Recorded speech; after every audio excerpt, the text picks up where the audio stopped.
We're going to get started shortly. We're still filing in, but should be getting on time.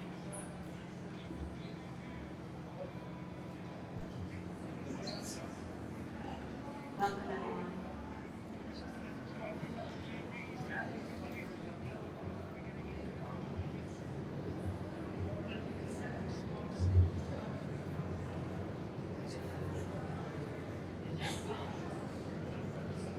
Okay. Okay.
Would you? Okay. All right. Okay. Good morning, everyone. We're going to get started. I know there's people still coming in, but this is not the voting portion of the meeting, so we'll just let them file in as needed while we could review what's changed in the FY24 budget.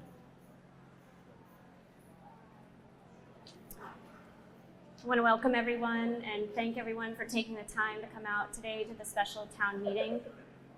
My name is Krista Chappell. I'm the chair of the Greytown Council. To my left are fellow councilors Dan McGuire, Ann Gass, Martin Meany, and Councilor Height has been feeling unwell, so he may not make it today. Yep, Kyle.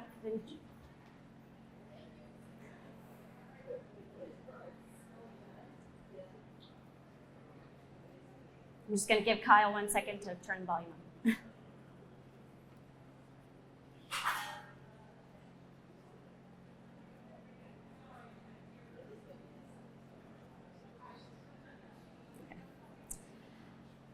So just a quick recap, today's town meeting is unusual for the town of Gray. I've lived here 13 years and have always voted over a referendum at the polls, so I've never actually done a town meeting, so this is new and fun for all of us.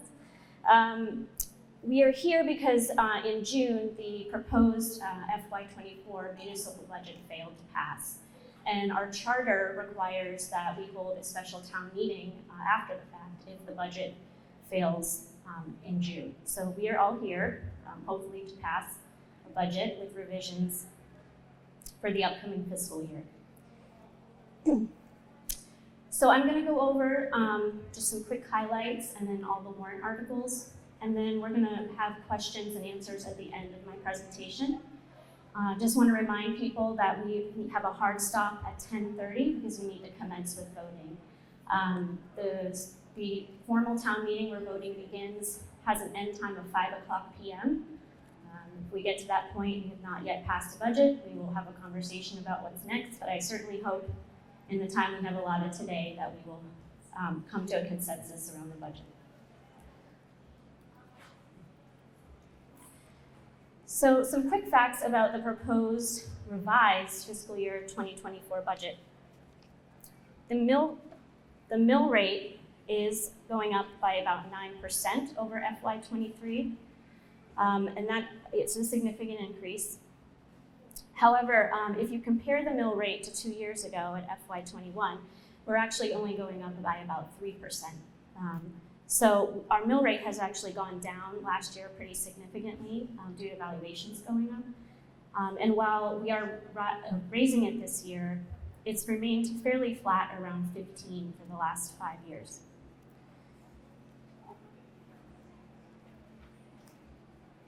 This is a breakdown of how your tax bills are paid to the different allocations. So $1,087,921 is an increase we're seeing from Gray's net share of the school appropriation. And the county appropriation is going up by $125,562. The school portion represents a 10% increase, which is 50% of your total bill. The town's portion is a 17% increase in the monetary appropriation, which is approximately 40.6% of your bill. And the remaining portions are for TIF funds and the county allocation. Now, what that means for an average property holder in Gray, so an average home value in Gray is about $352,500 at this point. And that's a bill of about $5,350 a year. And how that breaks down with the increase is about $434 extra this year to allocate to the town, TIF funds, the county, Cumberland County Services, and the school district. So for the town in particular, that increase is accounting for about $176 a year for the average homeowner, which works out to about $15 a month for all the services you see in town. Plowing, childcare, rec programs, trash services, all the things we value as a community.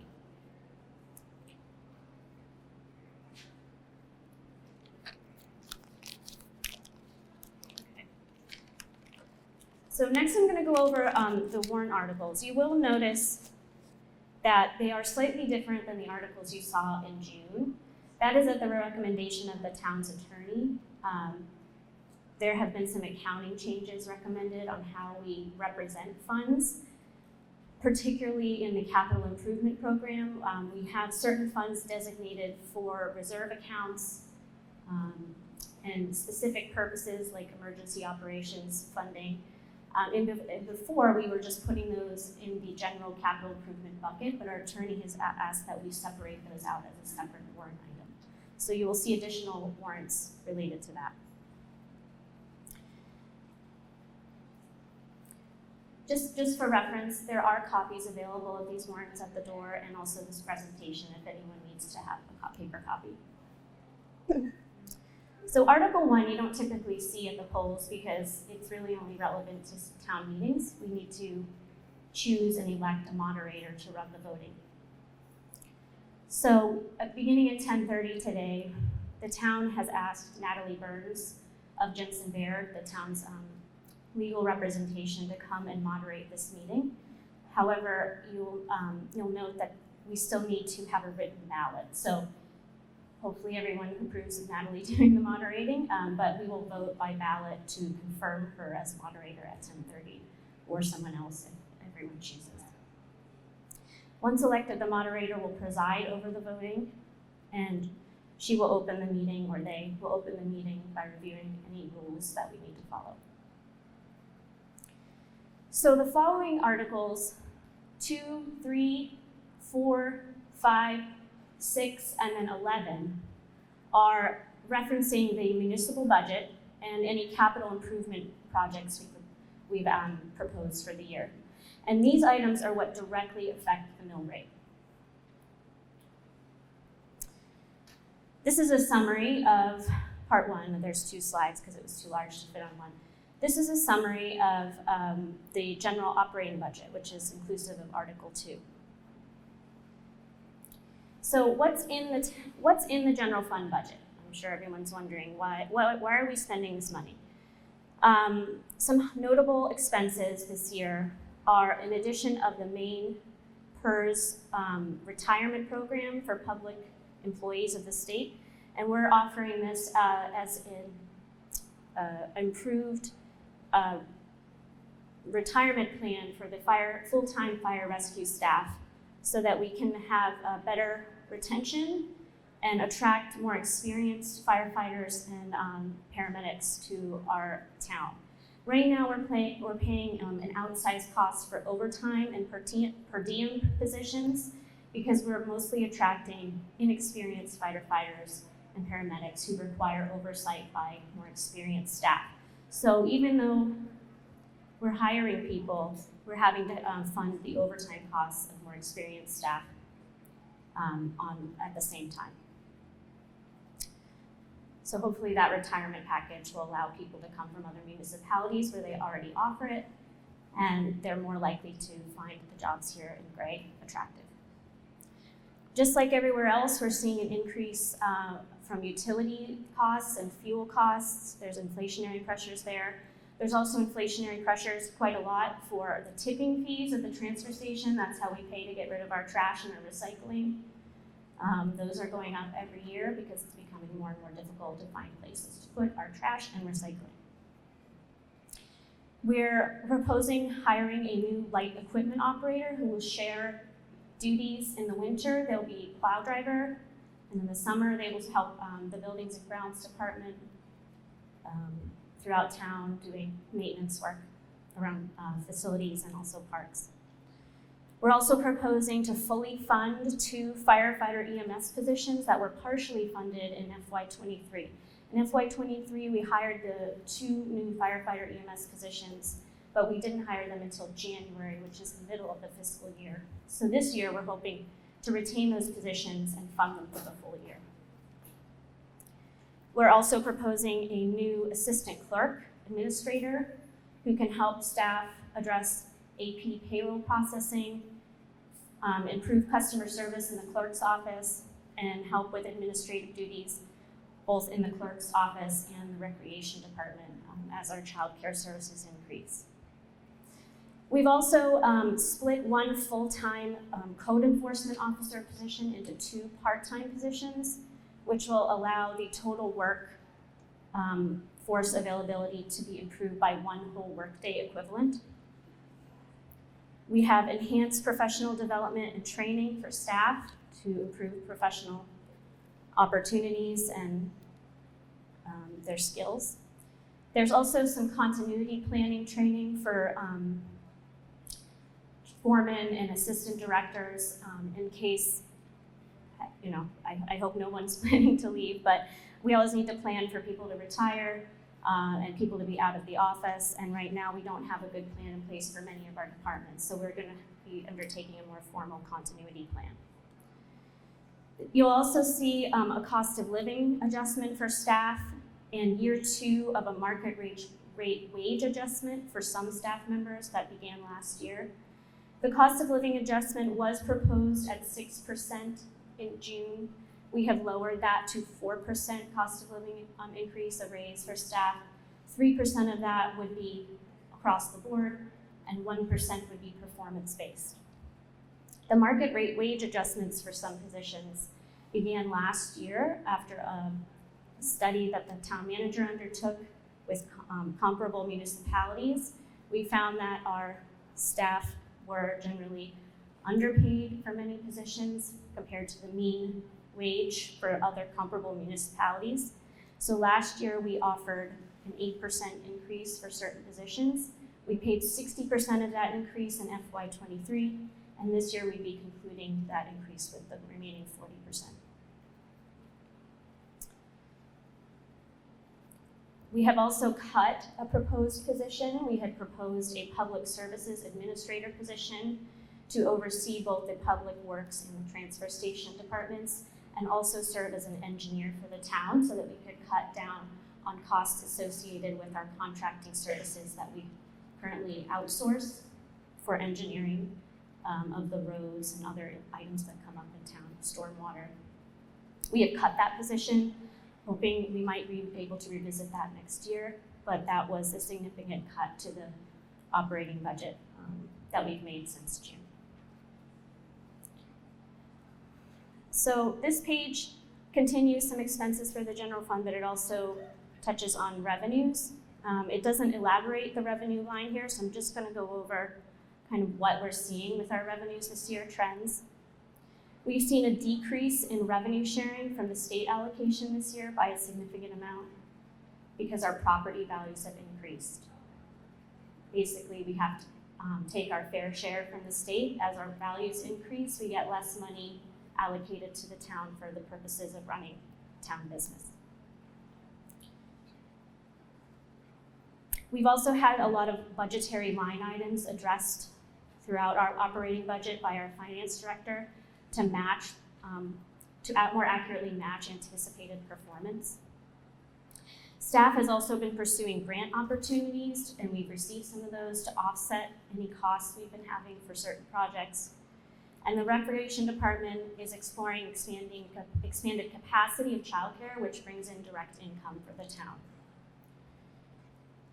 You'll also notice in the capital improvement projects that we have ARPA funds from the federal government. That was a one-time payment. TIF funds that we set aside every year from property taxes in Gray, and a proposed bond. All of those would help do and will help offset direct costs in the operating budget.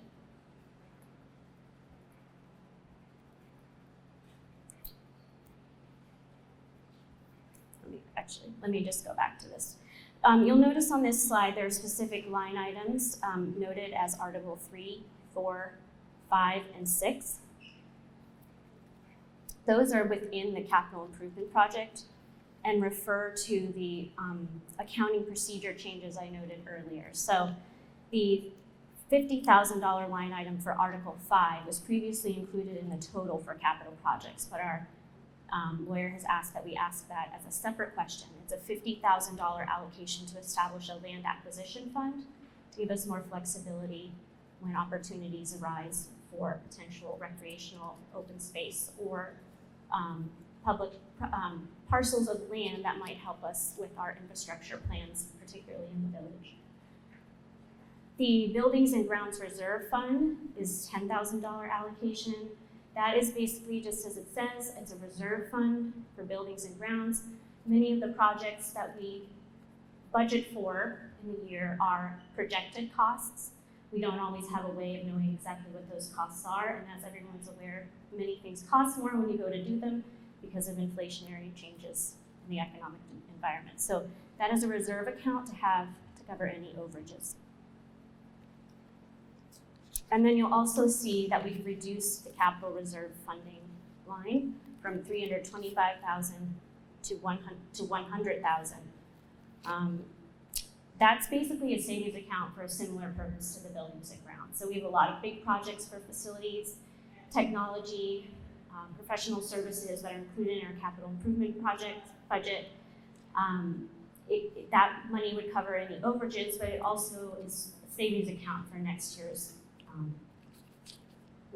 planning and next year's budgeting. So we've reduced that from $325,000 to $100,000.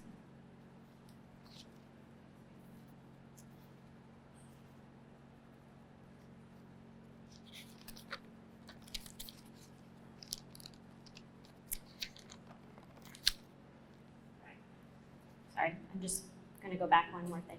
I just wanted to let you know what is in the CIP. What are some big costs in the capital improvement projects? There's increased road and bridge maintenance.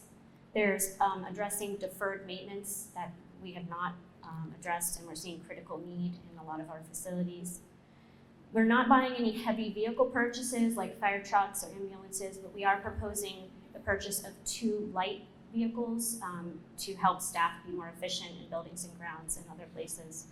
Those have changed from June. We were originally going to purchase those vehicles outright, but now we're proposing them as a lease payment because it will lower the burden this year, and the interest implication was actually not that large. It was a difference of about $2,000 for both vehicles. There's also some IT systems upgrades. Our servers are in pretty bad shape. They're old, and if we want them to continue functioning properly, we need to replace the servers that help our computers function in town. And then we're also proposing a cybersecurity audit, which will address any ransomware attacks the town might undergo. And I know that that's a risk that might not happen, but if it does, it could be fairly costly for the town, because if they freeze all of our computer systems and we have to pay to unfreeze them, that we do not have that budgeted. And then you'll also see in the CIP the bond debt services for both old bonds and the proposed new bonds that we'll discuss later. So this slide goes over the revisions that we've made. This slide and the next one goes over the revisions that we've made since June. Now I'm saying revisions because some of them are cuts, most of them are cuts, decreases. Some of them are accounting changes as recommended by our lawyer. And some of them are deferred costs. So we're trying to put them off until next year, mostly in buildings and grounds and facilities. You'll also see some improved revenue numbers. The main DOT local road assistance actuals came in since June, and they are actually giving us more money than we anticipated, another $22,048. And our contract for cable franchise fees with Spectrum is $98,000 instead of the $50,000 we had estimated. So that's another $48,000 in revenues we have since June. Expense increases, I've already gone over some of these, but I'll just quickly highlight them. We eliminated that public services administrator position, which has affected your Medicare and FICA and Social Security allocations. Those have decreased. We've decreased some professional development programs for staff. We've removed an old software contract that is no longer necessary since we'll be shifting to different software. We've reduced the staff cost of living adjustment, as I noted, from 6% down to 4%. And our actual health insurance costs have also come in June, and those were less than we were anticipating, which is highly unusual, but glad to have it. We've also eliminated dry hydrant maintenance. The chief of fire rescue has informed us that maintenance basically is unnecessary, because as soon as we maintain a dry hydrant, it fills back in with gravel and dirt, and it's not a useful, it's not a good use of the fire rescue staff's time or money. It's a $10,000 decrease. We will not be purchasing the school resource officer vehicle, or rather, the school resource officer vehicle for the schools, which we contribute to, is not being replaced this year. And the senior property tax benefit that we enacted 3 years ago over referendum, we are removing that as a benefit for municipal residents. That's a $19,000 decrease. The reason we feel comfortable making that decrease, which I know some of you have used as a benefit and is important to a lot of older taxpayers, is because the state has actually improved and expanded a lot of their tax relief programs. They have a credit on your taxes, which is reimbursable regardless of the type of tax you've paid, and they have increased that by another $500.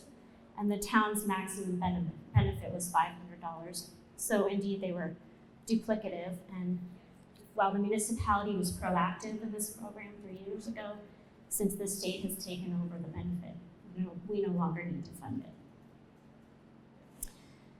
And then you'll also see some accounting changes I noted earlier. The CIP reserve accounts are now removed out of the total for buildings and ground and land acquisition. And we've also moved some professional development costs out of the Parks and Recreation line items because they have a separate fund called the enterprise account, which funds their wages and other staff costs. That fund is created through any childcare or recreational programming costs that come into the town, so it doesn't come directly out of our general fund. So we basically realigned those two line items so that they better match how we're making those accounting changes. This page deals more with the capital improvement projects. Some of the decreases you'll see here are we've decreased road construction costs by about $50,000. Our Public Works Director tells us that we should still have enough money to fund all of the road repairs that we had planned this year, so luckily we can decrease that line item. We've removed a purchase of the school resource officer vehicle. Every year, I don't know how often it is, every 5 years or so, the school resource officer vehicle is retired and the town has an option to purchase it for municipal staff to use for things like public works and buildings and grounds, and we have opted to not do that this year. We've also, as I noted earlier, changed how we are purchasing two vehicles from an outright purchase to leases. We are not purchasing a router for IT. We've also removed this set aside we've been doing the last few years to help plan for a skateboard park. The planning has kind of stalled. There hasn't been a lot of movement, though I know there are a lot of individuals excited about a skateboard park in town. This year we won't be making that $10,000 allocation, and we hope to revisit that again in future budget years. The library is putting off purchasing new chairs and tables. We have some more deferred maintenance for facilities that the Buildings and Ground Director has said that we could probably wait till next year for. And as I noted earlier, the capital reserve, basically the savings account, has decreased from $325,000 to $100,000. So those were articles 2 through 6, and then we're also doing Article 11 here because it has a municipal budget impact. So you'll see here, you have to vote on this every year. It's in our charter. We have to separate this question now. A town council compensation question for $10,500. It's been $10,000 for as long as I've been voting here. We're asking to increase it this year to $10,500. So I just want to make it clear, this is not $10,500 for each counselor. This is $10,500 in total. So 4 counselors receive a $2,000 stipend per year. And this year we're recommending that the chair receives a $2,500 stipend to address additional costs for meeting management and attending meetings.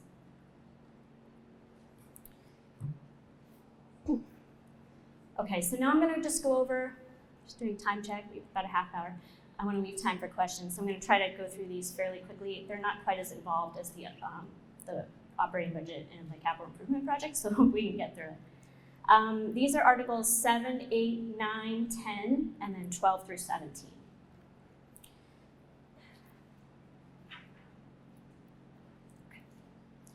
So I just want to note these articles address revenues, the bond authorization, a tax levy limit override question, the fund appropriations I've talked about that our lawyer has suggested we make, and also transfers and distributions of grants and things like that. So the staff is definitely focused on implementing the comprehensive plan that was approved by 75% of the turnout in 2020. We had a village visioning in 2022 where over 200 people came out to define a vision for the village on town-owned property and create connectivity with the businesses in town and greater community feel in the downtown area, while also incorporating bike and pedestrian amenities into streetscapes. The goal of the money we're allocating in the next warrants is to attract new real estate and business investment within the village. It will create a vital center for public life, and we hope that it will grow the commercial tax base to help residential taxpayers carry less of the cost of the services you see in town. So Article 7 is a TIF allocation. So we're asking if the town will vote to appropriate from the TIF revenue fund, which we collect every year, and authorize the town council to expend TIF revenue in an amount not to exceed $626,753. That money this year will be used primarily to address the needs I just outlined for the village and community programs that we hope to see in the coming years. So it will create some flexibility in how we're planning, designing, and engineering, particularly for Yarmouth Road improvements and the Main Street improvements in the village. We want to implement ordinance revisions to align with the comprehensive plan and open space plans that have already been approved. And we'll also be applying for a federal RAISE grant to supplement any local costs to the major infrastructure projects that we are planning for on Yarmouth Road and Main Street. The RAISE grant is shared by the Maine DOT, the municipality, and the federal government. The federal government would give us most of the cost, which we're hoping to be in the 30 millions. We don't have an exact figure yet. It's very expensive to do these infrastructure projects on the roads, and we don't want the burden to be solely on the town of Gray, because they are state and federal roads that need to be maintained by more than just us. So we will be applying for this RAISE grant, and we need to plan for that. And we'll also be expanding through the TIF funds, the recreational facilities at Douglas Field, and we will also supplement that with grant money that we're applying for through a different organization. This is just a breakdown of the current balances, and we have 3 TIF funds. One's the Village TIF that was established, I think, about 4 years ago. There's the Northbrook TIF that's been around since the Northbrook complex was built. And then there's the South Gray TIF, which voters approved changing those fund allocations to address village work about 2 years ago. So we're mostly drawing down from the Village TIF for the planning and engineering services related to Douglas Field, Yarmouth Road, Main Street, and also stormwater that supports the infrastructure that we're seeing on those main roads. Now, this is a unique question, Article 8. It's a land acquisition reserve fund of $417,000 that we're hoping to establish by borrowing 1/12 of our general operating budget.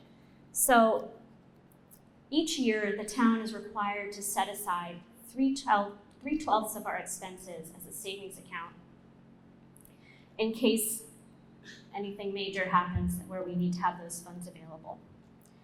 However, according to the charter, we are allowed to borrow at no interest up to 1/12 of that to use for projects or other things identified by the council. We're asking for the establishment of this land acquisition fund to create some flexibility for strategic real estate negotiations for the infrastructure and open space plans we've been planning for the last 5 years. Sometimes real estate purchases come up unexpectedly and we need to react to them. And if we have to go to the polls every time and wait until November, oftentimes those real estate opportunities disappear because other developers have come in to purchase property. So we're asking to establish this fund of $417,000. In addition to the $50,000 you saw in the capital improvement projects, they would supplement one another to react to these timely real estate investments that might arise. I want to note that while we are voting on authorizing this fund to be created, any funds coming out of it would not be approved without a public hearing. So when we're not asking to use the polls anymore to have these opportunities, we will certainly inform the public and get input before we move forward on any purchases.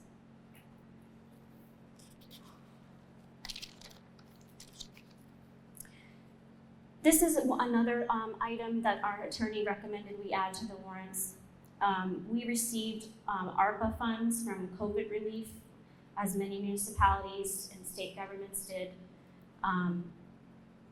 We are asking to allocate $596,702 of those dollars to many capital improvement projects and expenses. They're listed here. All of these are one-time costs. They're not recurring costs. A lot of municipalities have gotten into a pickle with ARPA funds because they have used ARPA to fund staff expenses, a new position, recurring costs that you see every year. These are one-time funds. We're never going to see these again. Hopefully we never see a pandemic again, because I don't certainly want to live through it.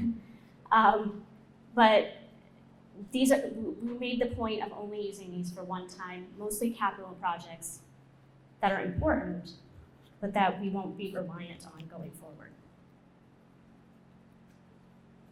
Article 10 is the enterprise fund revenue. As I mentioned earlier, recreational staff and costs are paid out of the enterprise fund.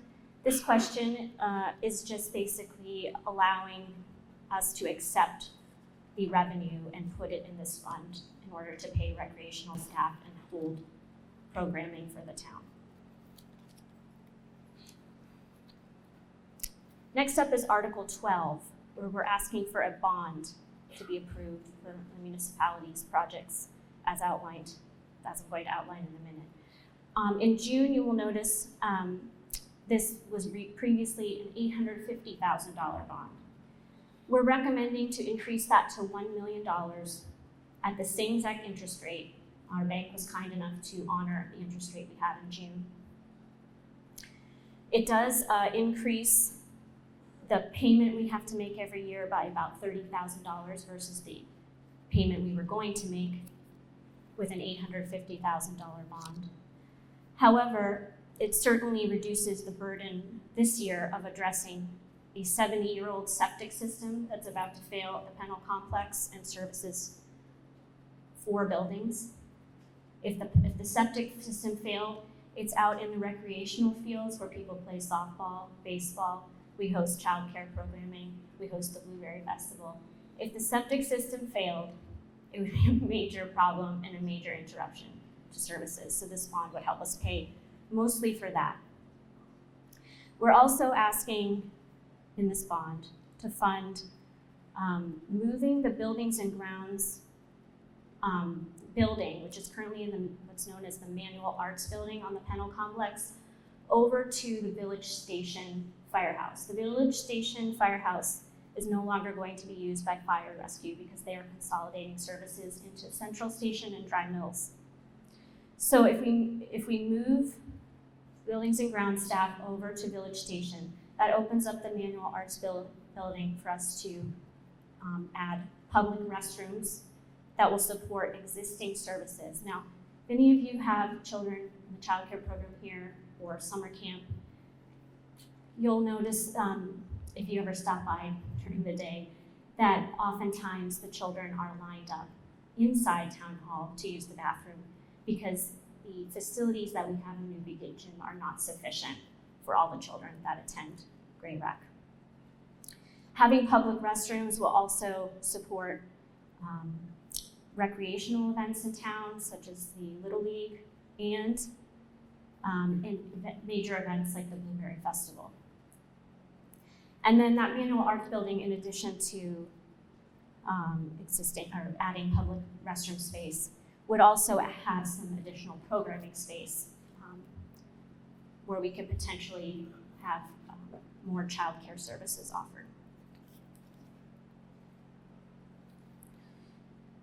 This Article 13 is a question that we see not infrequently in town, to increase the town's property tax levy limit by $55,477. Now, when you went to the polls in June, this amount was over $850,000. So, and I believe, counselors can correct me if I'm wrong, there's been years past where we've approved a limit exception by over $1 million. Because of the revisions we've made since June, we have decreased this down to $55,000, which is significantly less than it was in June. Now you're seeing this question because in 2004, Maine passed a municipal expenditure cap, which at the time was known as LD1, but it's more appropriate to call it a tax levy limit override. The cap is based on an annual percent increase in the municipal property tax levy, which does not include school and county costs. It's strictly municipal costs. And as we all saw, there's over $1 million allocated this year for schools, which I wholeheartedly support. Our schools are a great resource for the community. But I just want to note that this particular override is only applicable to our town budgets.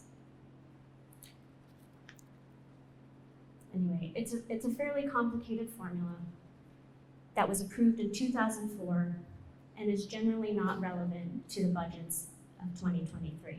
Many towns override this at the council level or at town meeting if they hold select board and town meeting regularly, where they can have a conversation and talk about what it means, and it's generally not a problem. So I'm hoping it won't be today either. Article 14 is to establish previously allocated funds from FY23 into an emergency operations reserve account. There's no new cost on this article. We have already approved these funds in FY23.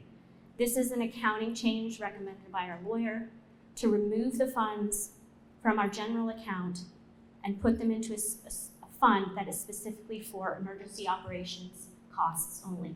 Now, emergency operations are not just typical fire rescue costs. This is a fund that sets money aside to address major disasters, fires, toxic spills, violent incidents. You never know when those things are going to come up, and this allows us to have funds ready to go to support whatever the needs are. Article 15 just allows the town to sell small equipment and set those funds aside for use at a later date. Article 16 allows the towns to accept donations through our affiliated organizations like the Dry Mill Schoolhouse, the Gray Public Library Association, Gray Fire Rescue Association, and other town committees. Often they get donations from people who want to help, and this just allows us to accept that money. And finally, Article 17 authorizes the council to apply for and accept grants that we receive from the state and federal government. So that is all the articles.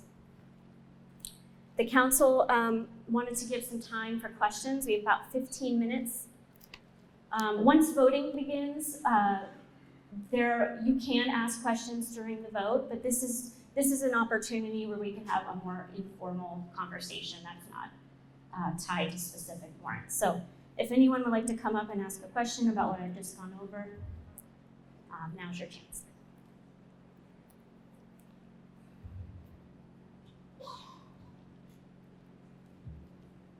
Hi, my name is Peter Brown. I'm the president of Gray. I'm the financial person. But when I look at this, I see two things that pop out. One is that Article 14, if we don't vote to increase the property tax levy, the budget won't pass, correct? That's Article 13, but yes, that's correct. If this Article 13 fails, as it did in June, the entire budget fails. It's Article 14. Oh, are they correct? Wrong. Yeah. Okay. We had to there was a misnumbering issue before, so I apologize. So the actual vote on that is Article 13? Yes, Article 13. When we vote. Okay, so if we don't pass that, the budget doesn't pass. Correct. Secondly, in the revised budget, it states property tax increase on average home $434 a year for $352,000 home. And it states that $217 of that would go to the schools. Correct. And then it states that the increase in budget for the school is over $1 million.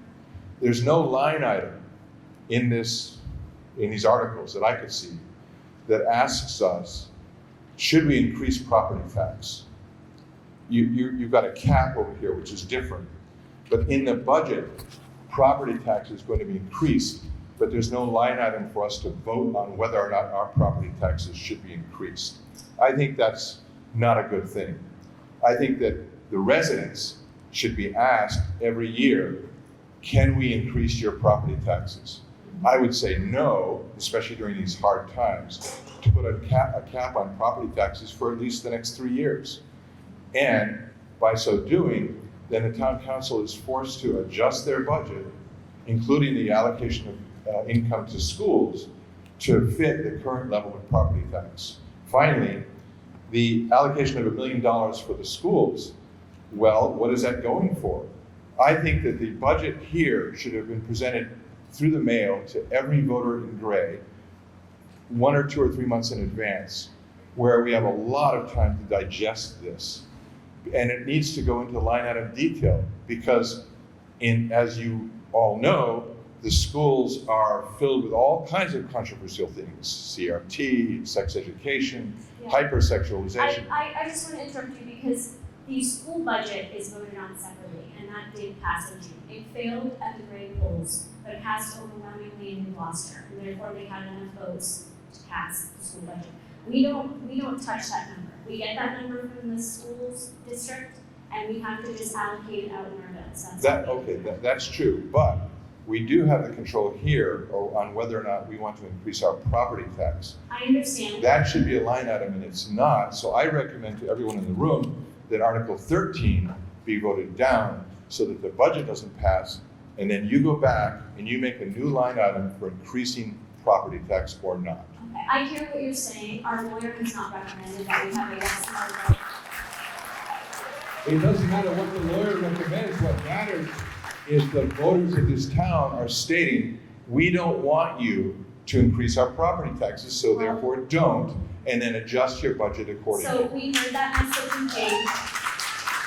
You have the opportunity to vote down the budget as part of Article, I believe it's 3, for the operations budget. You have it as voting down a line item for capital improvement projects. All of those indicate a property tax increase. You can find line by line documentation on the website. Right. We shared it many times over newsletters, social media. But I'm suggesting that there's a question that needs to be asked of the town residents.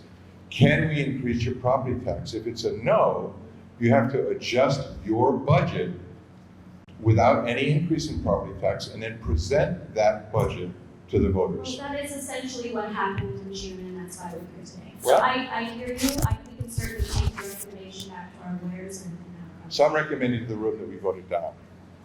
Thank you. Thank you very much. Thank you.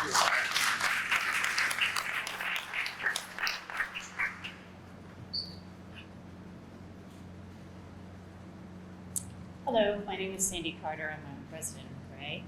I just want to point out to everyone, I'd just like to point out to everyone that because the school budget has already passed, property taxes are going up. They are part of the mill rate, and nothing we do here today can change the school budget. The levy limit, tax levy limit, is not technically the property tax cap. It only applies to the municipal budget, and as shown in a previous slide, the town's budget only makes up about 35% of the total mill rate. The school makes up about 59 or 60%, and the county makes up about 4 or 5%. All three buckets are added together to come up with property tax. So you can definitely provide feedback and vote individually on the town budget, but it is not going to stop your property taxes from going up, because you also need to work with the school board and deal with their budget individually and the county commissioners if you want to go to some of their meetings. Those are items that are not covered by the tax levy limit, which is not, again, the property tax limit. I know it can get confusing. It isn't. We had a tax levy limit increase in 2020 and the mill rate didn't go up. Sometimes we don't have the tax levy limit question, we don't exceed it, and the property taxes still go up. It is a different formula that is outside of the total budget and mandated by the state. So I am here to say I appreciate the council taking into consideration the results of the June election and cutting the budget by $754,000 to address that feedback we received.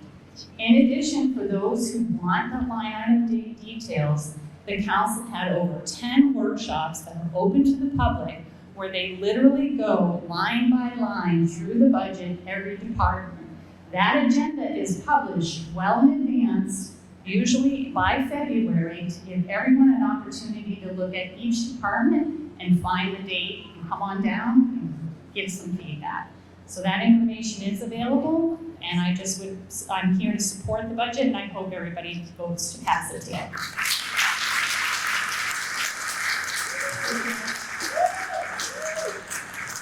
Just a quick clarification of what the last speaker said. I have attended workshops. We are not allowed, the public is not allowed to speak at workshops and offer any input. I have made it hearings inputs and they've been ignored. So that is kind of, an insult to the public to hear that, sure, come on down, and then when you come on down, they're not gonna listen to you. That's fair enough. The council has recognized that feedback, we've heard it before, and we will be having a conversation actually next weekend about how we can revisit our agendas and make them more open. Go ahead. John Welch, Bayberry Road. I have the impression that there'll be no questions during the votes. No, you're allowed to ask questions, but the moderator will tell you how and when to speak. Okay, and I also have the impression that we have wrong numbers on. Yeah, I apologize for that. There was a draft that had a misnumbering issue that skipped over number 12. We had a subsequent one that has been revised to improve the correct Well, number. It's possible we just mixed up the numbers. When we are actually voting on the articles, it's important that we know which one it is. So what are the correct numbers? Yeah, I will review that with whoever's elected moderator, and we will announce the article numbers and make sure we're telling you which ones we're referencing at the time. Thank you. Okay, thank you.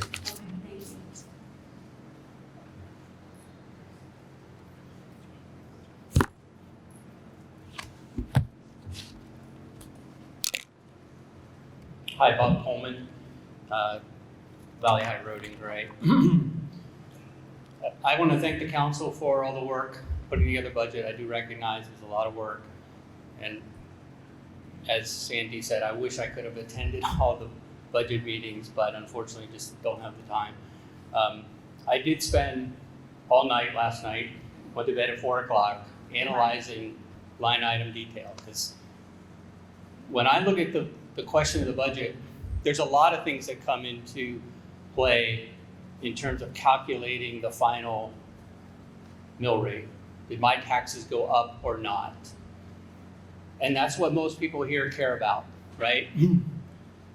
Unfortunately, there's a lot that goes into that, and we can't, as we said, we can't control some of that. There's certainly some things that will drive our taxes up that we cannot control.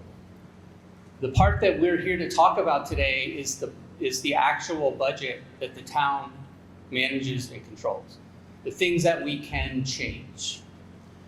And I've drilled into the line item detail, and I'd just like to read off the percentage increases. Here's what I did. I looked at the last PDF that the town posted, pulled all that data out, created an Excel, and calculated the percentage increase, department by department, line item by line item. And I cannot understand the justification for the very significant increases. And I'd just like to read off some of those and have someone comment on where these come from. I'm just looking at the, I don't want to cut you off. It's 10:25, we would like to start on time, so I don't know how many line items you have. I'll be very quick. Okay. Payroll and benefits has increased FY23 actuals versus the proposed FY24 budget. So what we spent last year, ending in the end of June, to what we're proposing. Payroll and benefits, 24.7% increase. Operations, 20.4% increase. Contracted services, 25.5% increases. Supplies and equipment, 32.7% increase. Building supplies and maintenance, 11.8% increase. I'll stop there. I pulled the budgets for the town of New Gloucester. Their proposed town increase is going down 4.37%. North Yarmouth is they had a 18% increase, but a third of that was due to they proposed a recycling where they bought all these trash bins. If you take that out, their increase is 12%. Wyndham, 3.5%. I don't understand why our expenses are going up in excess in most categories over 20%. It doesn't fit the economy. I don't understand it. So perhaps someone could comment on that. Yeah, you're not wrong. A lot of them have gone up a lot. What you're seeing is a combination of things. There's inflationary pressures across the board for just the cost of goods and also services, the professional services line item you mentioned. All of the services we use, auditors, lawyers, IT support, everything has gone up by a lot. But it's gone up in Wyndham, New Gloucester, I hear you. North I'm Yarmouth. just relaying information I got. So the other thing you're seeing in regards to staff and benefits is a reflection of the wage adjustments we're making and also the COLA increase, which we did decrease from June from 6 to 4%. And then the other thing you're noting is that our finance director has made a lot of accounting changes in how things were estimated. The way things were being estimated pre-FY24 were not always accurate. There were some underestimations of costs, and then there would be overspending each year. So a lot of the adjustments you're seeing are reflecting correct. But I'm comparing FY23 actuals, so what we actually spent. So the FY23 actuals are still not firm numbers because we have yet to audit our FY23 numbers. So unless we made a mistake, I mean, we're talking about a $1.08 million increase in expense. I'm sorry, a $1.8 million increase in expenses for the town budget. Yes, but those are offset by revenues, and the overall increase is Yeah, $1,883,000. but those expenses land in our bottom line. So this affects not just this year's taxes, but every year going forward because they become our new baseline. Yeah, you're not wrong, and I just want to note the overall percentage increase in the town is 12% monetarily, and the mill rate increase is 9%. You are not wrong on the numbers and the fact that they affect the budgets going forward. The council is very aware of that, and we anticipate when we enter the budget season for FY25 that we are going to look at it and hope to keep it extremely lean. We do not want large increases next year, and we want to maintain what we're doing, maintain our services. This is a bigger meeting. Yeah, it is 10:30. I'll take one more question, and then as we go through the voting, if additional questions come up, you can address those with the moderator. Okay, go ahead. Hi, I just wanted to make a comment. I'm sure everybody else will agree with me. I think we're kind of tired about hearing about inflationary pressures. Every one of us is dealing with inflationary pressures. But what we have to do, no one's given us any more money. What we have to do is we need to buckle up and live within our means. That's all there is to it. I mean, it seems like we're a bunch of kids. You go to bed with the I want us and wake up with the gimmies. And the more we give you, this is the same as the federal government, and the more we give you, the more you want to spend. You know? And one other comment, I know it's not germane to this arena here, but the school budgets. We're new to the area. We never heard anything about the school budget. But I'm sure everybody that have kids in the school system heard about it. So they're the ones that mainly voted on the school budget. I'm not sure about us older folks, but we never heard anything about it. So it seems, you know, kind of skewed to let's let the ones with the kids vote. I'm not sure. I'm just. I know I for a didn't hear fact about that it. the school district mails a budget flyer to every single home in Gray. So What's that? you know, and then you can vote on it, but there's a separate question, the polls, which are advertised throughout all of our communication channels in the town. And I'm sure the school also is advertising things. So, you know, I can't speak to why you didn't hear about it, but it is definitely well communicated about us. Not everybody, especially us older folks. We don't use, social media and all that. We're not. Some people aren't correct. Some people aren't connected or don't want to be connected. Okay. But we want to know what's going on. We use every communication that we have, and I'm sure the school does too. As I said, school goes out of its way to mail the budget information to every home. So I never received one. I will pass that along to the district, but I can speak to why you didn't hear about Okay. them. All right. Thank you. Okay, so we're going to conclude the Q&A for this open special meeting, and we're going to proceed with the town meeting process where we will vote on each warrant article.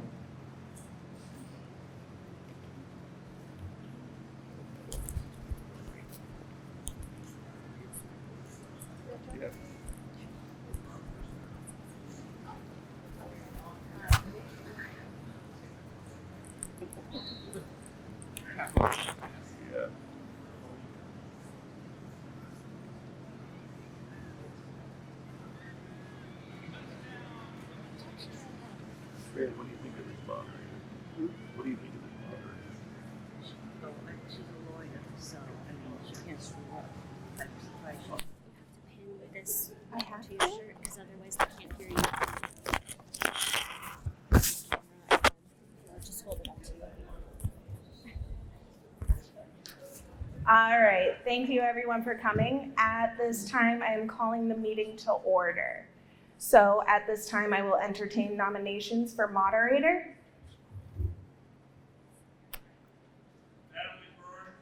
And can I get a second? All right. So as you all walked in, you all received a yellow piece of paper. I mean, not yellow, sorry, blue. Thank you. All right, you all received a blue piece of paper with Natalie's name, and there is a write-in. Do we have any nominations for another candidate for moderator? No? Okay. So we will have Judy standing at the top of the stairs over there, and Sue standing at the top of the stairs over there with your ballot box. We were only collecting the blue pieces of paper at this time. So if you can please check off your vote for your nomination and drop it in the ballot box, we will count those and then continue on with our meeting. All right, thank you.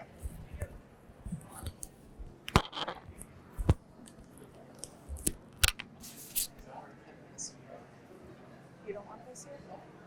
No. Kyle. Wait. Kyle. Kyle. I can't do this. Can we move the laptop?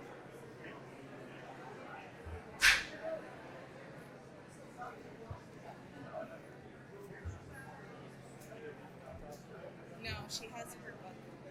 Okay, so I'll just close this down and get it out of the way. Yeah.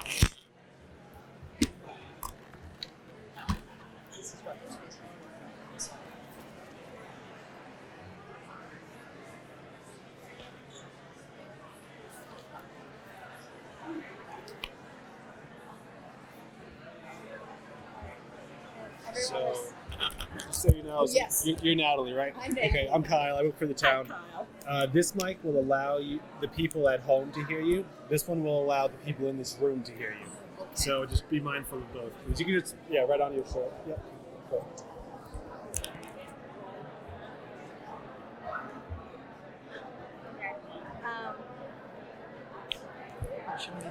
Do I have to say anything after I count, or are you just good to go?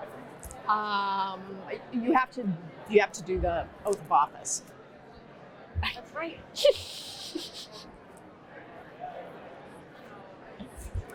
Don't go, don't walk.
So with a majority vote, Natalie Burns will be our moderator for this meeting. Now we will swear her in and she will take over from me. All right. Raise your right hand. Do you, Natalie, solemnly swear that you will faithfully discharge to the best of your abilities the duties incumbent on you as moderator according to the Constitution of Maine and the laws of this state for the duration of this town meeting? I do.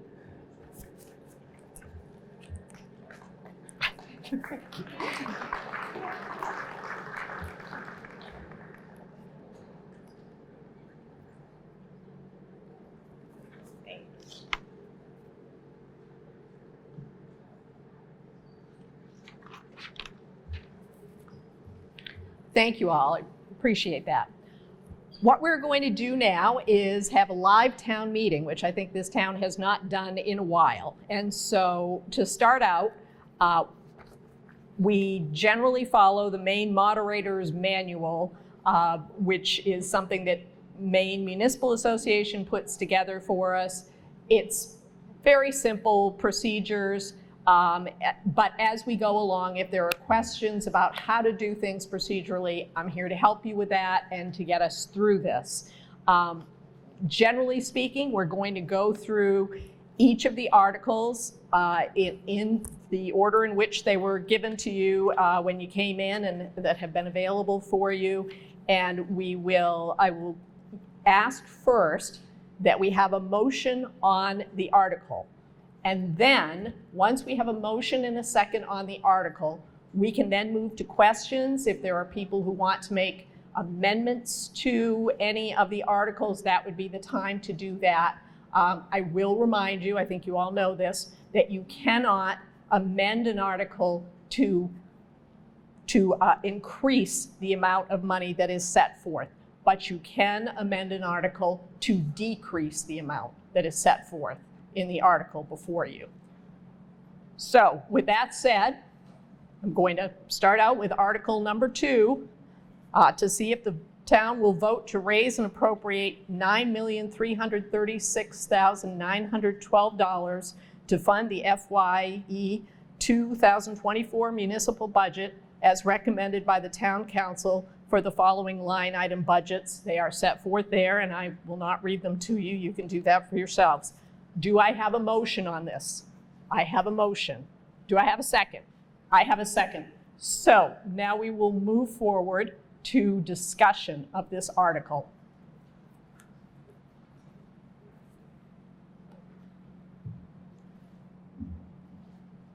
Thank you, Ms.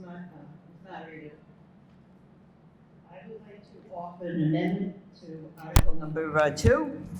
And I offer $8,182,912 as the new amount for Article 2. Ma'am, could I ask you to repeat the numbers for that again?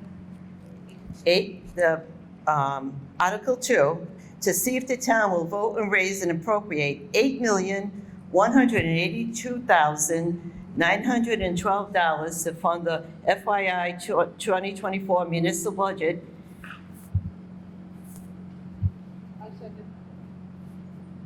We have a second on that. Do we want to have any discussion on the amendment to the motion? Yes, I'd like to speak to that amount. I have gone through this budget and I have found that we, in June, the town of Gray voters said to the Gray Town Council, your budget's too high. There's too much money and expenditures in that budget. And we want you to do a cut. And so the town council did, I guess, not hear that. Because when instead they did, and as that gentleman pointed out, in this presentation, in this article, there's plenty of increases. What happened was the town council took expenditures and moved them from the original article and put them into other departments or, other areas, which is called, if I may call it, savings. That terminology is going to relate to capital project reserve fund. It's going to be referring to the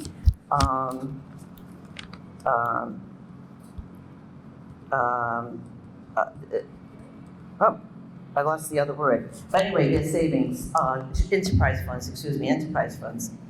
And so those amounts that they took out was $1.14 million. And that was before taking any cuts in the actual operation. In this budget, there is a lot of good things. Not everything is bad in here. But unfortunately, there's a lot of excess. And again, we got a breakdown just a little while ago. So a cut means you are going to decrease some of the expenditures and I can give you an example. On the town manager's budget, in the budget, there was, an extra $21,000 left in the account. That was for raise and other items. So that $21,000 in benefits is still left in there. I think that when we hire a new town manager, we would not automatically give him a raise of $9,000, $7,000. So that should have came out. That's an easy cut. That would have been a very easy cut to take out of this budget, but it was left in. And that's an example of other items that are in here that are not necessary, but the council didn't address it.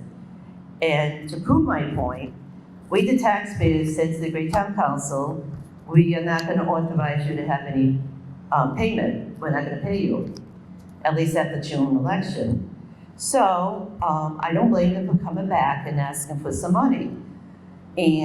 But if they were listening, we said no to $2,500, but yet they came back and not with a new figure or zero. They just didn't listen. So I encourage everybody to take a look at the facts and that we have plenty of money. Oh, and on the savings account, by the way, if we keep on using savings to pay for operations, what would happen in your household? Sure, you won't have a savings, but you won't have any future growth, will you? Because, if something came up that was needed, you wouldn't have the money to pay for it, so you have to go and borrow. And part of this budget, by the way, they increased the bond. So we're trying to borrow to pay for some of this stuff, when in fact, we have over $1 million in excess money that can use to offset the budget. So what I'm trying to say is that we will be voting for these other articles and encourage everybody to turn them down. And that way we'll have the savings for what they were well intended for future. And we could pay for a new roof, that's leaking now and things like that, but we have the money to do that now. We don't need to borrow to do that. So that's my presentation. I hope I didn't mess anybody up because it's hard to take everything that's happened with all the presentations that they gave and not realize that there has been a switch and just, the expenses have not been addressed, I guess is the best way of putting it. So that's my presentation.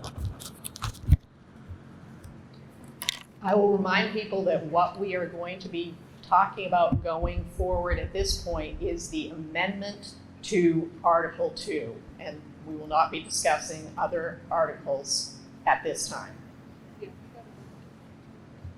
So the amendment, the proposed reduction.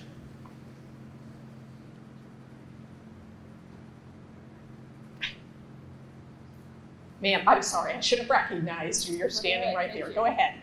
My name is Julie Sheets, and point of clarification, if I may, Ms. Monroe started her conversation by saying the citizens of the town of Gray defeated Article 3 in June.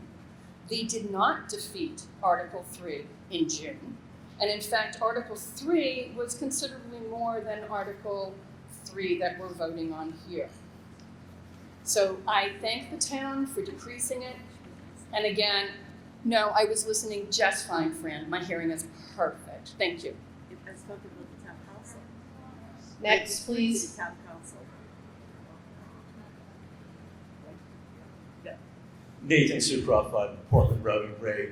Fran, you are asking for a decrease of $8,100,000. This is on specific line items. What are your specifics for those line items in the budget? We're voting on Article 2, these specific line items for that 81. Excuse me.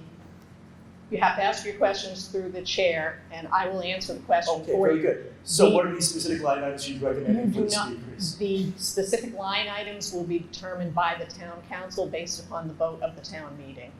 Okay, so without knowing the line items, or we don't know whether this is a valid decrease, is that fair to say? Well, you will know what the overall line item is for this item.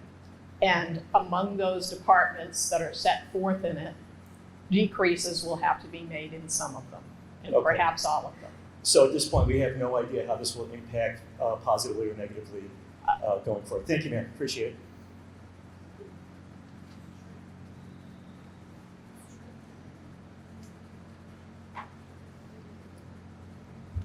it.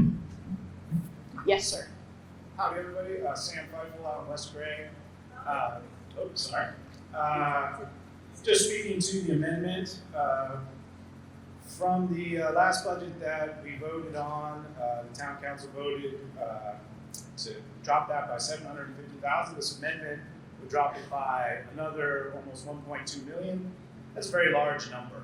I might have supported an amendment that was slightly smaller than that, maybe the 55,000 to get under LD1, a reasonable amount. Something like that is going to severely affect the town council's ability to affect the plans that they have in motion, right? The town council is made up of some very capable people. I've watched them operate over a large period of time. They don't just do these things willy-nilly. They have a lot of effort that they put in. Not to mention that we just put a ton of effort into our comprehensive plan. A whole lot of people met for a whole lot of time to come up with a comprehensive plan. This budget is meant to support that plan. I know that sometimes we dip in and out of these conversations because we're busy, right? We don't have time to follow everything that the town council does, but that's why we elect the town council, and at some point we have to trust them. So I think I would have supported something smaller, maybe 250,000, 100,000, something like that. This amendment is very large, and it's going to severely impact our ability to run our town correctly and keep going in the direction that I think we're going. I think Gray has got something really good going on, and I would hate to derail that with what I feel is somewhat arbitrary numbers. So thank you very much.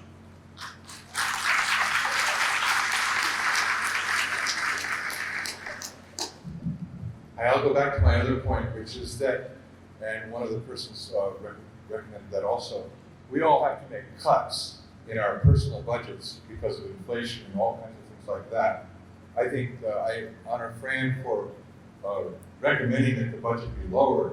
I recommend that the budget be lowered with a line item, a red line item that says that we will not increase property taxes and we will not increase them in any way.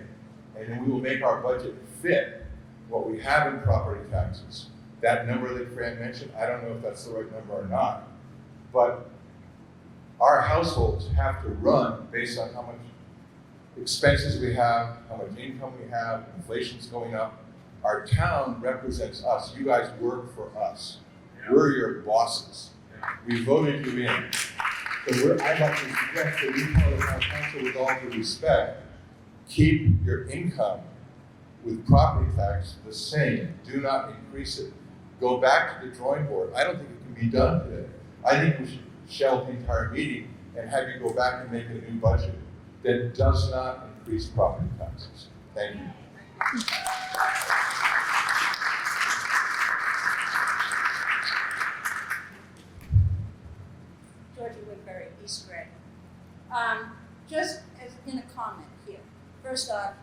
Gloucester passed the school budget so that we're all into this together, Greater Gloucester. However, if New Gloucester has the same school budget, why did their budget, town budget, only go up a minimal amount and ours is going up so atrociously? It doesn't make sense to me. We have to explain that. Secondly, to the woman who was here who said that Article 3 was passed, the tally, according to the budget tally sheet from the election in June, Article 3 did not pass. 603 to 378. Thank you.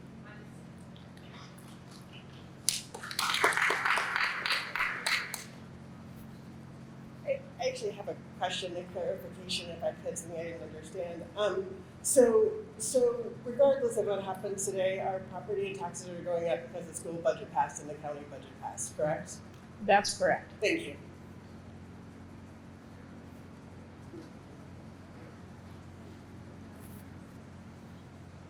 Hi, Bob Coleman again.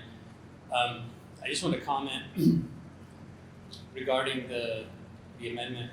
I don't know where the number came from.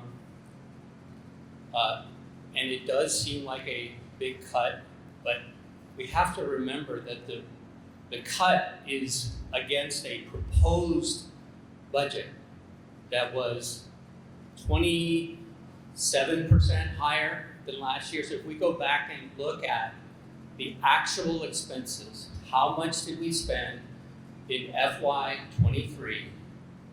The proposed budget is still 8.1%, I think it is. 8.6%, I'm sorry, 8.6% increase over what we spent last year. So yes, it's a big cut. I don't understand the detail, I don't understand what drives the number, but I do know that it represents an 8.6% increase over what we spent in FY23. So it still is significant increase in terms of our expenses over last year. Just wanted to comment on that. I'd like to remind everybody that comments are supposed to be on the amendment to Article 2. And I think once a person has spoken, that's it. Oh, may I make a clarification? Yes. There's No, questions about that cut? No, your amendment is very clear as to what is proposed, and there does not need to be any kind of discussion about what it means. That's one person, you get to speak once during each item. When we go back to the main item, you may get a chance to speak again, but not on the amendment. Where is that? I'm sorry, where is that written?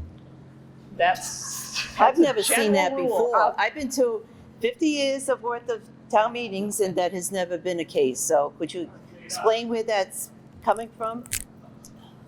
I'd be happy to accept the decision if there's something written about it. Well, that's the rule that I have said to you. And so that's what's going to, you'll see that there are a lot of people here tonight. There are a lot of people here besides you, and other people want to speak. You've spoken once on it, and now you want to say something else, but you have plenty of time, and we can let other people speak, and once the motion is made, once we have the vote on it, you will get a chance to speak again on this item, but not on the motion to amend it.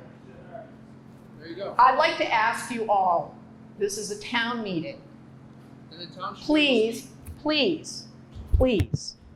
It's very important that we try to be respectful of each other, including everybody up here, everybody there. I am trying to be respectful of you, but that does not mean that everybody gets to speak multiple times on each item. We have several items to get through today. We are on an amendment to this, and we're not even on the main motion yet. So I'd like to hear if there are other people who would like to speak on this. I challenge your decision, Madam Moderator. The question has been asked for an explanation of the warrant amendment, and I'm willing to show where that figure came from. I'm sorry I didn't do it. I had it to do it, but I didn't make myself clear enough, and I think for clarity, I just want to say where that 1 million cut came from. Why don't you just go ahead and do it instead of going through the whole process? I appreciate that. Okay. But I would remind people in the future, please remember, when you come up, that's going to be your chance on each item. Thank you. Thank you. All right, so where that 1.154 million came from is 100,000 came from Article 4, which is coming from the unassigned fund to take it. Wait. Yeah, I'm sorry to interrupt you, ma'am, but we are on an amendment to Article 2. That's what I'm doing. We are not talking about amendments to other articles. I'm talking about where it's coming from. Well, it's coming from Article 2. Okay, 100,000, then 20,000 from Article 6, 417,000 for land acquisition, 596,702 for COVID money, and 20,000 for capital reserve fund. But the only thing that this is relevant to is Article 2, and this is where you have made the motion to drop the amount. And that's what Yes, so that amount of money. Thank you.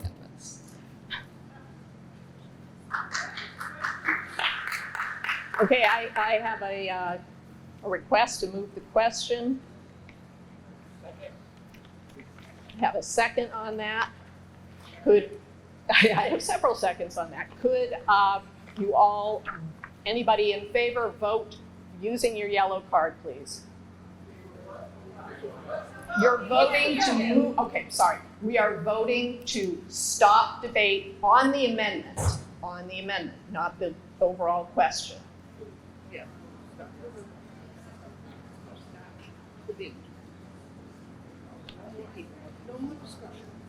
Keep them up, please, thanks.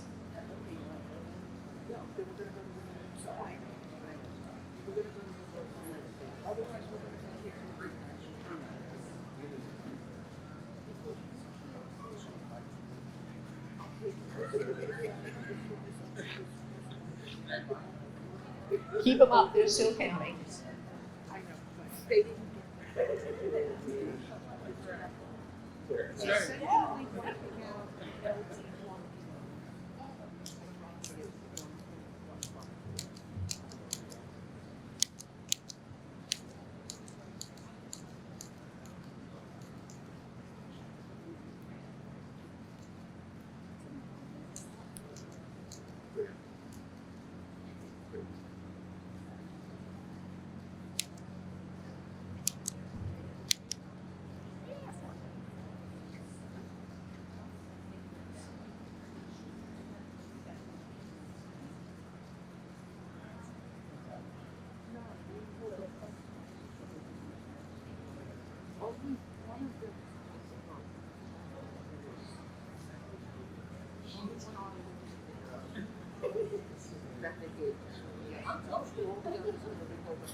I agree with you.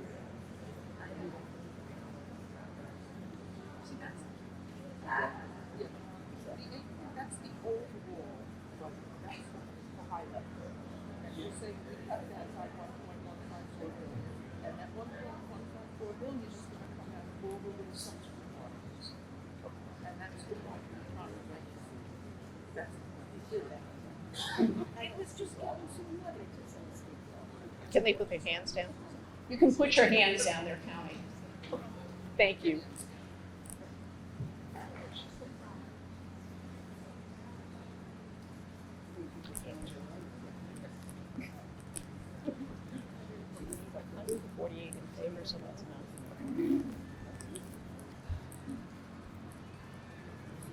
Okay, so the question has been moved. So we are going to proceed to a vote on the amendment to Article 2 to lower the total budget FYI 2024 for the stated items to $8,182.912. Sorry.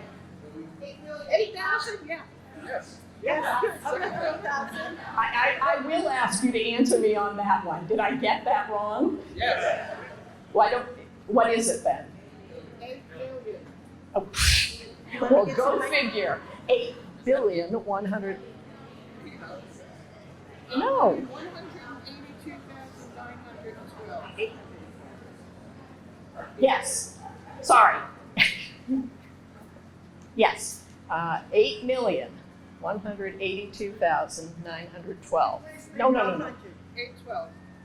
8,182,912. I'm looking at you. You may answer my question. Yes? Is that right?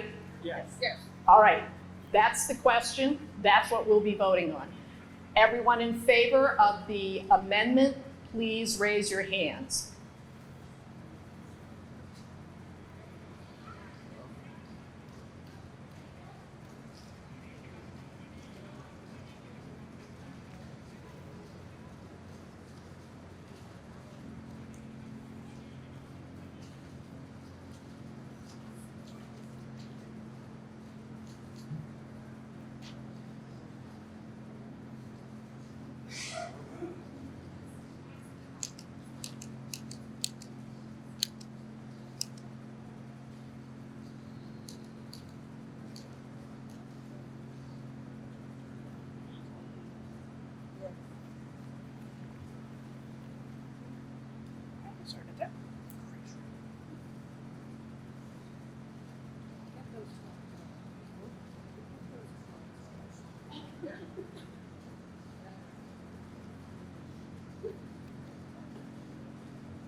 Do we have to vote?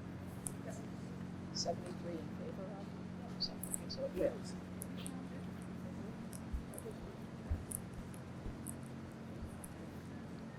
The amendment fails. I'm sorry, you can all put your hands down now. What is the count? 73 in favor of the How amendment. many opposed? And how many are there total? No, not everybody votes. Yeah. No. You have to take a no vote.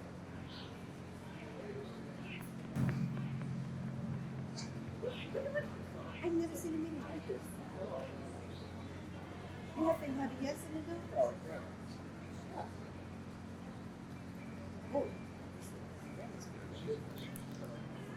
She's checking to see how many people are signed in. What does it matter?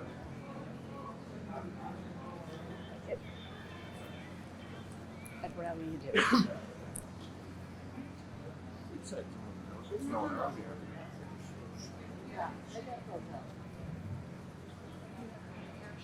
There are 175 participants today. That's people who can vote. How many are required to pass? It takes a simple majority to pass it. We have 175 voters. No, you don't. Excuse me, but you need to have a no vote and an abstention vote. You can't just do how many in favor. You have to do how many are opposed and how many are abstaining. That's in Robert's rules. Well, we don't have to do that. If we're going to do it, no, we don't have to do it. We don't have to do it, but we are going to do it since obviously there's not a lot of confidence in the town meeting moderator. So we're going to go ahead and we're going to have the yes votes. We do not have to do abstention votes if there are more yes votes than there are no votes. No, there are no questions at this time. We're in the middle of a vote. Is it a point of order? Point of order. Yes. Could I have you and everybody who's speaking get closer to the microphone so we can hear you? Yes, we'll do that for you. Thank you. This is a no vote, be clear on that. We've already had the vote on no. No. We have time. I understand that. Now we're going to have the vote. Wait, we already had the vote on yes on the amendment. We are now going to have the vote on no on the amendment. Everybody raise your hand if you're opposed to it. Oh, yes.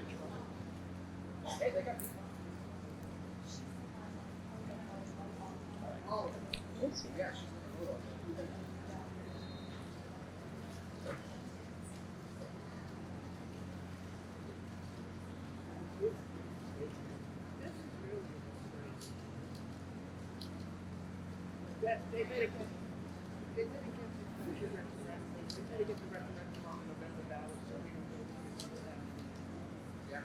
Right? That's what we're going to do. And that's why they don't want you back. Yeah. Just send them here.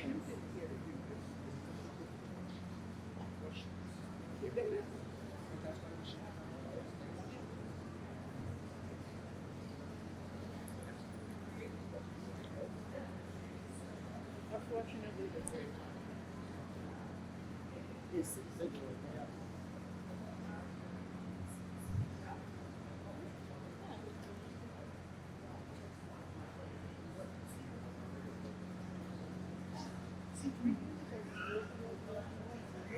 oh, they put this whole thing function.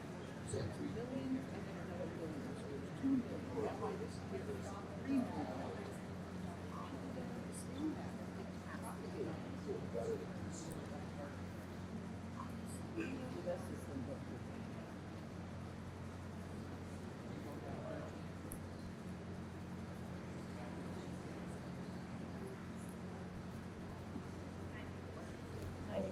Nine. 94. It is 94 in opposition to the question, and so the amendment fails. Now we go back to discussion on Article 2 as presented in the town meeting warrant. My name is Zhenya Shevchenko. I live in the village, and I would like to make a motion to vote on Article number 2 in the amount recommended by the Town Council. Okay, so that's a motion to move the question. So all in favor of moving the question, which means there will not be further debate on it. We will move to a vote after that. Please raise your hands. I don't think this will pass. I know it was annoying. This is the. I didn't make a mess. No, they did.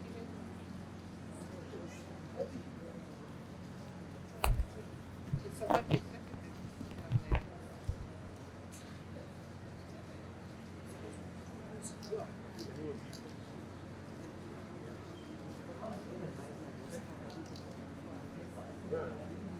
The voting was for the 8th. I don't know.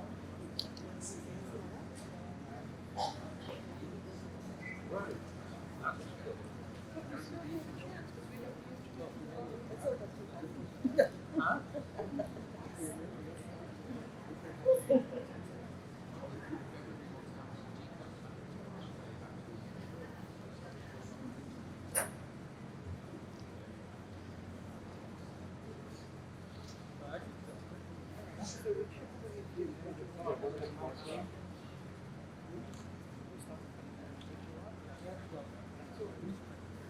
Can't reference specific line item? Or we could just recommend.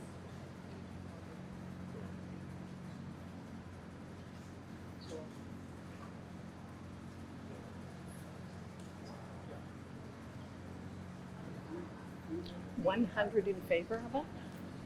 Okay. There were 100 votes in favor of moving the question, and that's out of a total of 175 votes. So we are now going to move to vote on Article 2 as presented in the warrant article.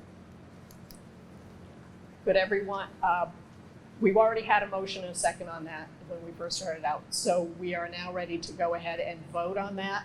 Please raise your hands if you're in favor of the article as written.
So that's enough. I think they're going to want a full vote on it though. So. Yeah. We have 87 in favor of that. We are going to go ahead and allow the noes to vote at this point. So if you're opposed to this, please put your hand up.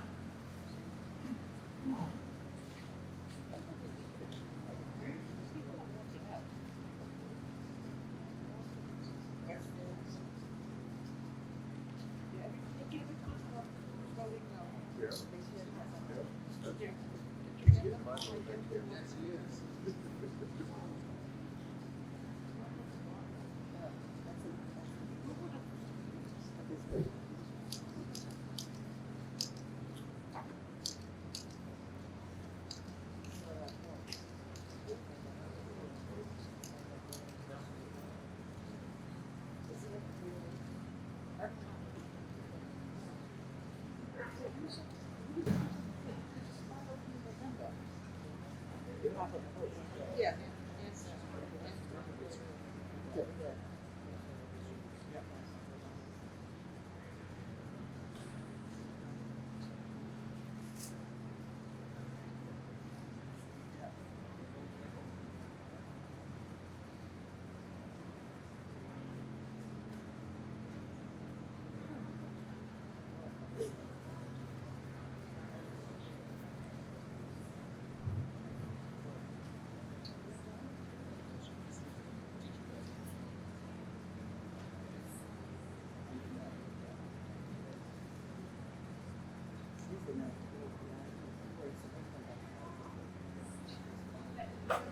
$76.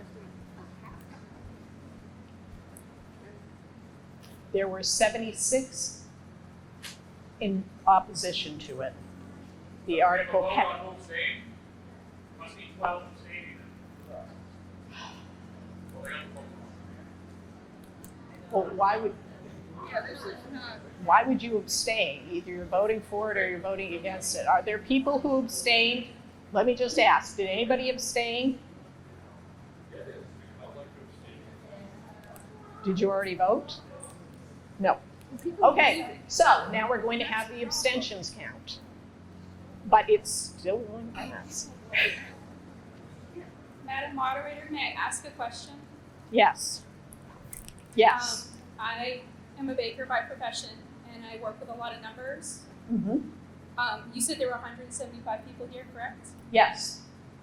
If you do the math, there should have been 88 people at the tail end of the yes vote. You said there were 76, ma'am? That's what I was told. Okay, so you're short some people.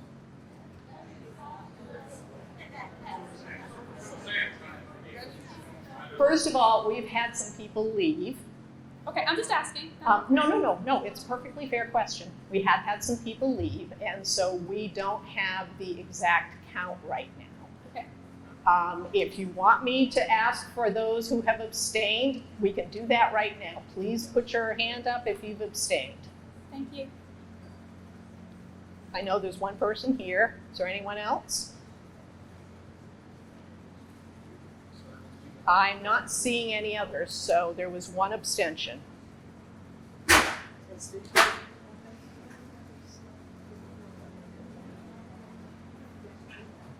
We're going to move on to Article 3.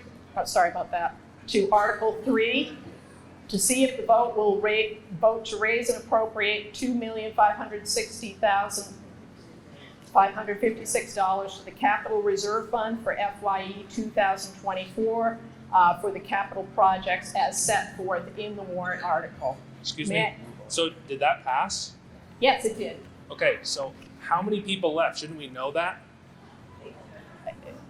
You're not in order, but I will have that question asked.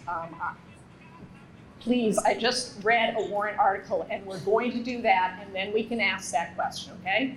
Thank you. Well, no, we can't really move on until we talk about this. No, we're going to have a motion on this thing and then we can stop and we can ask the question afterwards. Please let me finish the article. I just think it should be clear if people left what the new number is if it's Thank not you, sir. 175. I understand your question and we're going to do it. We're not going to do it at this particular moment. Right now, we have an article. Do we have a motion for Article 3? I see a motion and a second. Now, we did have a point of order as to how many people are voting at this point. And I'm not quite sure how we're going to figure that out. This was on paper, we know. Yeah. This is a point of order, so there's not discussion on it. The point of order becomes irrelevant. We either vote for or against. If the number of in favor is higher than the number against, it does not matter how many people are here. It's voted in favor. Well, so that's a very fair question, sir. Very fair point. If anybody wants to have the number done, we're going to have a vote on that. Do we have to stop every time somebody leaves the room and recount the number when there were more votes in favor of it than there were opposed to it? So why don't you put your hands up? Put your hands up for if we are not, okay. I've lost control. But if you have had a vote that says 87, and then it has a lesser number, and there was one person who abstained, but it did not reach 87, then that's the number that you have. Somebody might be in the bathroom. Somebody might have stepped outside for a minute. You can't keep a constant tally of this for everyone. Excuse me, isn't this specified in the moderator's rule of order? That's how the vote is defined. It's not defined relative to the additional people that registered for the meeting. It's defined by more in favor as opposed. This is not like a point of order. That's correct. And we're going to move on. We're moving on with Article 3. We've got a motion and a second. Could we please have discussion on Article 3?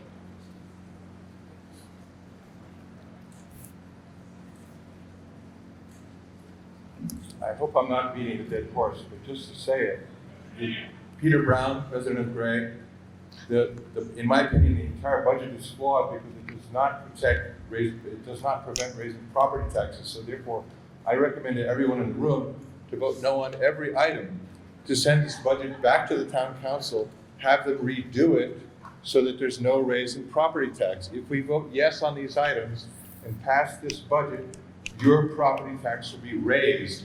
Therefore, vote no on everything and send it back. If you want to vote yes and have your property tax raised, then, well, you got to do that. That's your conscience. But anybody who doesn't want their property taxes raised... Please, people, let him speak. Anybody who doesn't want their property taxes raised, send it back to the town council and tell them, we are tightening our belts, you tighten our town council budget belt, and come back with a budget that, whether the school board needs this much money or not, come back with a budget that does not raise our property tax. It's a simple formula. So I recommend everyone vote no on every item, finish the meeting, let's go home.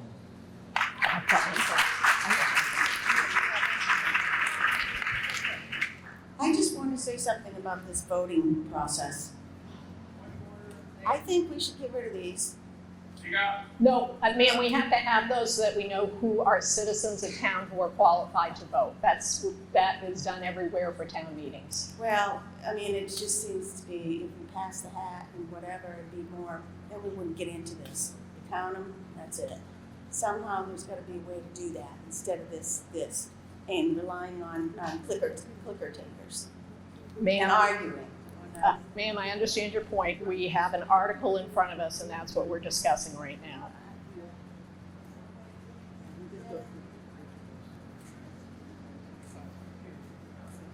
Do we have anybody there? I'm personally going to vote in favor of the motion. I know that the council spent a lot of time trying to figure out how to organize the budget. I understand the property tax concern. This is a period of high inflation. Inflation for the last year was 7%, so a flat property tax is by default a cut. I'm going to vote in favor of the question. I'm also going to move the question. Second. Okay, we have a motion to move and a second to it. All in favor of moving the question to vote, please raise your yellow cards.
112 people had voted in favor of moving the question.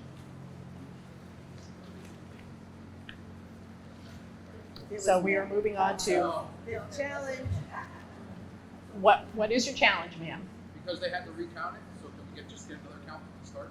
I'm sorry, anybody who wants to speak is going to have to get up to the microphone unless they're unable to do so, because I can't hear you at all. Well, we can't hear you. So what's the... Sorry about that. Well, let me get that like that. That's my problem. I need people to come up unless there's some reason that they physically can't come up to the podium and speak, because I can't hear you from the audience. Can we challenge that and get a recount because they had to recount in the middle of it? So can we just start it over and recount it from the beginning? How about if we do? No. No. So we're not going to have a recount of it. Is that in the books that you can't ask for a recount?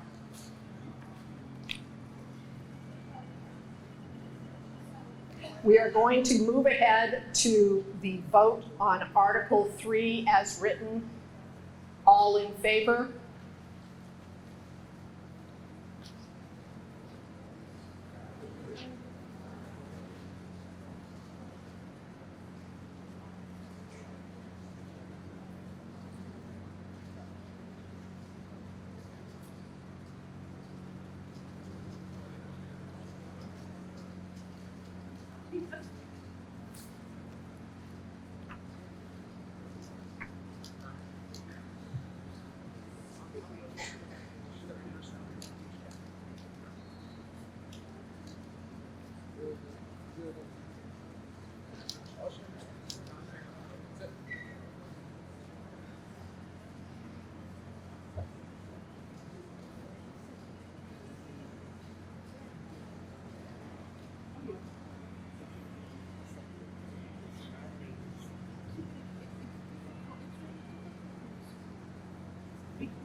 That's exactly right.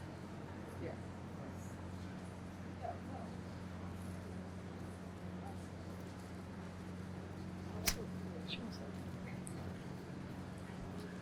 90. Are we sure that we haven't had more people? Brett, we haven't had more people come in since the 175 vote passed, since the 175 total. Okay.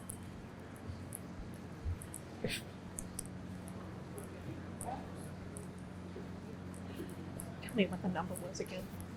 Number. 90? 90, okay.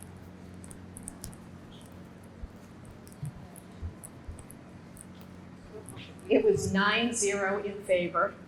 I'm going to ask that those who are opposed, please raise your, thank you.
77 were in opposition to the article. The article passes.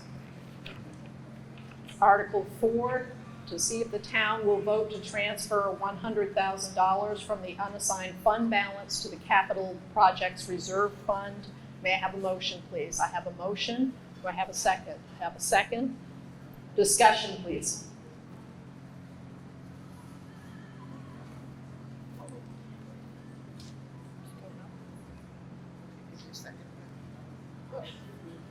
Yeah, just trying to get my bearings.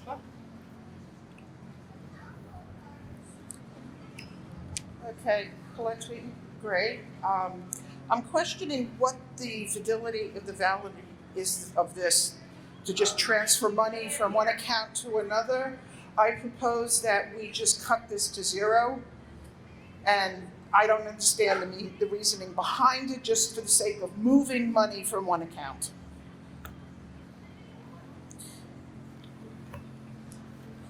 I'm going to have, well, I guess. I made a motion to cut it to zero. Okay, you've made a motion to cut it to zero, so we will now have, do we have a second on that? Do I have a second? Okay, sorry, there is a second back there. Okay, so now we can have discussion on the motion.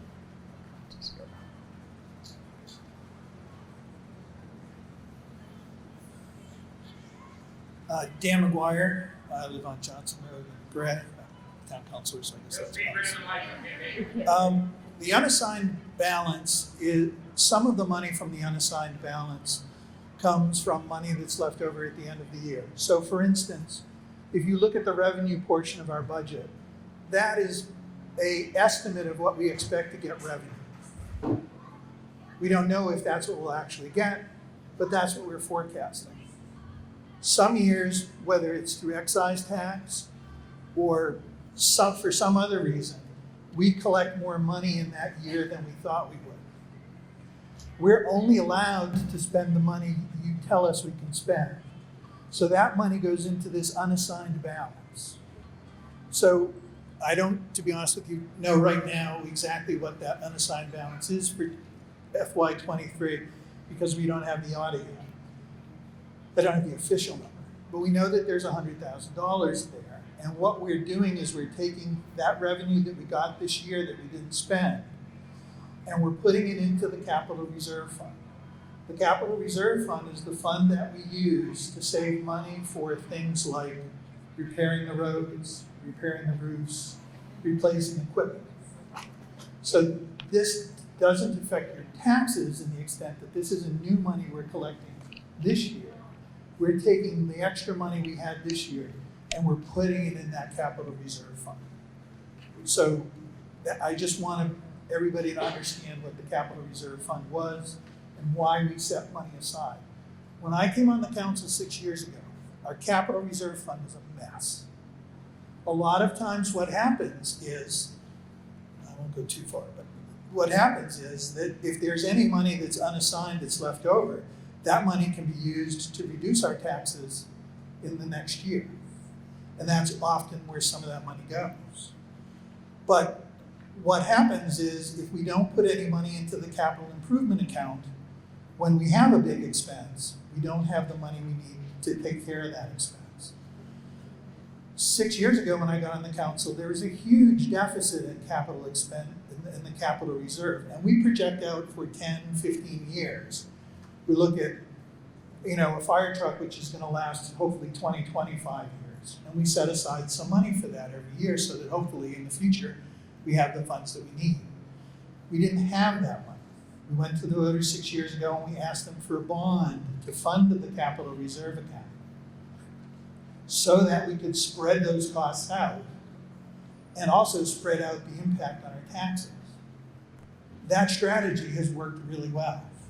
In fact, we haven't even needed all of the money from the bond, and some of that was returned and the bond was paid off early. Parts of the bond were paid off early. So I just want everybody to understand that the $100,000 is for money that we're setting aside for some future expense, whether it's in FY23 or years out. And you're moving it out in the next Do we have other, no, this is not a back and forth. If someone wants to ask a question about the amendment, you may come up to the podium.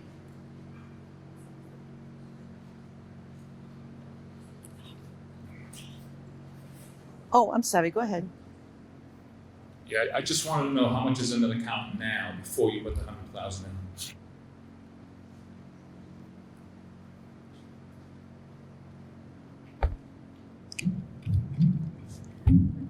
That was a good explanation of where the money comes from that gets into undesignated fund. So what we have currently a need to, as an example, to replace a roof over at Newbegin. And we're using that by raising tax, we're gonna fix it by raising tax dollars. Instead of taking this money that I call savings, but it is the undesignated fund, instead of using that money to offset that expense of necessary things that need to be done, that's where you start seeing decreases. And there is money that needs to be set aside, and we did, in the prior line, $2.5 million we just put into the capital reserve account. We just did 2.5. I mean, how much more do we need?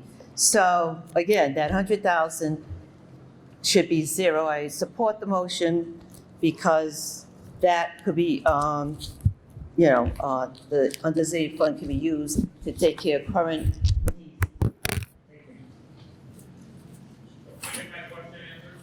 We're trying to get that information for you, sir. Mr. Councilman, you said that Article 4 does not affect the appropriated taxes, is that correct? Because on warrant articles 2, 3, 4, 5, 6, and 11 on the paper you handed out, it says these budget expenses will directly affect the mill rate on this paper here.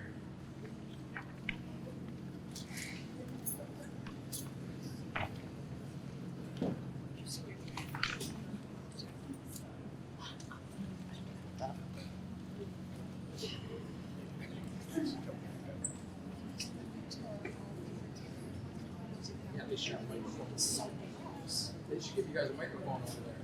Well, I can't speak again, but I can. Yeah, so it says this one here, they're listening to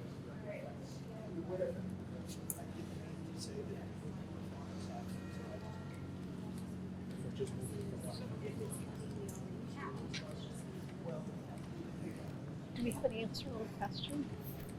Do we have an answer on?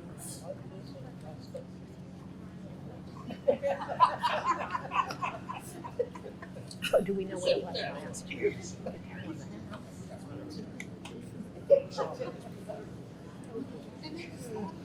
And we know what the number was last year. I know we don't know what it is.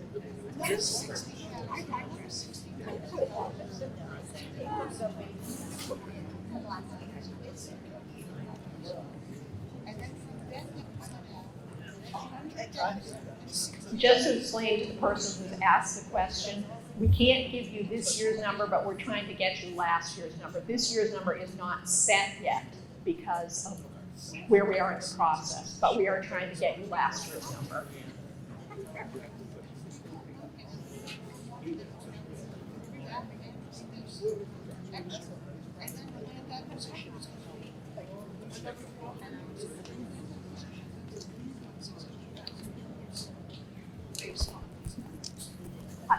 I think that we can have other questions or comments about the proposed amendment while we're waiting for that answer to come. Nathan Supra, Portland Road, I move the question. I would like to be able to answer the question from the participant, if we can do that. We really are trying to get that for you. And then we will move the question after that. Did I? No, nope.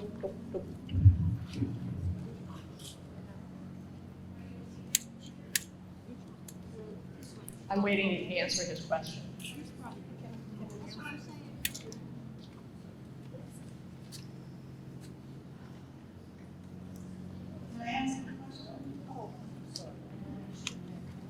Yes, certainly may. I think this is probably just an educational thing. I'm looking at Article 3, 4, 5, 6, capital improvements. And what I'm seeing, like Article 4 that we're on, I'm seeing final is 325, I'm seeing proposed at 100 passes. So what are we really truly voting about? It looks like, is this what you have in the hopper right now, 325, and then propose to bring it down to 100,000? Ma'am, we're trying to get an answer to that question. That's what we're doing.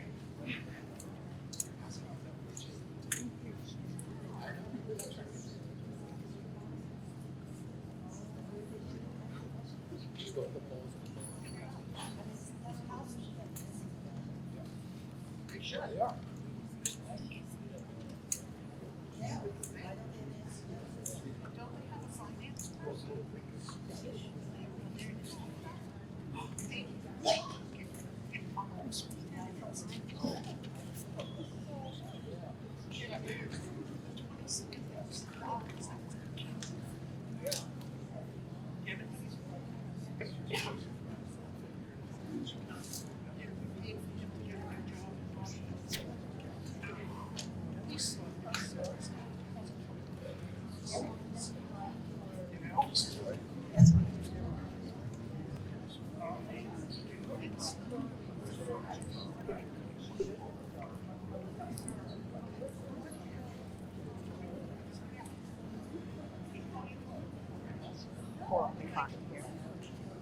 That's okay, if someone else is pass out, that's what happens.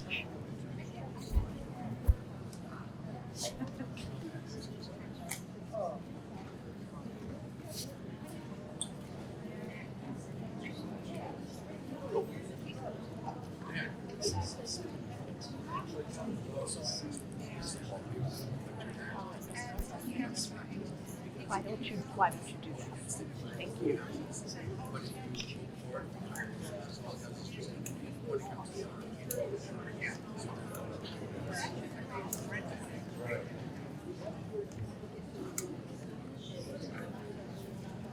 Point of order, do we happen to have a finance director on board to answer some of these questions? We don't have the finance director here today, but we do have, okay, oh, yes. So where are we getting our information from? There's someone who's prepared to answer your question, and she'll tell you who she is. Hi, the finance director is here today, Justine, she's over there in the corner. She is looking into what the firm figure is. As I mentioned in my presentation, we do not have firm FY23 numbers for a variety of our accounts because we've yet to have our audit done. In the process of securing an auditor. I can tell you in reference to the decrease, that we had a $325,000 proposition for that savings reserve for capital projects in June. Part of our reductions that we made is to lower that savings to $100,000. And as Dan said, it can be used to cover any overages we see this year or save for future projects at 25 and beyond. That's what we're doing with that $100,000.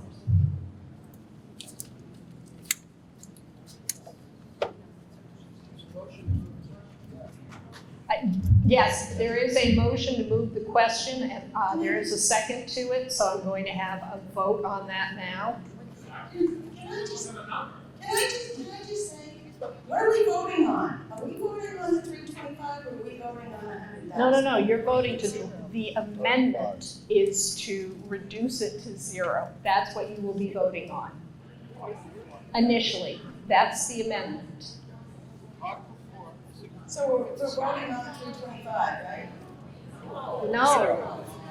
This is Article 4. I'm just trying to figure it out. This is Article 4, and the motion that is before the town meeting right now is to lower that amount to zero. That's what we're waiting for. I am going to ask for a call on moving the question. They're going to keep trying to get the answer for you, but We have to be moving along today. So could everybody in favor of moving the question with the understanding that we will try to get additional information for you, please raise your hands. This is to move the question.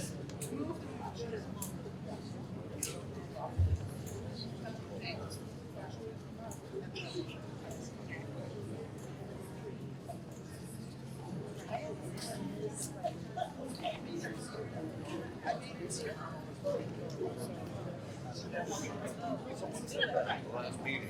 Yeah, the town said. Yeah, they said no. They don't have money for that. This is to move the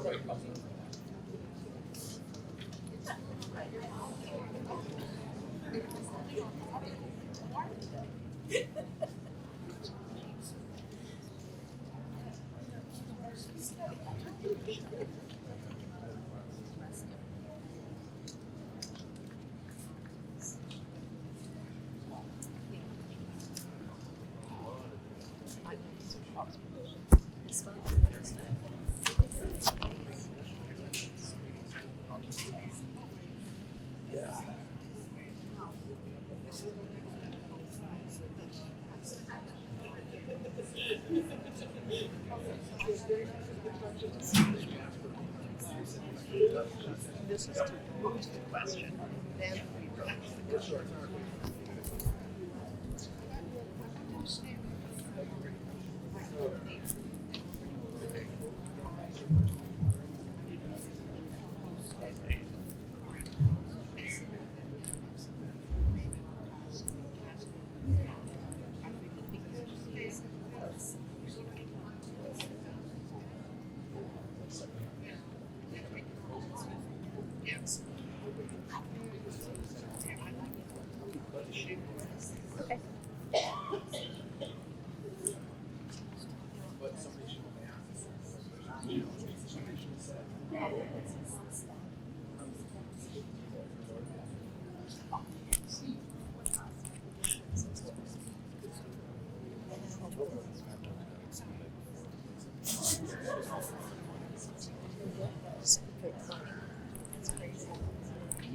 Brett, I can't remember what you said. Don't put the two numbers at the same time.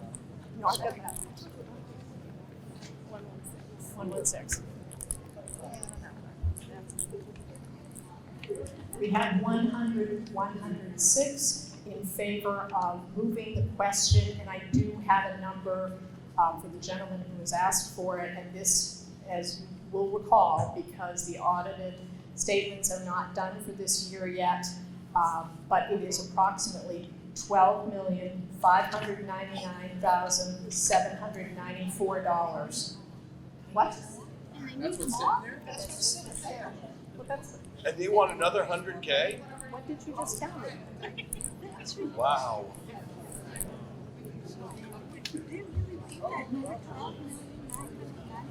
Sorry, ignore that number. Really sorry. My word, there's something wrong here.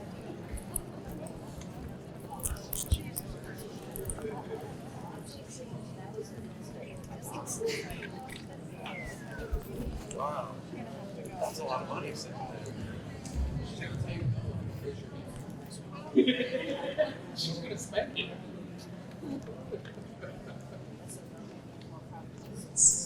Okay.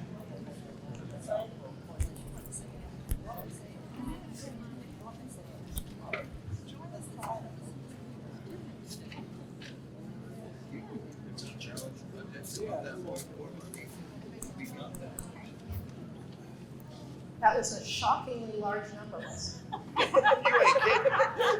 Yeah, it's just, we don't need a budget this year, just take it out of the reserve fund.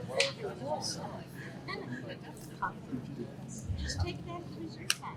We don't need a budget. I think we can balance this.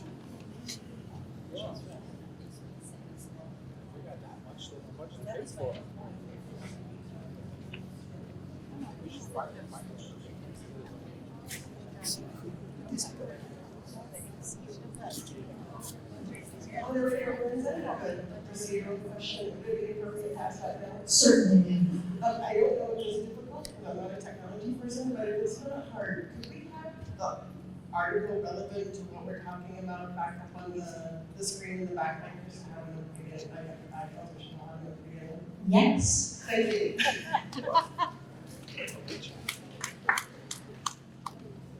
That'd be handy.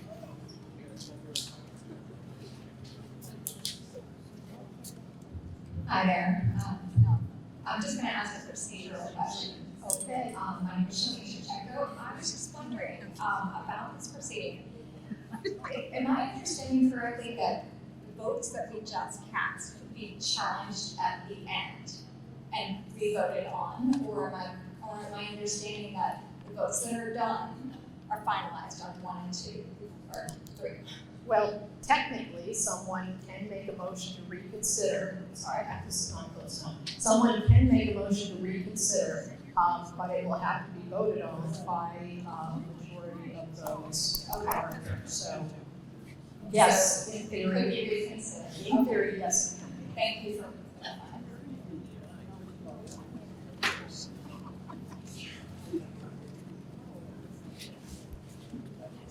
Can I make a information to clarify?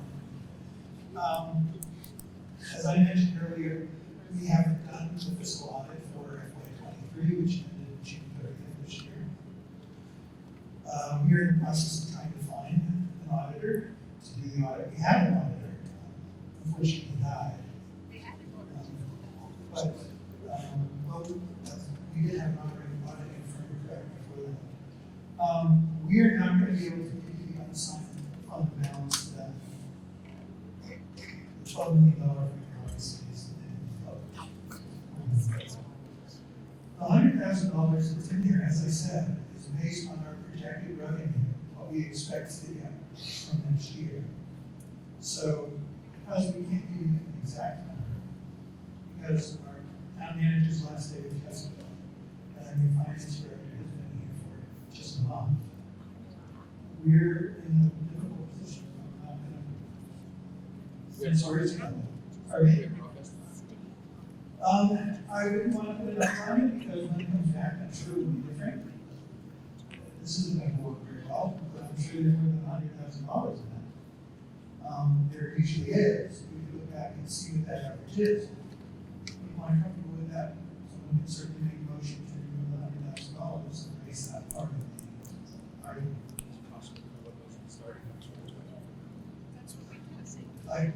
I would find out, I can only see what it was at the end of this year, 2022. So we have a baseline. Sure, I will check that. Thank you.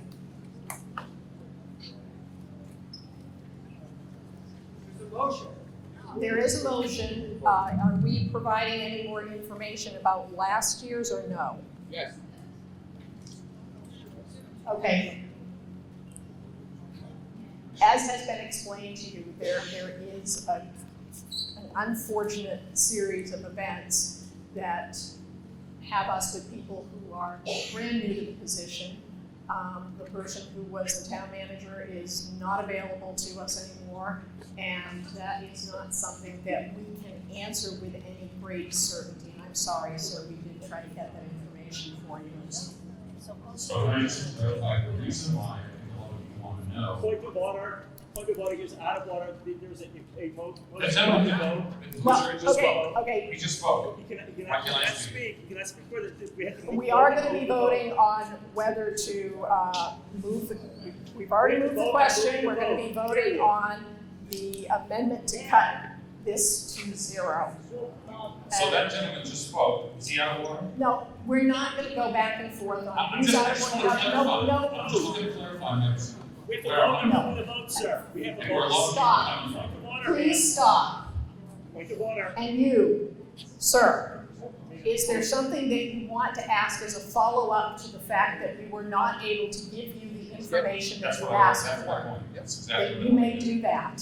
So the reason why people want to know is because if there's $12 million in the ambulance, there's not, I would vote no. If there was 200,000 or 300,000, I would probably vote yes. I don't have a vacation budget of $40,000 at the end of the year, be over in groceries, and then just take that. I'm not going to put another $1,000 in vacation. I'm going to pay off my shortage of groceries. that's the point you wanna make. If there's not enough money in there now, or there needs to be more, I'm all for the 100,000. But just to stick it in there, with no information, is just wrong. Well, thank you. There's not going to be any further comments on this. I would remind you that if there is not $100,000 in it, it's not going to get transferred regardless of how you vote. So just keep that in mind. So we are now going to move on. We're going to go ahead and have a vote on the question on the amendment to cut the amount in Article 4 to 0. All in favor of the amendment, please put your hands up.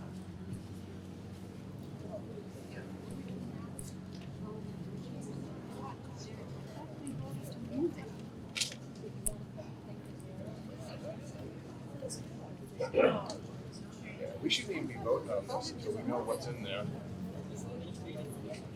Yeah.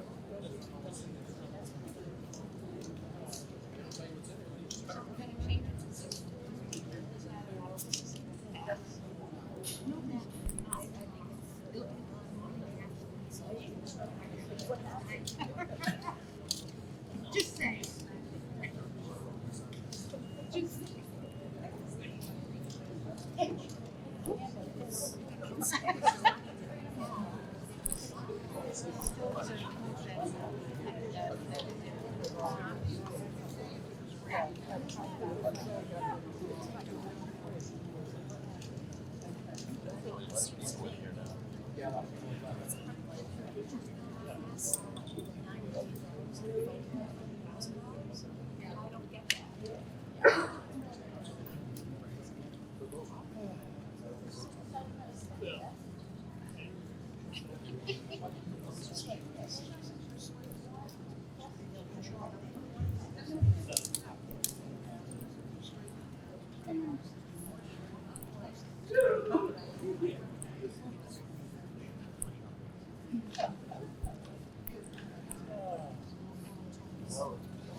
Really? Pretty close.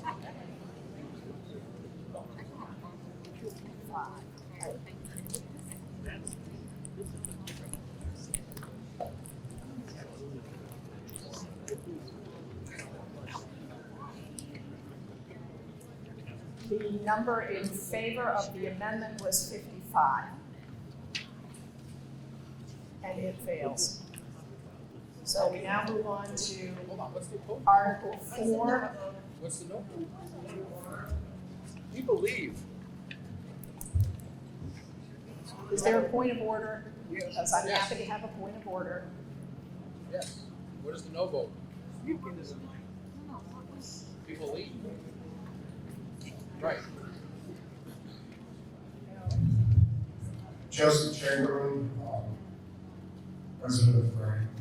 I'm used to speak at meetings like this, but when we're voting, could we please do the vote for yes and no? We don't know the total in the room anymore. I'd like to think that we got an idea about it, just to be fair to yes and no. I'm sorry to address this to the moderator.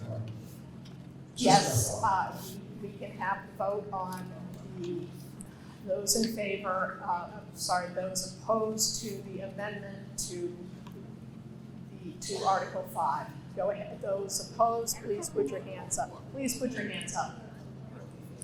Article 4. Article 4.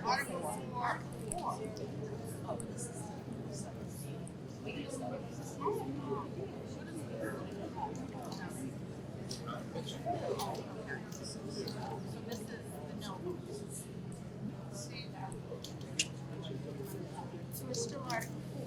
Yes. You said the moderator said Article 5. That's why I asked what was that's why I was wondering what was happening.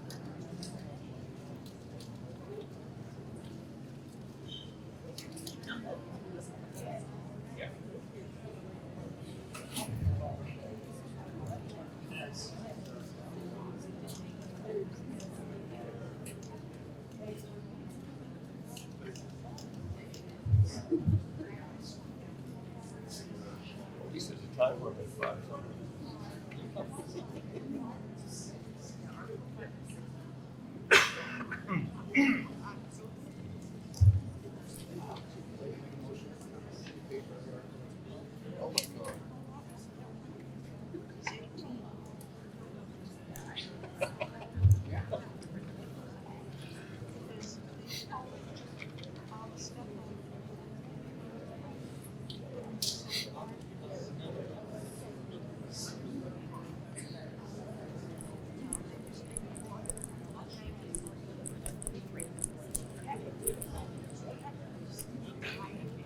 93 were opposed. 93 were opposed. We are now moving on to the main question. Article 4. Yes, sir. I'm just going to go on a limb here. It looks like the top you originally proposed $2.8 billion for the capital reserve. And you reduced that because you reduced the amount you were setting aside for savings from 325 to 100,000. That was to reduce the overall budget. So now you're adding 100,000 to the reserve, which is now going to be 2.5. There's a couple other items in there. So the total indicated reserve, it says expenses, but its probably balance is 2.7 million. And my general understanding is that the town for years and years did not set aside enough money for savings for capital reserve. As Dan pointed out, 6 years ago, they began trying to remedy that by adding some additional money to savings so that they don't get slammed when we have to buy a new fire truck or some additional unexpected expense. And for that reason, I'm in support of the 100,000 and will be voting for the amendment. They're not using it for fire trucks. They're not using it as a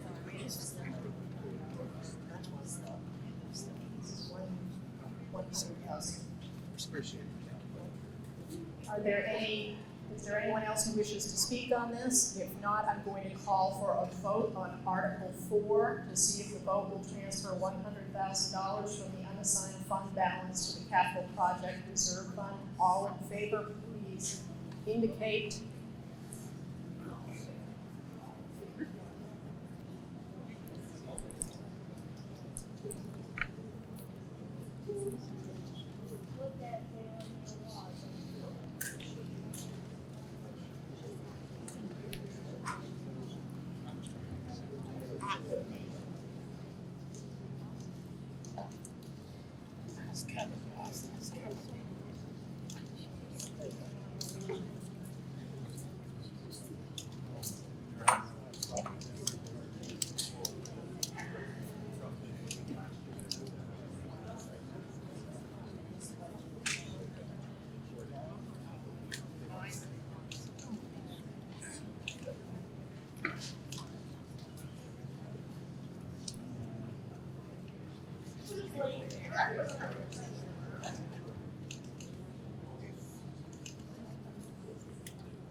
Ninety-nine voted in favor. We're going to go ahead and a vote on those opposed. Point of order. Yes, ma'am. I'm sorry, I've been to a lot of these meetings. I'm really disturbed that, and first of all, I'd like to move this meeting suspended until we have accurate numbers. There's errors in the presentation. We have brand new people. We have an unaudited set of records. We had a town manager that left. I had recommended that we have the books audited. when you did find problems in the records, Ma'am, we got rid of the auditor. Ma'am, that motion is out of order. Second. And this is, it's a motion to suspend this meeting based on inaccuracies that are in here, were causing a lot of stress with misinformation, or lack of information, I should say. And I think that it's unfair for us to continue with this meeting with so much going on. And so we have our act put together, then we can come back and vote on a clean budget.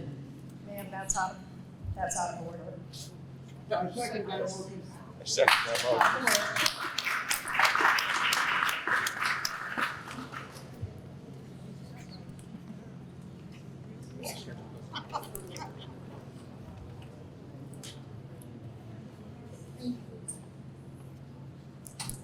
Article 5.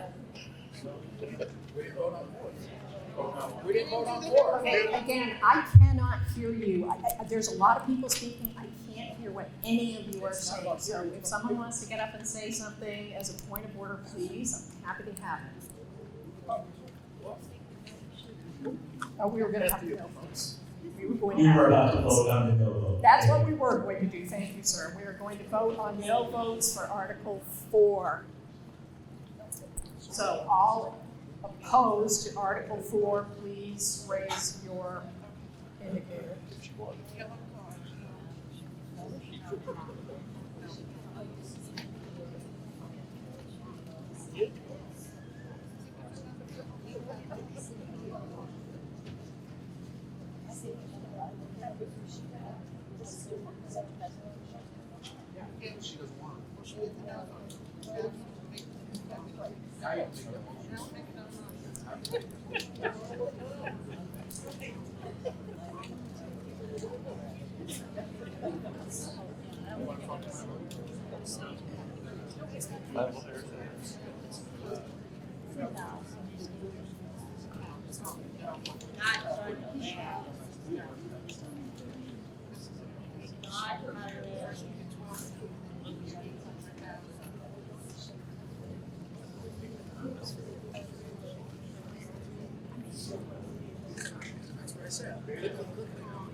You were opposed to the motion. Motion passes. I told you. Article 5, to see if the town will vote to transfer $50,000 from the capital improvement reserve funds to the land acquisition reserve fund established by town meeting in fiscal year 2020, and to appropriate up to $50,000 from the land acquisition reserve fund, provided that the town council shall hold a public hearing prior to the expenditure of any funds from the land acquisition reserve fund. Could I have a motion, please? A motion and a second. Discussion, please.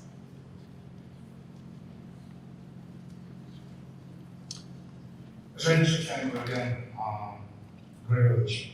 So guys, I would like to make a motion to vote for Article 5, 6, and 7 at the same time, because it's the same as Article 4 about transferring money, which is already on the accounts.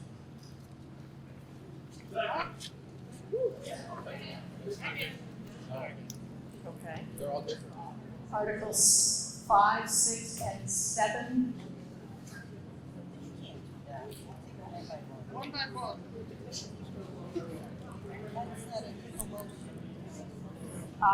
He can make he has made a motion to take the articles together.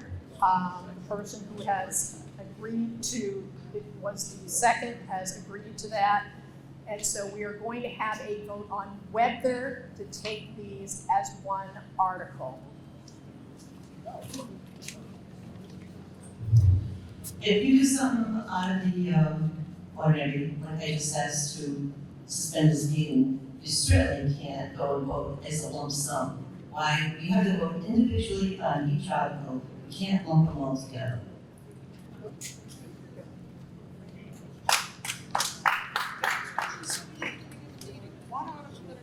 Madam Moderator, point of order, I think there's a motion on the floor that's been moved and seconded, so you need to dispense with that motion before you can move on. Well, I think that she was speaking to the motion itself as to whether to take it. This is the I'm discussion. sorry, are you talking about the original motion? You have an original motion on the floor, you read Article 5, it was moved, it was seconded. That motion is a priority motion. It needs to be dispensed with in one way or another before you can entertain the lump sum article. I get to make a call here, and my call is going to be that you should not be taking the articles up together. They should be done separately and voted on separately. So whatever time that takes, we will do it. So we are at Article 5, which I have already read, has been moved and seconded. I moved the motion out of order as to whether three articles can be done together. So we are now having a discussion on Article 5. Gary Foster, Williams Road. This name, land acquisition fund is something that's relatively new. And I'm wondering how much land is the town looking to acquire and for what purpose?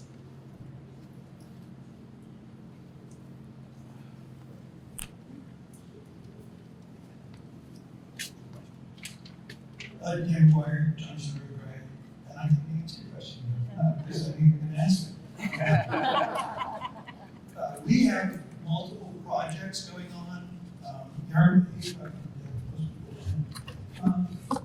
Yarmouth Road, everyone is familiar with 150.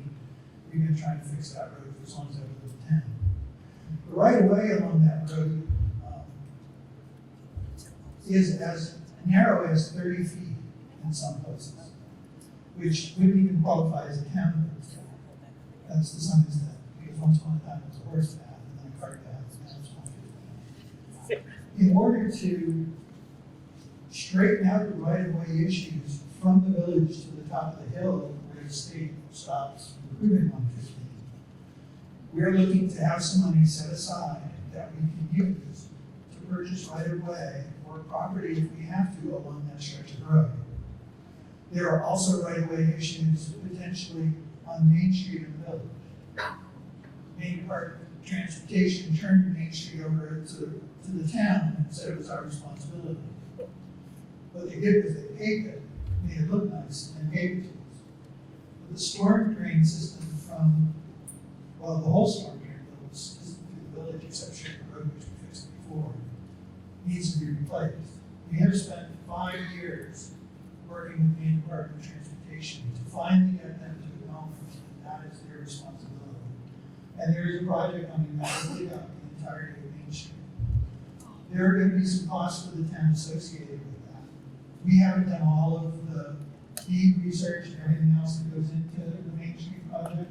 So what we're looking to do is we're looking to set aside this amount of money so that we'll have the ability to do that work and basically sort through all those issues. Thank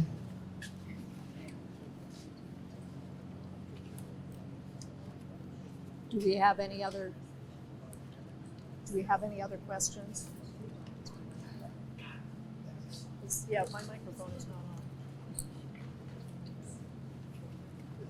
It's not on.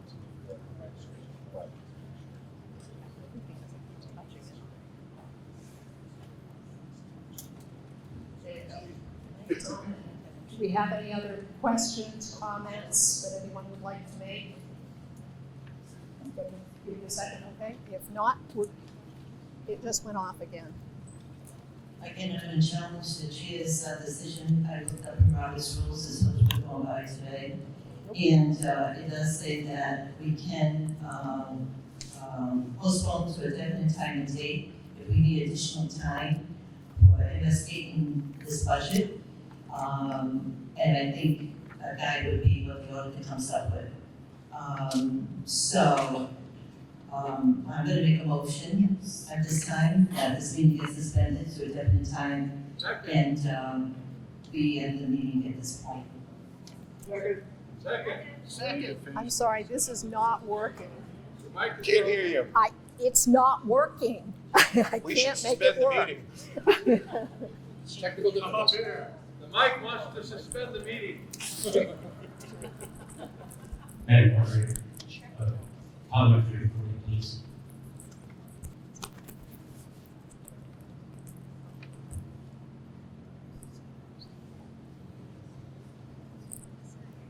It's like the Academy Awards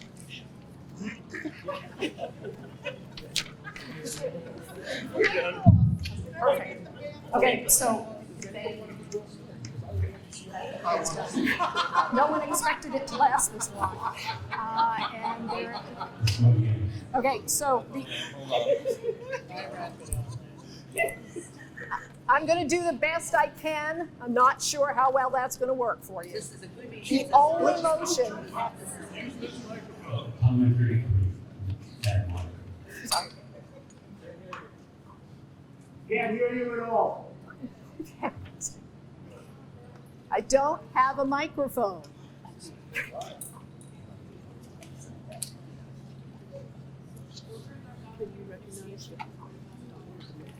Yeah, real.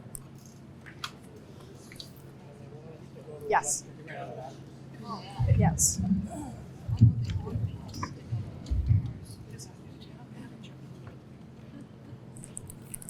Thank you. I'm just going to do this. I don't have enough. Okay, thanks. Yes, go ahead, and then I'm going to come back to the question. You need the microphone. I don't need the, oh, really, I don't need the microphone. Right, speak out. My parliamentary inquiry is the motion referred to Robert's rules. My understanding is this meeting is not being followed by that. We are doing the main moderator's manual. And I'm questioning, what does the main moderator's manual cite, not Robert's rules? Thank you. I was actually going to say that. The main moderator's manual says that if there's going to be any recess or adjournment of a meeting, it has to be to a time certain. So unless you're going to present a time for this to be held, you cannot have that motion. Before you said that you wanted to recess it, and you can't do that unless it's to a time certain. If you do want to do a motion to recess or adjourn to a time certain, you may do that, but please include the time in that. I'd like to make a motion to recess till after the audit. No, it cannot be until after the audit. It has to be to a time certain, which means a date and a time. Okay, so when is the audit then? I'd like to know. If you have a budget that cannot wait until your audit is done. October 1st. Okay, so I'd like to make it October 10th. Okay, if someone wants to make a motion, then it will be postponed to October 10th. Yes. Yeah, we're happy to have that. All right, why don't you suspend that? Why aren't you the moderator? Because I had to give them a half hour. You would have had us out of here by now. Really? Seriously? Madam Moderator, again, And we need a time for that motion, not just October I 10th. question the relevance of the motion. We still have a motion on the floor, and ready for a vote on Article 5, which we cannot be dispensed with. We're going to deal with this question first. It has to be to a time certain, not just to a date. I don't think you're the person who made the motion, so. I made the motion. Okay, all right. Okay, I made the motion to suspend the meeting to a time certain, and the time certain should be October 1st, which is in a couple weeks. That's not a time certain, that is a date, but not a time. Same as we would call, for this meeting, It's a Sunday. It's a Sunday. Sunday, so let's make it, Saturday, the day before, September 30th.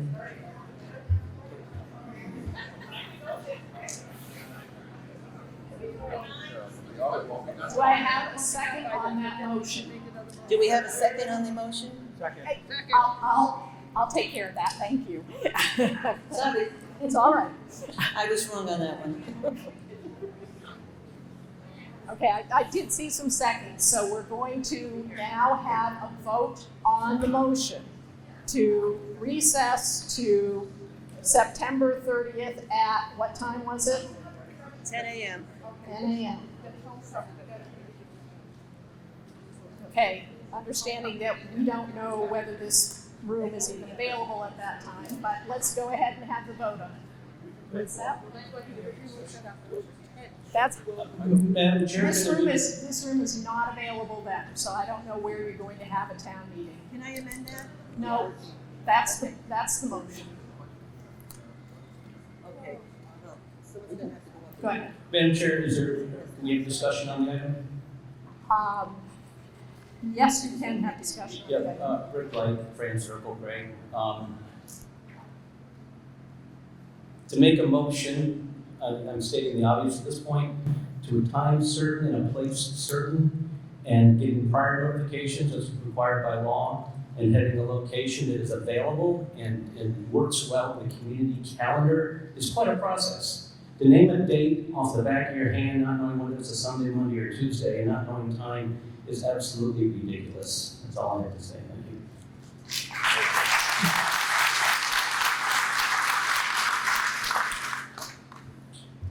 Dan McGuire, Johnson Road, Gray.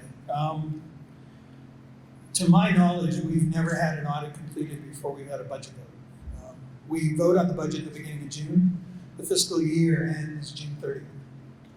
So our history going back for a long time is to not have an audit before we have a budget vote. In fact, the fiscal year is not even over before we have a budget vote. The other thing is I can assure you, despite the fact that I've heard that it's homecoming that weekend, so that's something to run into. There's not a snowball's chance in where of us getting an audit done by the beginning of October. I wish it wasn't the case, but that's where we're at right now. I understand the frustration of not having certain numbers. I understand the frustration of having to work through mistakes that have been made in the budget. If the $100,000, if the unassigned budget piece is that's the sticking point for people, because we can't give you a hard and fast number as to what the unassigned budget balance is, then someone's free to make a motion to remove that from the budget. But the last unassigned budget for which we have audited figures was $835,000. Remember, Kristen mentioned earlier that we have, by the charter, the responsibility to set aside 3/12 of all the money that we collect. At the end of that year, that money rolls into the next budget. And then whatever the next budget is, we're required to set aside 3/12 of that. So we're always going to have an unassigned fund balance. The reason the council was comfortable putting $100,000 in there is because historically we've always had multiples of that. I understand not everybody in the room is happy about us not having a set figure, but that at least explains the process and to some extent why we can't give you a number today. Thank you. And I would remind everybody that we have voted on Article 4, which was the question of the unassigned fund balance. But we do have a motion before us to postpone this meeting to September 30th at 10 a.m. And I'm going to call for, did you want to speak on that? I did, I'm sorry, I just had one question before we vote on that.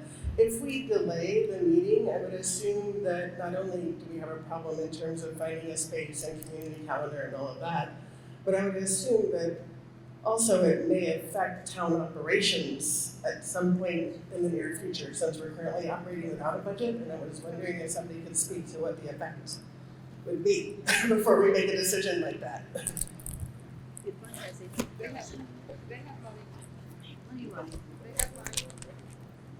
Yeah. Okay, we have a motion, we have it seconded. We understand the problems with next week, but, not next week, in 2 weeks. But we're going to have a vote on it. All in favor of postponing until September 30th at 10 a.m., please raise your indicators. We need different days. Please raise your indicators. We're having a vote on it.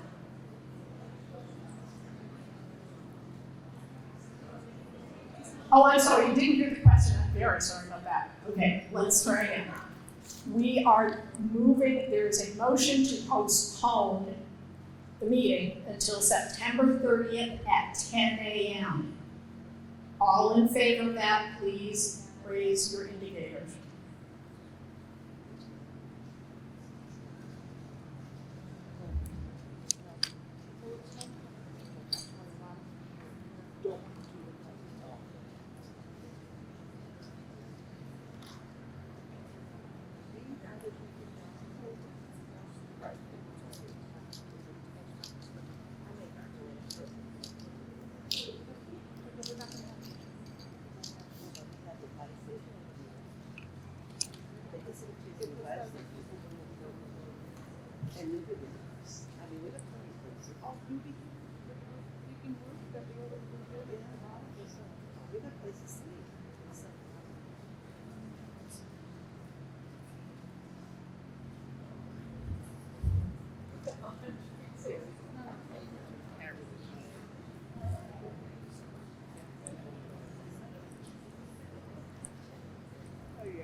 There were 29 votes in favor of that, and I'm going to make the moderator's call that we are not going to have the opposite vote done. We are now going back to Article 5, which has been moved and seconded. Discussion on this item. Would someone like to come to the podium and make a call for the vote, please? I move that we move the vote forward. Question. Got a second? Okay. So the next question that is going to be voted on is whether we're going to move the question for Article 5. It's not Article 5 itself. All in favor of moving the question?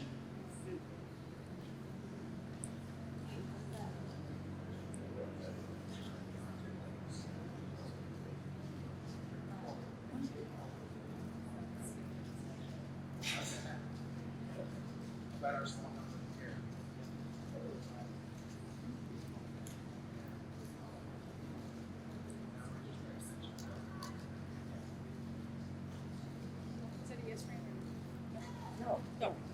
Thank you. That's okay. I'm just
Yeah, the next one. So what's the next motion?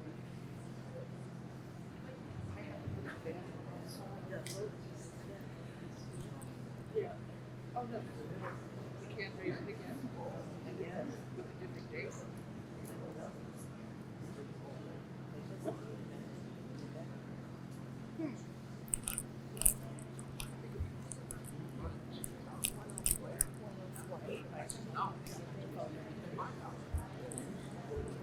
Yeah, exactly. It's 104 in favor. We are going to go ahead and vote. Those opposed, if you're opposed, please indicate.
Twenty-four opposed, the motion passes.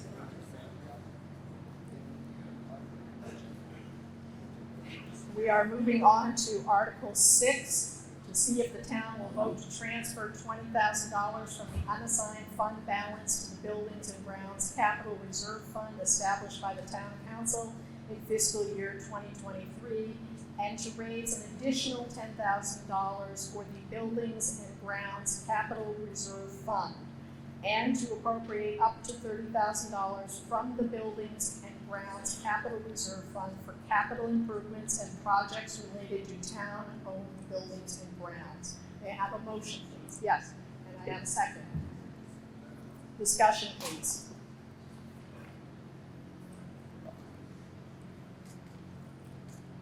Do we have discussion on this one?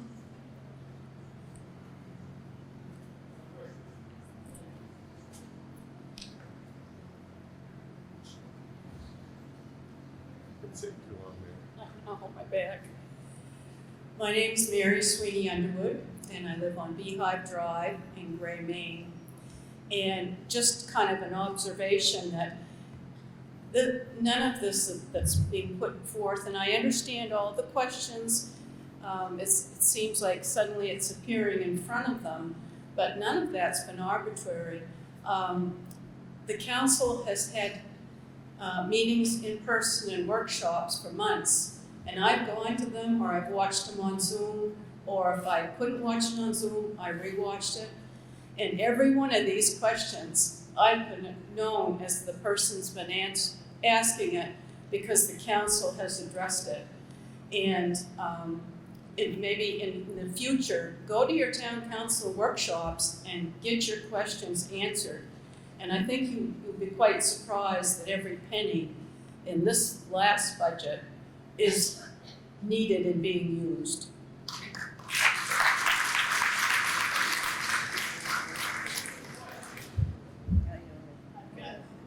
Got a request to move the question. It's going to happen anyway. I'm going to second. All of those in favor of moving the question?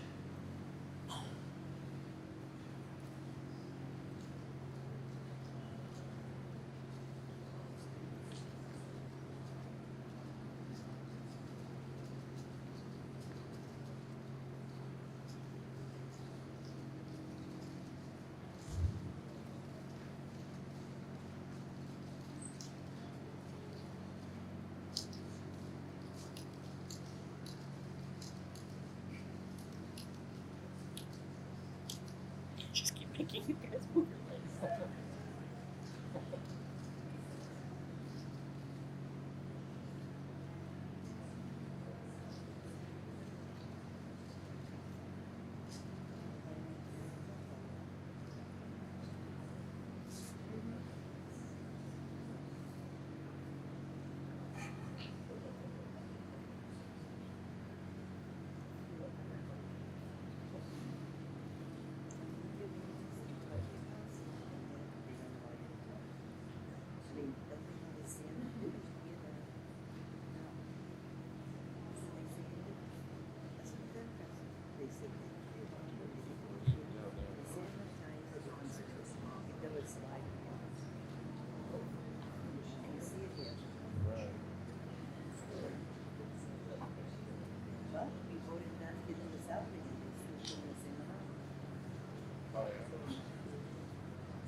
Voted in favor to move the questions, that we are now going to vote on Article 6 as presented in the town meeting warrant.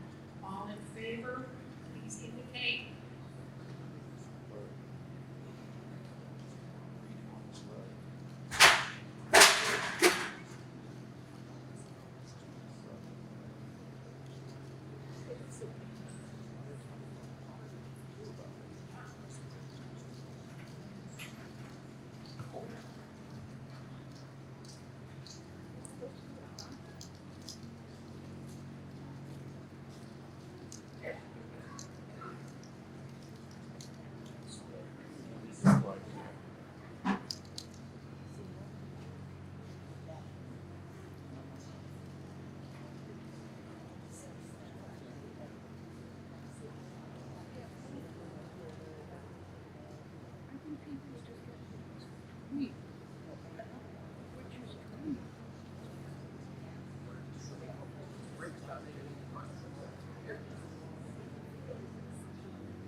Voted in favor. You're now going to have people in opposition to it raise their hands.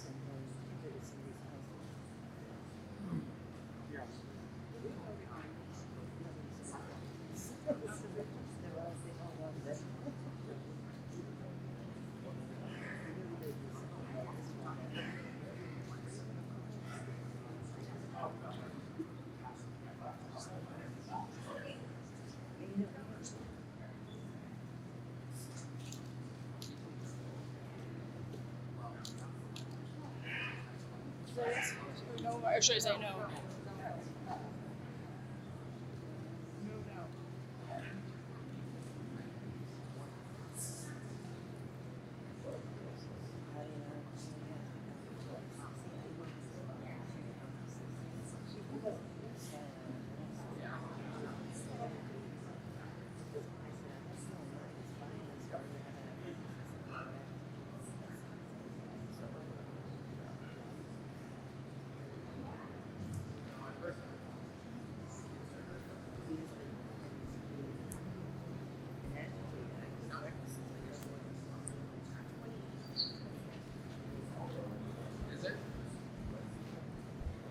Yeah.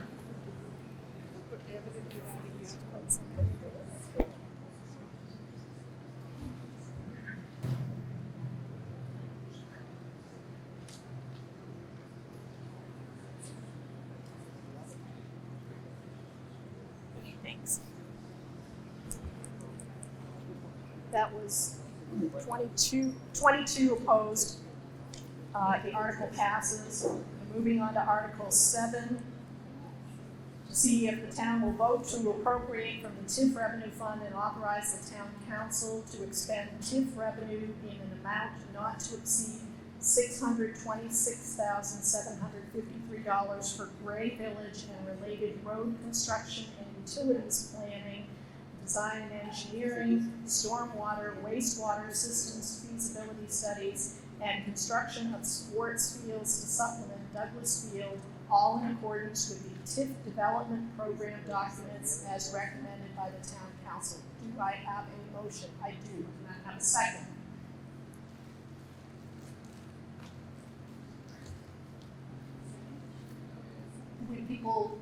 Would anyone like to comment upon this? Oh, yeah.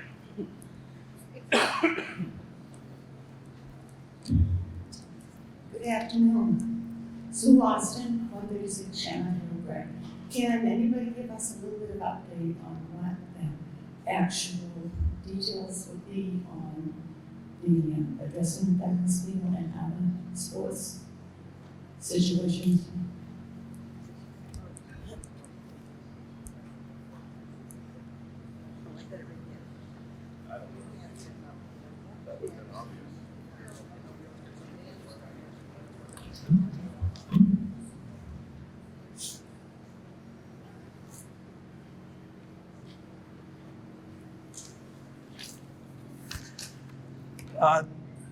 TIF stands for Tax Increment Financing.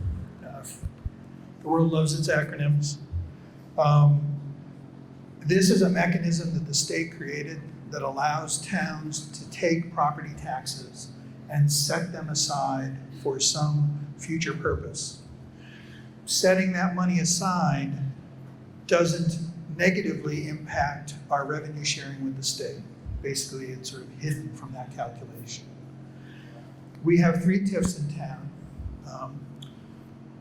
This money will be used primarily for, really, the description here is, I don't have the plans for all of these things that are named here, but it's for all of these things. It's for the developmental goals, to support the comprehensive plan, the master plan. Some of that has to do with fixing Yarmouth Road. It has to do with the work on Main Street. Some of this TIF money is used to help the water district replace water mains that are decades old. So this money hasn't been specifically allocated to a particular expense. What we're asking for is to take some of the funds that we've already collected, this isn't a new tax, and to set it aside for these purposes. The town is applying for a federal raise grant in the order of probably $35 to $40 million to do the work along Main Street and Yarmouth Road and to fix the stormwater system actually that continues all the way down to the turnpike. If we get this raise grant, our liability for that project will be probably somewhere north of $3 million. There's a huge, spectacular savings to the town if we can get one of these grants. Over the last few years, we've worked to try and get grants to give some relief to the property taxes. This would change forever the way the village would look, but there's no guarantee that we're going to get this money. We're working with our representatives in Washington. We're working with our representatives at the state to try and line things up. We have a lot of support from Senator Snow and from Senator King's offices to try and get this through. We have to submit that application by this coming spring in order to qualify for funds that would allow us to implement this project in 2028. One of the things, quite frankly, that we've never been very good at is looking far into the future. We always come to the table late. MDOT comes and wants to do a project, and they come to us and they say, oh, you should have been there. You should have been here 3 years ago. We have been trying to get the horses out in front of the cart, and we've been successful. Any of you that drive up 26 and see the North Raymond Road improvements there, we were told that we were too late for the things that we wanted to implement there. We told them we don't care, postpone it a year, we want these things done. Our town is growing, and whether we like it or not, other people are writing a lot of rules that we have to comply with, that we don't have any say about. Anyways, specifically for this, sorry, I got off the topic. That's the reason why we want to set that money aside. This is not a tax money.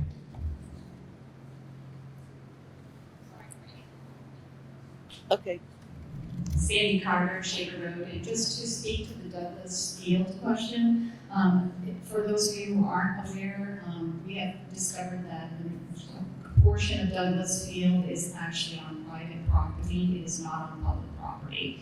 And that private property owner has other plans for his piece of it. And so this money that's being asked for the Douglas Field is to allow the town to move Douglas Field off that private property onto the Hamilton property or the Village Gateway property, which was purchased by the voters. And that would actually allow us to build a couple of fields to assist with the Great Little League, Great Gloucester Raymond Little League. And it would also allow us to move one of the smaller fields off Pennell so that we could have a little bit more room on Pennell. As part of that effort, the town is working with the Great Gloucester Raymond Little League to submit for a Major League Baseball grant, which would hopefully cover the majority of that. We need to set aside the matching fund or the portion that we would be on the hook for. In order to apply for that application, you have to show that you have the matching funds. So I hope everybody will support this, especially given the success of our Little League team this year. We want to make sure we actually have a field to play on in place.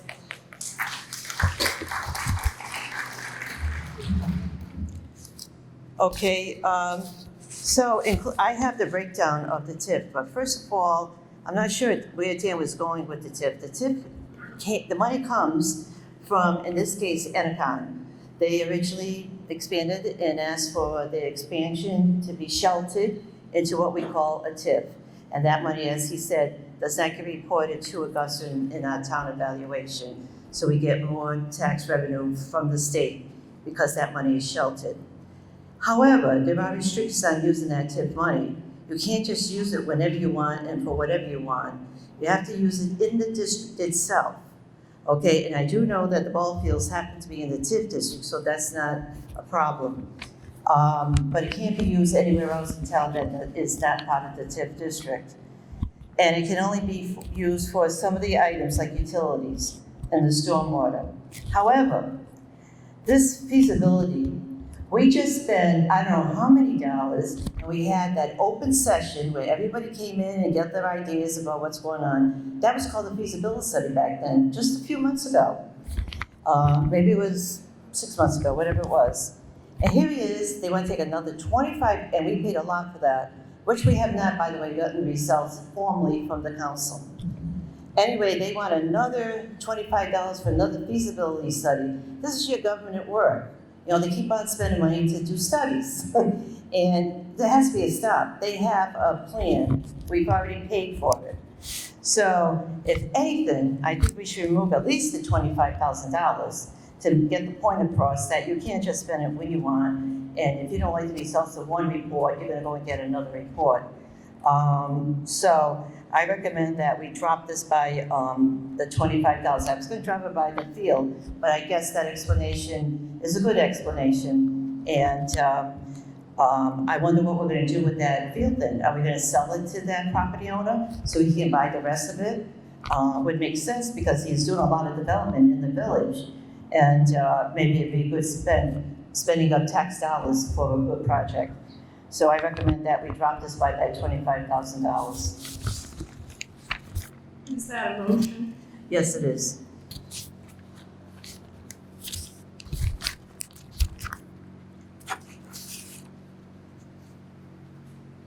Do I have a second for that motion? Second.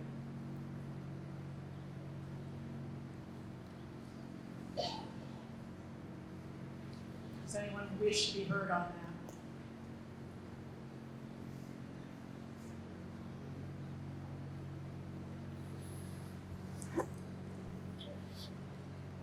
Dan McGuire Gray. Fran's right, there is the Northbrook TIF. The Northbrook TIF isn't involved in this particular project. You may remember that we had what was called the South Grade TIF back when the furniture company Nobiles was going to build a water park out on Route 26-100. we paid to put a 16-inch water main down Route 100. And there's no more Go Beals furniture. Several years ago, we asked you to, when you create a TIF, you have to identify what property you're setting the tax dollars aside. If you don't make improvements within those parcels of land that ultimately lead to increased taxes, when the TIF is done, all of that value comes back into the equation with the state. And there's the potential to lose a tremendous amount of revenue sharing money. We knew that that development wasn't going to happen. So we went to voters and we asked you to let us redefine that TIF and create the village TIF. That village TIF gives us the authority to spend money on any of the roads that come into the village for any of that infrastructure. The Northbrook TIF is a very specific TIF that only applies to Northbrook itself. But the village TIF, which we're looking to use money from, is much broader than that. Thank you. Is there anyone else who wants to be heard on the motion to amend? If not, I'm going to call for a vote. All in favor of the motion? Wait, what? Oh, sorry.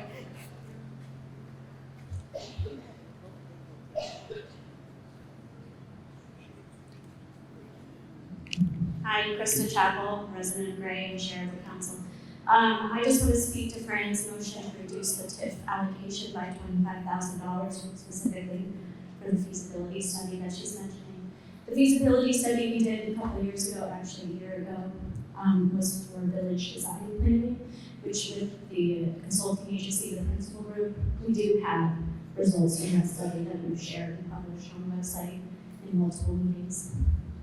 The stormwater feasibility study that we're asking for as part of this TIF allocation is to support the infrastructure improvements, particularly on Main Street, as we apply for this raise grant through the federal government. The stormwater, some of you may know, currently flows from the village.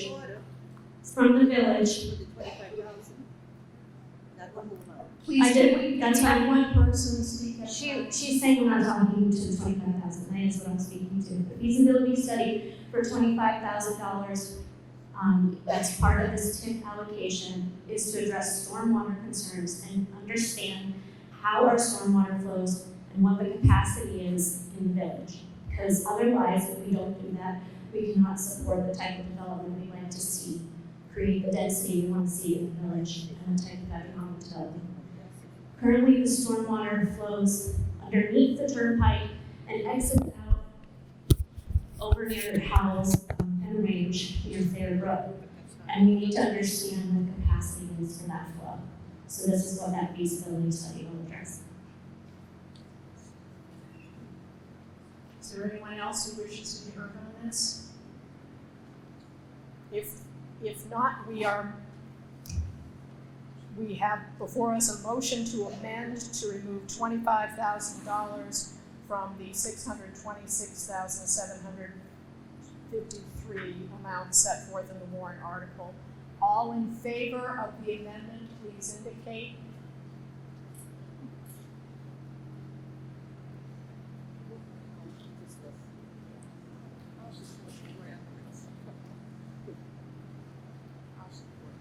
Thank you.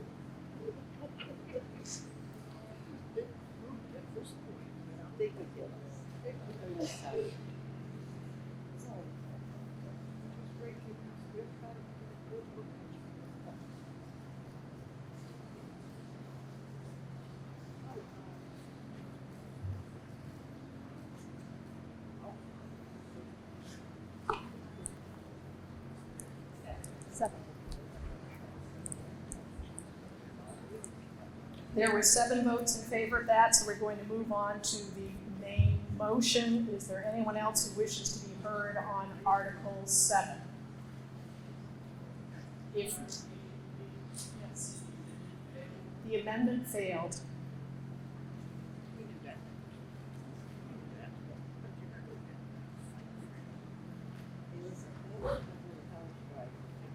I'm not seeing anyone, we're going to have a vote on the main motion for Article 7.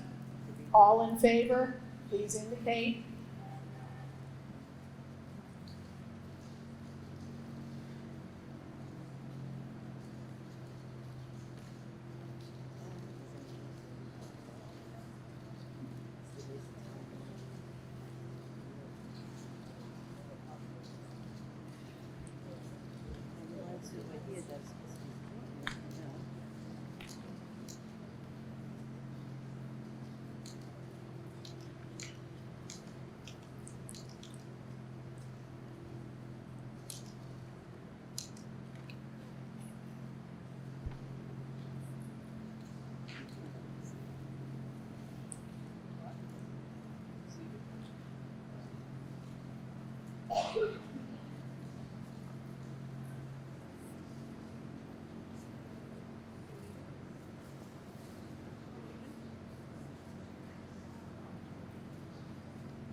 There were 110 votes in favor of that. We are going to now proceed to those who are opposed to it. Please indicate.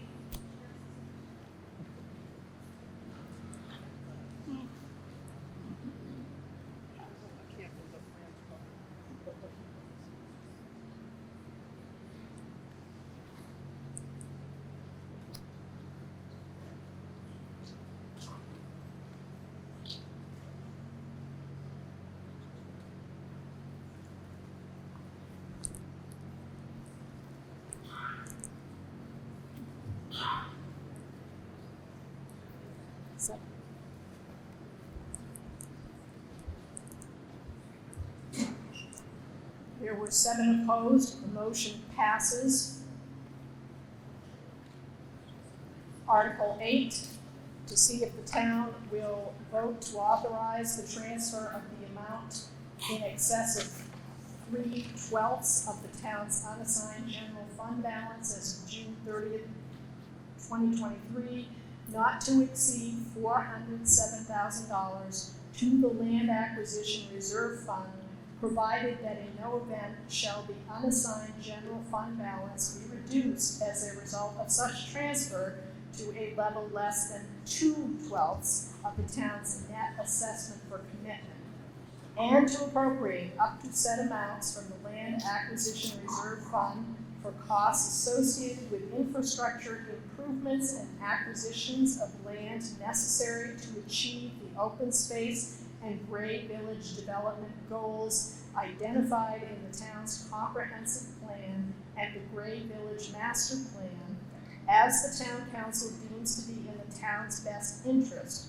provided that the town council shall hold a public hearing prior to the expenditure of any funds from the Land Acquisition Reserve Fund. Do I have a motion?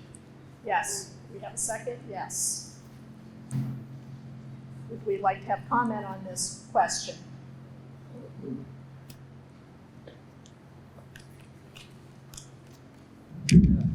Gary Foster. Essentially the same question I had previously.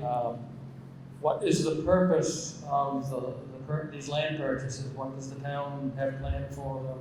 How much land? And I view this as a double-edged sword for the taxpayers, because not only would we be paying for the purchase of this land, that land would also be removed from the tax rolls as well. So I just wondered how much land and what its specific purpose is. Thank you.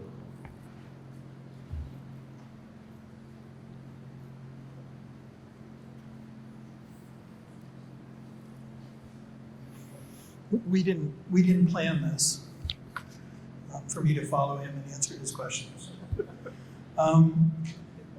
We all understand what all those words mean individually, but when you put them together, the the meaning kind of gets lost. The easiest way for me to explain this is what the town is proposing to do is borrow from its 401k. So we have this unassigned fund balance.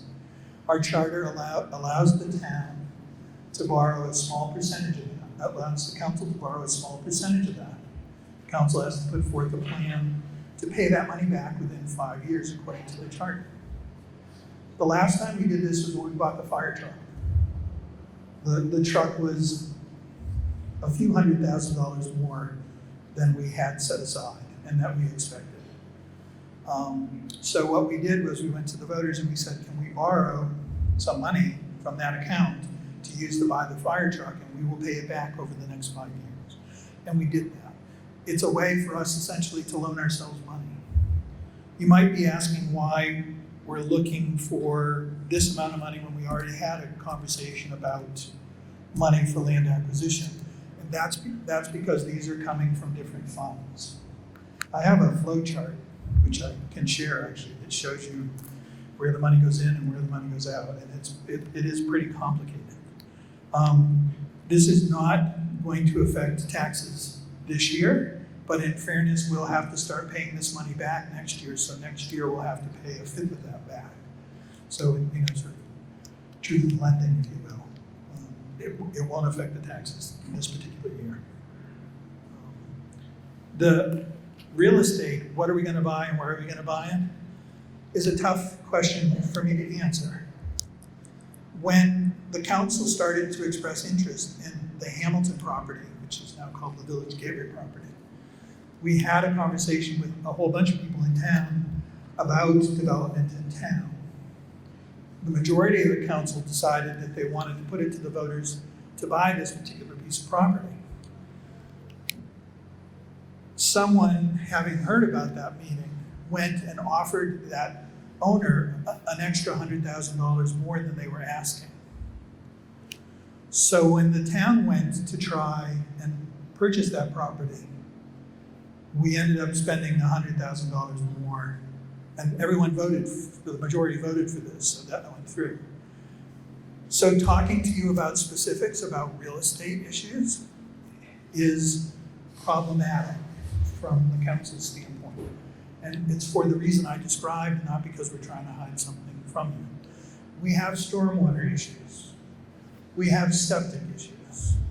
We have a variety of issues. One of the things, when Cumberland Farms built their new store, we were able to have them pay for part of the stormwater repair that needed to be made.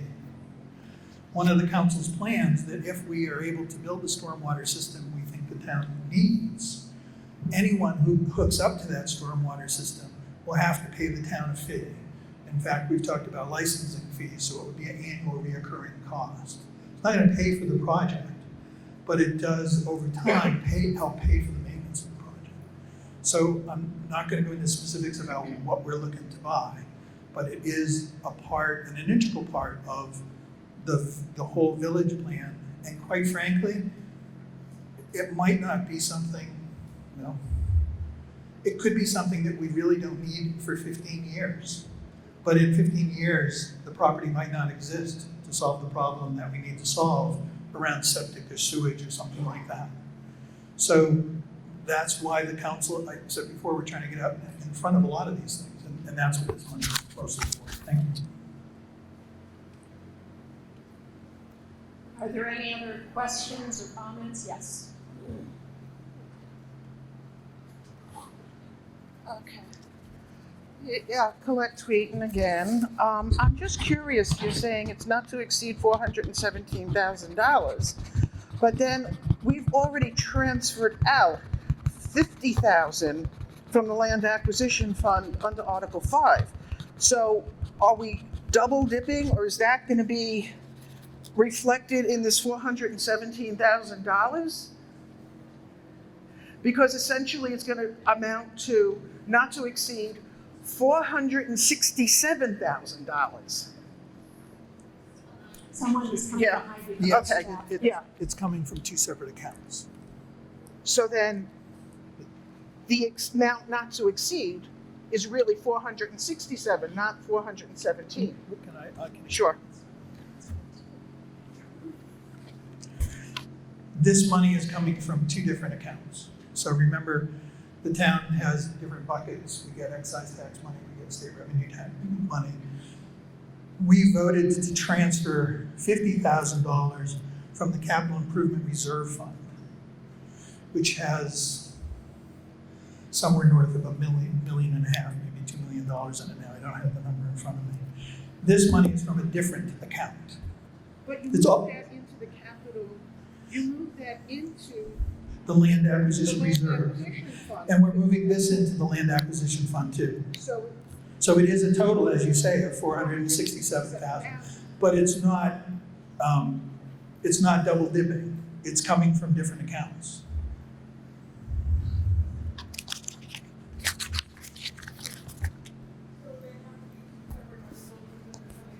Exactly right, thank you. Yeah, the question was, and it has to be two separate articles because it's coming from two different accounts, and that's correct. I can't say that. I would like to move the question. I asked for a point of order for the moderator. Is it under your discretion to do a visual count of the for 100 or 20, maybe you can just look at it and call it? Or does every vote, especially the motion to move the question, does that have to be subject to accounting? Just so that you know, what I've been doing is, if it's not the main motion, I have not been making it go to a full vote on everything unless it appears close. But if it is the main question, we are going to continue having both sides counted. And I move the question. Okay, well now we've got to vote on that. There weren't any questions. So, all in favor of moving the question, please put your hands up. And I can tell you that passes. We're not going to have to go through a count on that. So the next question is Article 8 as presented in the town meeting warrant. I'm sorry, all those in favor, please indicate.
I'm fine.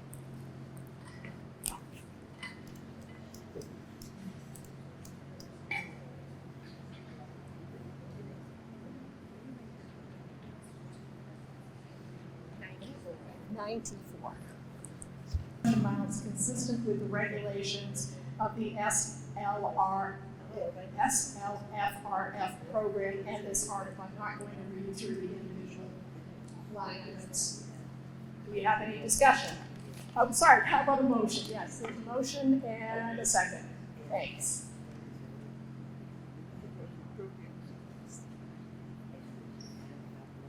Do we have any discussion on that?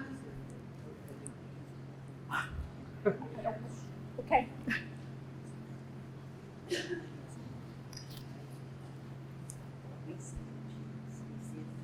Just a quick question. Does this mean that this is $596,000 coming into our budget that we did not get from taxpayers, correctly, from the federal government? That's correct. I can So answer we are- that one. So if we didn't have this money, we'd have to really raise taxes. Yes. Fair assessment? Yes.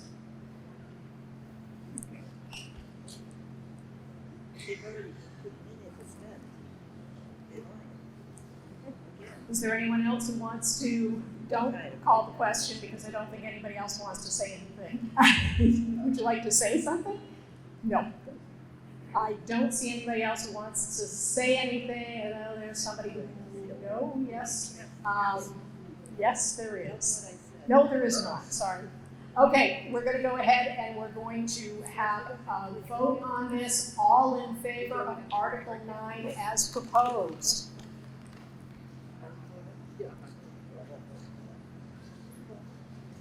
It doesn't matter. It doesn't matter what I say.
$111 in favor. All those opposed to this article, please indicate. And that's what I thought. Nobody? Okay, we are not going to keep going because there's nobody. So it is 0 opposed. So that motion passes. Article 10, to see if the town will vote to accept and appropriate for their designated purposes all the various town enterprise account funds, e.g. non-major, special revenue funds, recreation enterprise funds for FYE 2024 as recommended by the town council. Could I have a motion, please? Thank you. And a second.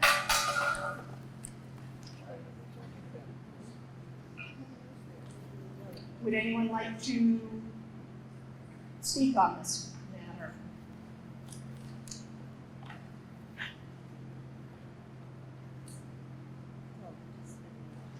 If I'm not seeing any, are we sure? Okay, we'll go around. Nope, I don't see anyone who wants to speak, so we're going to go ahead and have a motion on this. All in favor of this article, please indicate.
Oh, 106. I thought he was. I'm joking. You're not kidding too, don't worry. 106 in favor, 106. All those opposed to the motion, please indicate. You're sure now? Okay, well, that one passes unanimously. Article 11, to see if the town will vote to raise and appropriate $10,500 for town council compensation for FYE 2024 as recommended by the town council.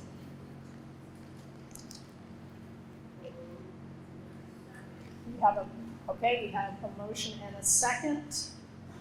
Would anyone like to be heard on this?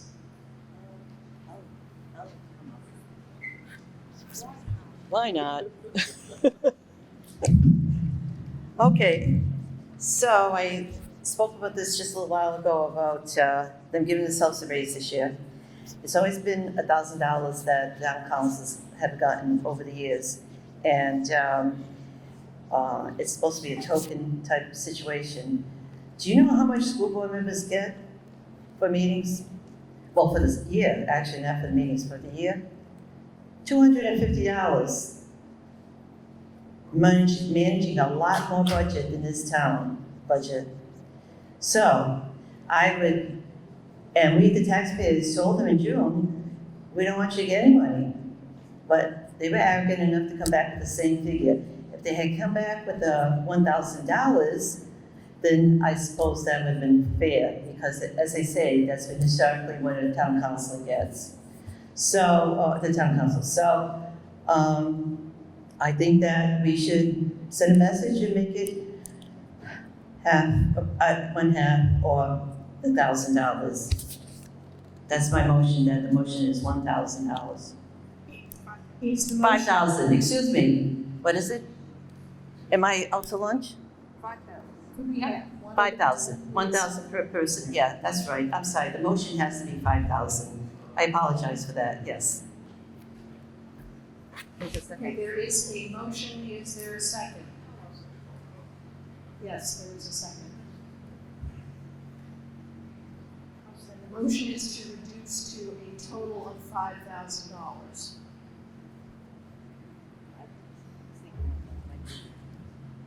Is there anybody who'd like to be heard on this? Yes. Thank you, Madam Chair. Rick Light from France Circle Gray. I think several points were made. One, that it's always been $1,000 for years and years and years and years and years. And the amount of work that council does today is increased by years and years and years and years and years. We have a group of people who were rightfully but requesting that they actually do additional work by potentially postponing this meeting, creating more work for them and the clerks and everybody else.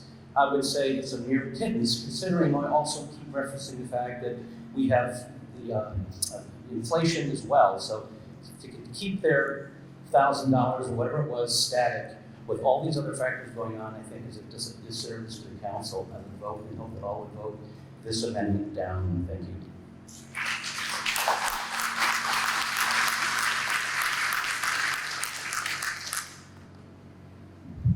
Pam Wilkinson, 46 Birchwood Road, Gray.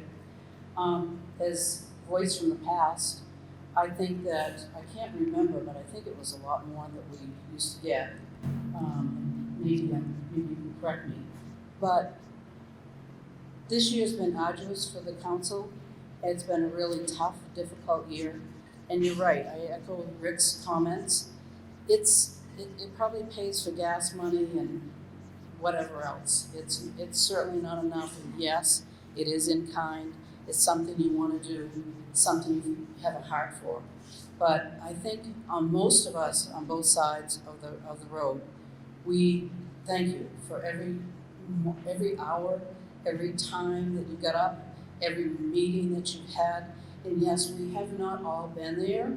Some have watched, some can't be there because they're volunteering doing other things. So I really appreciate the fact that you were here, you explained some things that we don't get to see sometimes, and I love the town meeting.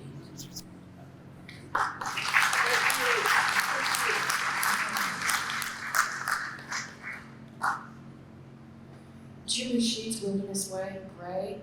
To the best of my recollection, it's been $10,000 for a number of years. It has never been, for as long as I can recollect, $5,000. So they're asking for a $500 increase. And for the amount of time these people spend working for all of us, it is a pittance.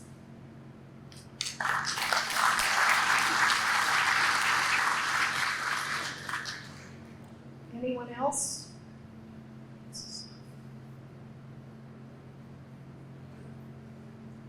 Brad Fogg, Town of Gray. I think that the $10,500 is more than reasonable, and actually it probably should be twice that amount. Looking at the council as they sit there today, I see that we have one councilor, Ann, who is a fill-in for a person or a vacancy that we were unable to fill. We have Mr. Height, who ran for council this year. We had 2 vacancies in the town council, and there were 2 candidates out of the 6,000 or 7,000 citizens in this town run. So to give these folks some type of compensation, not only for the town council time, but for the committee liaison time, and the workshop time, and meetings with DOT, and the meetings with the Maine Turnpike Authority, well deserved, if not more. Thank you.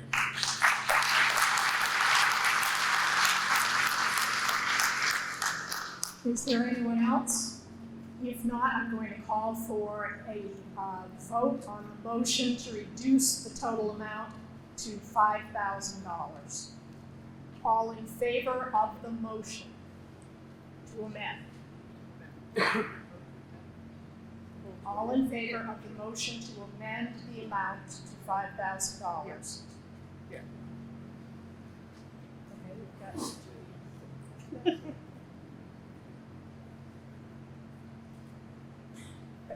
Are those yes? Yes? Are there any others?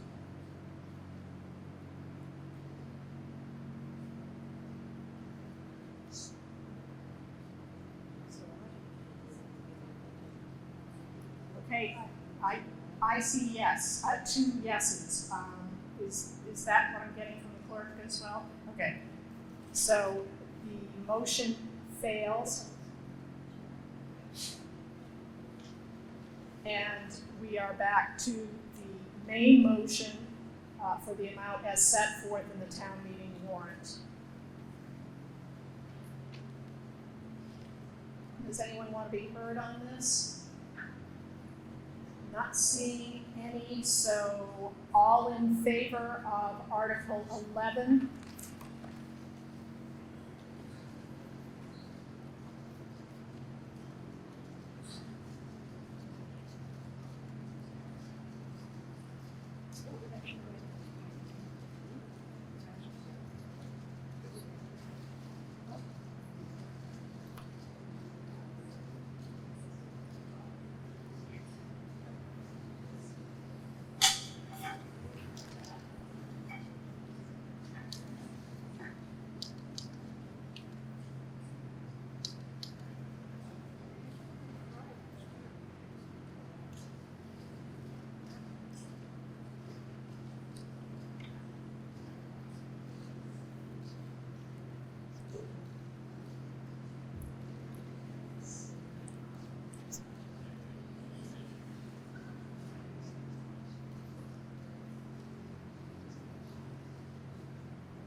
$113 in favor.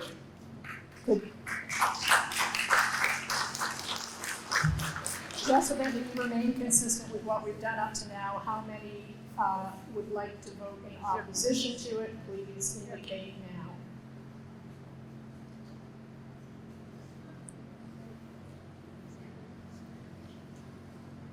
They don't turn around and look at us. That's right, visitor. No, it's not.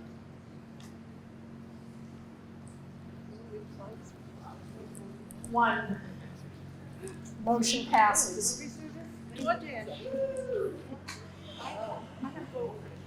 Article 13, and I'm only gonna, Article 12. Wait. Yeah, it's 12 to 17. This is 12.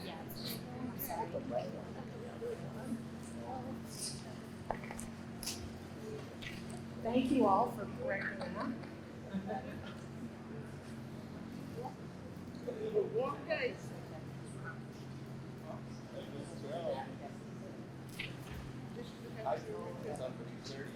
Okay, Article 12.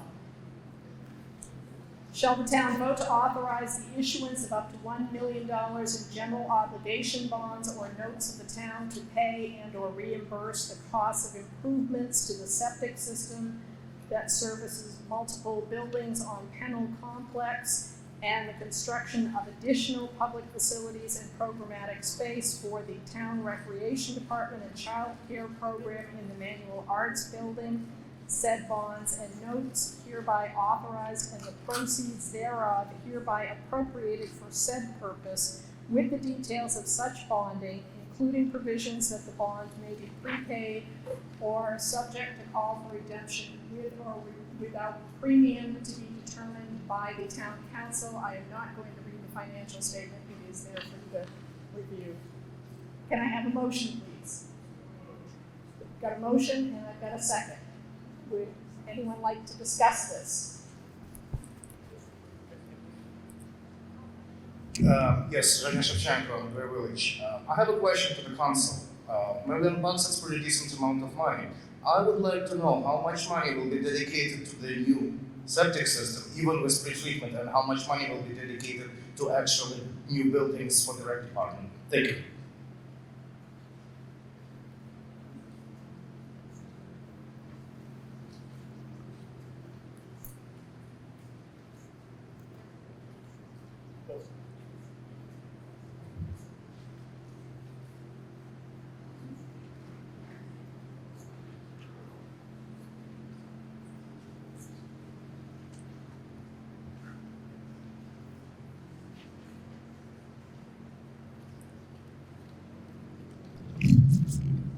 Thank you. That's an excellent question. I'm sorry we don't have that breakdown for people to see on the screen, but I can go over it. First, I just want to note that this has increased since the June question. It was previously $850,000, and now it's $1 million. The reason for that is because our Buildings and Grounds Director has informed us that we missed the fall construction window because of the failed code. So now we can't do this work until well into next year. That's increasing the cost of doing the work by a significant amount. So in regards to the breakdown, about $520,000 of the cost is going to septic repairs, so the majority of it. The recreational facilities, the basketball courts and pickleball courts, is another $150,000. We'll be moving the basketball courts because we'll also be improving parking once the septic is complete. So there's going to be some shifting of the fields in the basketball courts. The Manual Arts conversion, the building that currently houses maintenance, where we will be putting in public restrooms, recreational rooms, and some storage and office space for the recreation department to address current need, mostly for the bathrooms, to be honest. That's another $250,000. And then some general site work related to moving water lines and propane tanks that are all buried underground is another $30,000. So that comes to $950,000. And these, I will reiterate, are estimates of today's numbers. So we're giving ourselves a $50,000 buffer to cover overages. I'll also note that our Buildings and Ground Director, Mel Russo, he's not here, but he has stated many times that that is a small buffer given today's costs, and that we're trying to be as conservative as possible. So that's the breakdown, and I hope it's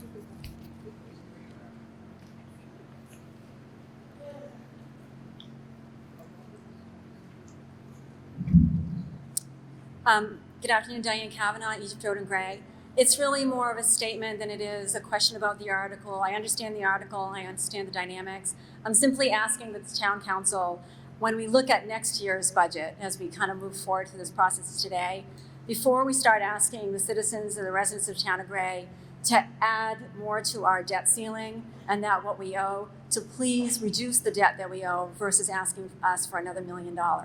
We're all struggling with budgets, we all understand inflation, and we all have to try to live within our means and in our budgets, and I think the Town of Gray needs to do so as well. So I appreciate the work, but I think it's time that we regroup a little bit, and before we come back in June of 2024 and asking more money from the town and the residents, that we do not ask for additional bonds, and that we see, and I will say, I appreciate the breakdown of the indebtedness, because when I went to the polls in June, that was not available.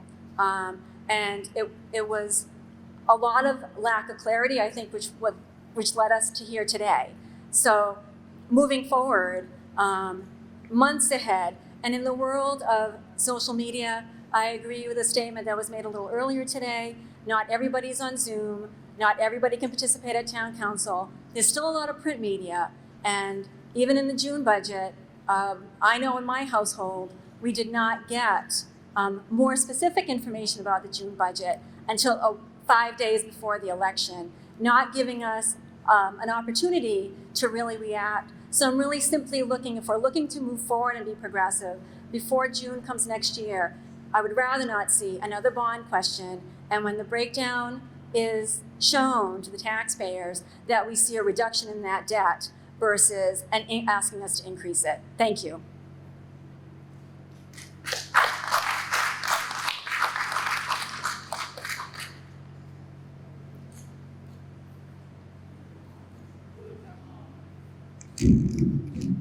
Hi, my name is Sharon Morey, and I'm a resident of Gray. I just want to say that my daughter has attended the rec department childcare for years. She absolutely loves the program, but I have heard mentions of the bathroom situation. These improvements are definitely needed, not only for childcare, but also just for the regular use of those fields, which have been greatly improved over the years. So this is a much needed improvement. So I support this issue. Hi, Sandy Carter, Shaker Road. And I just want to point out that I think the council agrees with the previous speaker, and that this bond is actually, the bond payment itself is in line with what we're already paying. So we have some bonds that are expiring, some older bonds. If you remember, we had a bond for the Pennell building, we had a bond for the library, and we had the bond, as Councilor McGuire advised earlier, for CIP. So I can say, being a former counselor, that we take the bond and debt level very seriously. Gray's debt level is actually very, very low compared to a lot of other municipalities, and what we're trying to do is make sure that that debt payment stays relatively stable. And then speaking to the improvements, we have been warned for several years in a row that the Pennell system is near collapse. The septic system. So we either pay for it now when we have a little control over it, or it becomes much, much more expensive if it fails.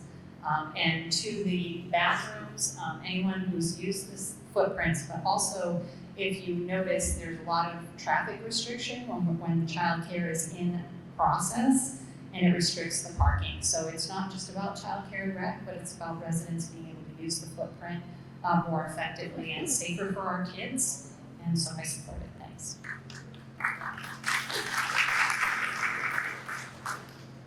Thanks. Is there anyone else who'd like to speak?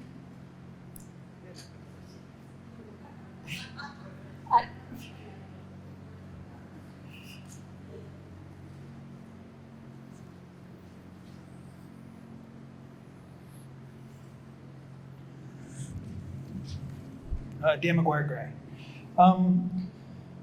Before our request for this bond, our debt actually was slated to go down next year. Before the additional cost of this bond, it was slated to be equal with what we have for an expense this past year. By 2027, what we owe would sink below $800,000. And actually by 2031, it's under $200,000. These are, infrastructure changes. People are going to have to decide their value, but the thought process of the council is, we have an existing amount of money that we're spending on bonds, and this allows us to sort of hold that and not make it any additional money. It will bend the curve a little bit. Our debt repayment won't go down quite as fast as I just said because of this $1 million, but it is trending downwards, and it has been trending downwards for the last couple of years. Also, the repayment plan, obviously the quicker we pay it, the less interest we pay. So that also figures into our calculations, trying to weigh affordability versus the extra expense of borrowing money. And then finally, I think you have to take into account the lifetime of these kinds of changes. The last time this was done, parts of it we've been told are 70 years old. So obviously the life of this project is going to extend way out beyond my life. Thank you. Oh, and I meant to say this earlier. I just want to thank the town staff that are here today to help us do this. We do have a lot of new people. It has been a long time since we've done a town meeting. And I meant to say that at the beginning, but the whole council wants to thank them for their time and efforts today. Thank you.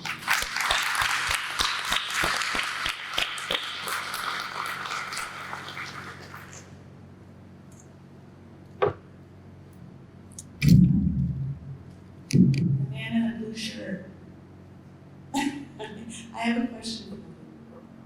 If you, what did you say that in 2027, what did you say the debt was going to be down to?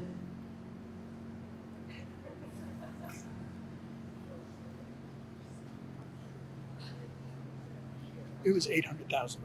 So if we don't use it, if we don't do any more bonds. That's what we will end up, yeah. Right, but it seems like that from another gal said that, wow, we have some bonds coming due, so we don't have to, well, let's tack some more on. I mean, what is the likelihood of those bonds getting spent down to $800,000? Not very likely, right? That's entirely up to the voters. Dan, we can't do The future is entirely up to the voters. I mean, we just put together the plan, and then you folks either go yay or nay, and we move on from there. So the decision about future spending will definitely be, we have to go to you every time we want to borrow money. So it will definitely be something that goes to the voters. And I just want to make one comment. Would this whole day, would this have been better served as an absentee voting instead of people here for hours and they have to walk out? And, it's the luck of the draw. This is just. I can answer that for you. That one I do know the answer to. Under the provisions of the town's charter, you have a referendum vote on your budget. But if that fails in any regard, you have to have a live town meeting. And there's nothing that can be done with that unless you change the provisions of the charter.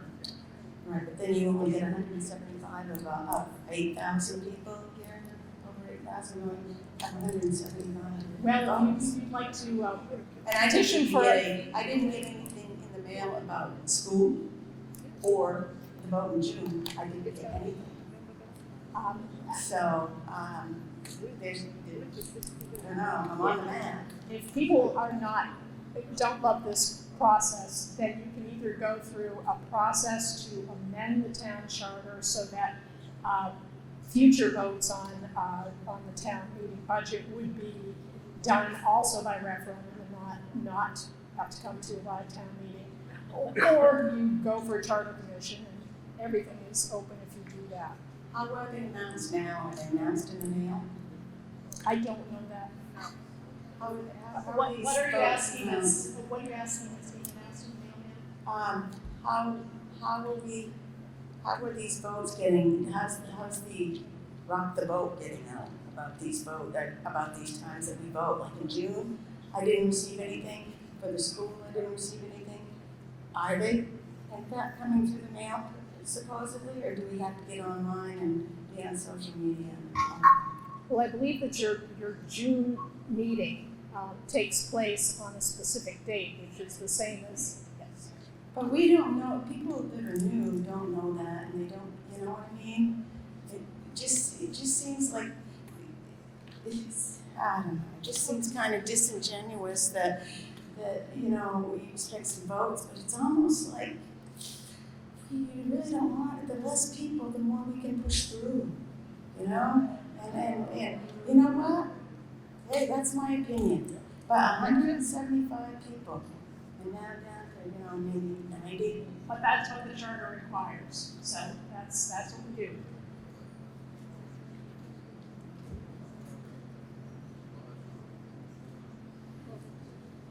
Steve Bunker, South Gray. I think people need to consider the fact that the town meeting is more than just a chance to pick at the dollars and cents. It's a chance for us all to get together. There should be more people here, and we should make more of an effort for it.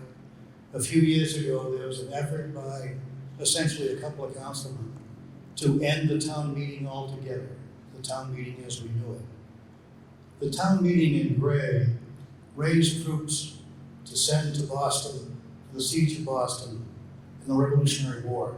And we've had a town meeting here for years and years. The idea of a town meeting is more than just town business. It's a chance for us to get together. It's a chance for us to learn from each other. There are many of us here that disagree with the course of the country, the course of our town, but the more we get a chance to get together and express our ideas, then the more we know, the more intelligent we are, the more secure we are as a community. I welcome the chance to get together. It is inconvenient at times, I know, but I think we ought to be doing more of it, not less. Thank you. I'm going to remind the speakers that we have a question before us about the issuance of general obligation bonds, and that's what people should be speaking to, although some of these comments have certainly been very well stated. Quickly, our bond rating this past year was raised by Moody's to, I forget their symbolism, but it went up another notch. Our rating is actually one to be jealous of. And it has helped us keep our borrowing costs lower because it has netted us lower interest rates. The original commitment we had from Androscoggin Bank for this particular bond, we got early in the spring when we were doing the budget. Most interest rates have gone up since then, but Androscoggin Bank has kept that same interest rate that we had earlier this year. So I understand, I mean, millions of dollars is a lot of money, but as a percentage of what the town is worth and as a percentage of what our budget, I think we're actually pretty conservative than a lot of communities around us. Thank you. Just another quick question. I don't understand a lot of this, so I got a lot of questions. I'm sorry. I appreciate you guys, council, staff. My question is, you said, I think it was you that said it went from 850 to $1 million, and that was Public Works. Is that correct? So my question is, if that's the case, that's like an 18% interest from this summer to next summer, and that seems, I mean, I'm a builder and I know costs of building, and some things go up, some things go down, and it just seems a little high to me. I just wanted to maybe speak to that.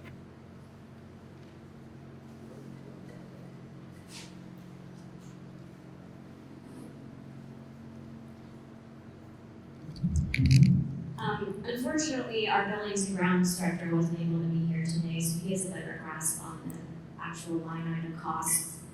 As I mentioned earlier, the construction window we were hoping to get into was the fall of '23. But because the vote failed and we didn't secure the bond, we didn't have the funds to begin work. So now we're looking at spring, or maybe even fall of 24 to execute these repairs and improvements to the dental complex. Again, I don't have the line items in front of me, and the grounds director has better grasp on the actual increases, so I can certainly direct that question to him. But he clearly communicated that the moving of the construction season increased the costs associated with retaining construction crews, and also just the items that go into rebuilding the facilities that we're improving. So that's all I have on that.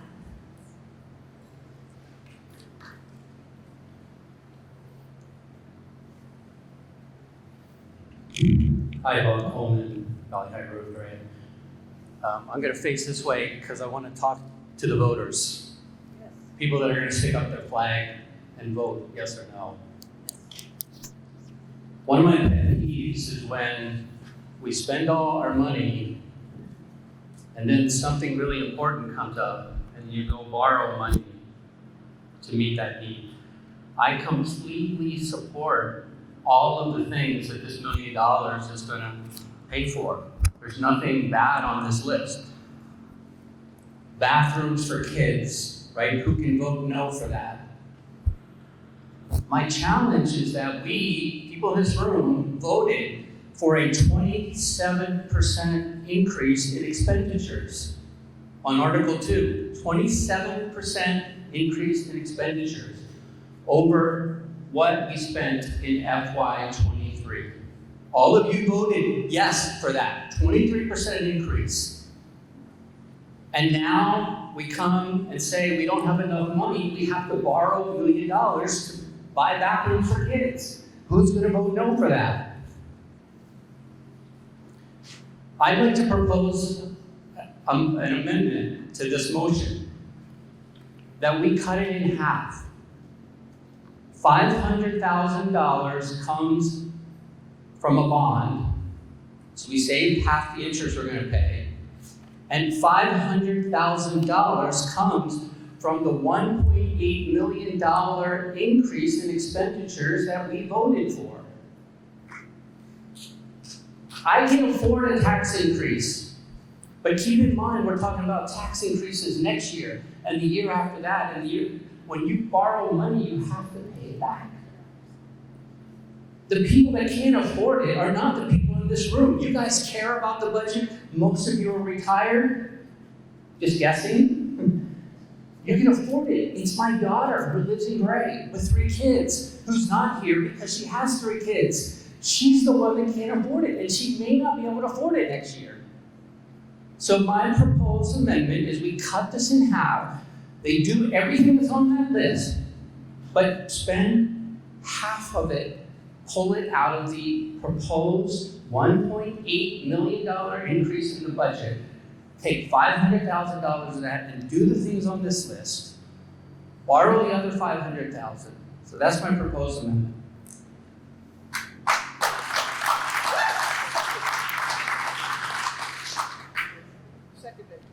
Second over here. Seconded. I'm sorry, I did not hear exactly what he asked for, to reduce the line item to $500,000. $500,000, yes. On the bond. Reduce the bond by $500,000, and I don't know if we're allowed to do this by the rules, but then add a statement that says the remaining $500,000 will come from the proposed operating budget as agreed to in Article 2. There's a motion on the floor to amend. That's what we are talking about right now. We can't add things to it. Point of order. And it was seconded. Yes. I'm sorry, will you? Go ahead, if you're a point of ordering, go ahead. A point of order, Joseph Chamberlain, President. We just heard that because of the delay from June on the budget that didn't get approved, that it's going to cost us more to do that work next year. To cut the amount of money in half, to do it over a longer period of time, is that gonna reduce the cost to residents of Gray for their children? I don't think so. The point of order is this. We've already approved Articles 1 through 11. Are we now being asked to go back and amend some of those because of this? No. I understood that the other $500,000 was supposed to come out of monies that have already been allocated in the budget. Somewhere, some line item, someplace. Can we just move forward?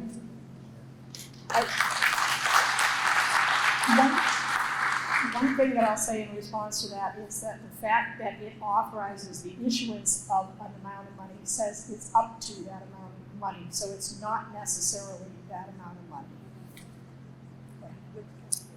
Sam Claypool, West Gray. Just want to speak quickly because I think we should talk a little bit about why we borrow money, right? The reason that we bond is not necessarily because we have run out of money. What we try to do is bond capital items that are likely to benefit people for a long time, so that we're not asking just this year's taxpayers to pay for something that is going to have a benefit over the next 10, 15, or 20 years. And so what a lot of councils do around the state, and which I support, is try to take those items, bond them so that we pay for them a little bit over the next 20 years, and we're not asking 1 year's taxpayers to pay for something that benefits, going out forward.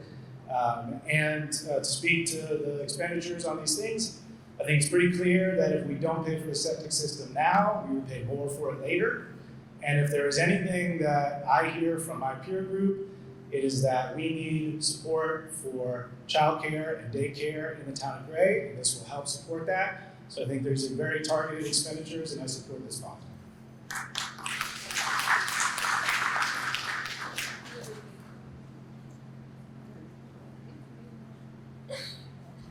Mark Rover, 26 Johnson Road in Gray. Do I understand we're discussing an amendment at this point? That's correct. It's an amendment to reduce it to $500,000. Right. That may be a proper motion, but the idea of amending the previous appropriations by increasing, I thought that was not allowed. No, that is not allowed. Right. So if this amendment passes, we would only do half of the projects on this because only half of the amendment is valid. The council would only be authorized to spend up to $500,000 as far as that goes. All right, thank you. Yeah. Under those circumstances, I oppose this.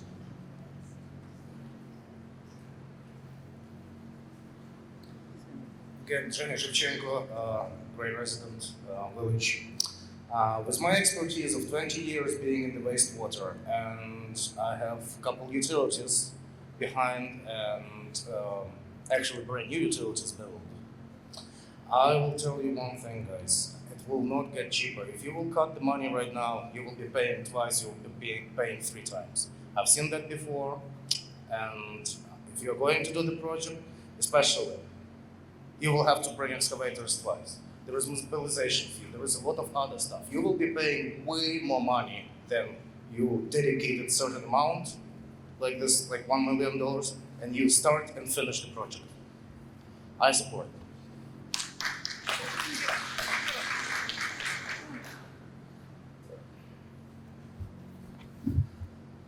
Yeah, in regards to cutting it, the bond up to $500,000, I really see that it being a reasonable amount. The town needs to prioritize what needs to be done. A septic system upgrade, that's important. But new pickleball courts from a bond, or tennis courts, or basketball courts, those are not a high priority item. Those are things that maybe could be addressed down the line, coming out of the $12 million we have in reserve funding next year. Cutting it in half would really be of a better benefit and cause the town to prioritize. They're not going to do everything all at once. Winter's coming. Nobody's breaking ground. These projects probably won't start until next fall. So give the voters, give us some taxpayers some breathing room, prioritize the projects in order of importance.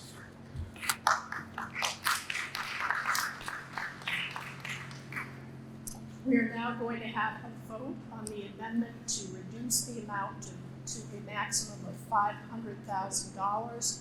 All in favor of that motion, please indicate.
There are 37 who have voted in favor of it, and there's substantially more than that opposed, so we're not going to have a vote on that.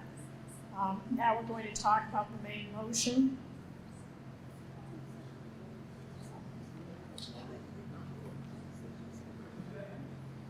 Main motion, any more comments on that? Yeah, I'd like to make a motion if people feel that 500,000 is too low, let's put it back to the original 850,000 from the June ballot and then reprioritize everything.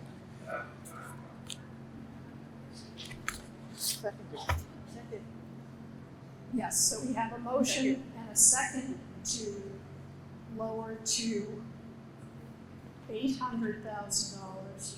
No, 850. You're really 850. I'm sorry, I don't know what it said. 850. Hello.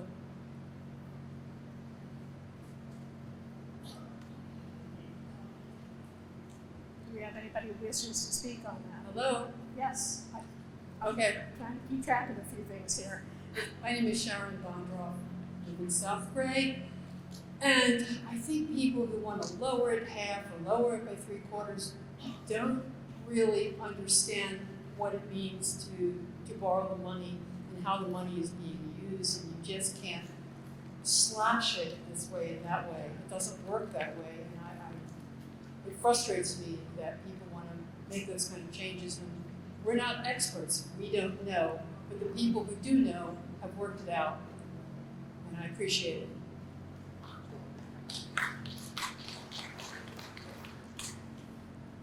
Timothy Russell, Riverside Road, Gray. I find it kind of insulting that someone just suggests that we don't understand the issue. I work in training. I deal with people every day who can't make ends meet and are trying to find a better job, a better life for themselves. Some of them are facing homelessness, inability to care for their children because of increasing costs. And some of those costs are housing costs, and directly related to the amount of homeowner taxes they pay. So if they're in an apartment, taxes go up, their rent's going up. I have people I work with who cannot afford an apartment. Here we are talking about pricing even more people out of the housing market. I think it's something we need to consider.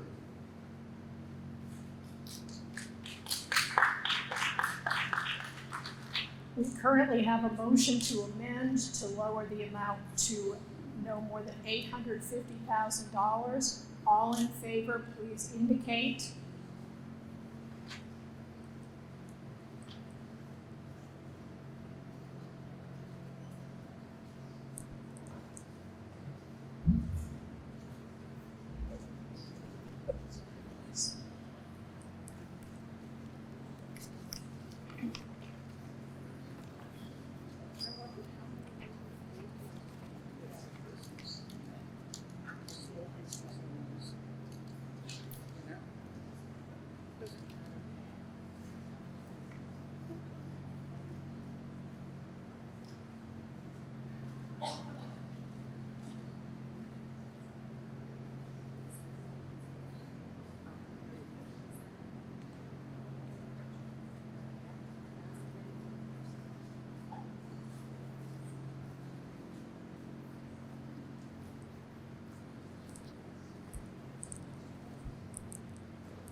That was 31 votes in favor.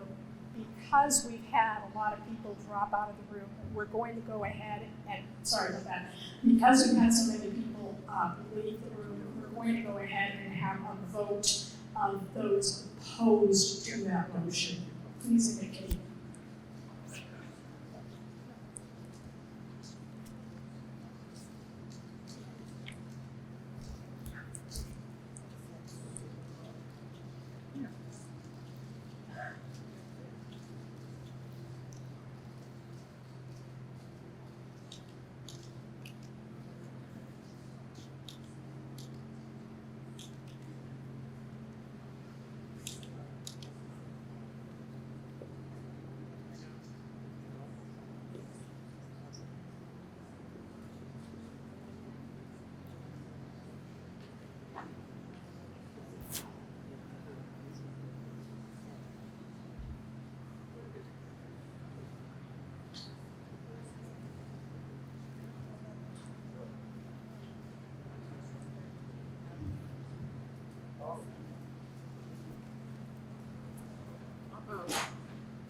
Did you lose it? What? The little white slip. 82. I'm sure they have more there. But this is 82 opposed, the amendment fails. So we are now back to the main motion of Article 12. Can we move to a vote on this? I'm not seeing anybody. All in favor, please indicate.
We have a vote of 84 in favor. We're going to go ahead and have a vote of those in opposition. Please indicate your opposition.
Opposed, the motion passes.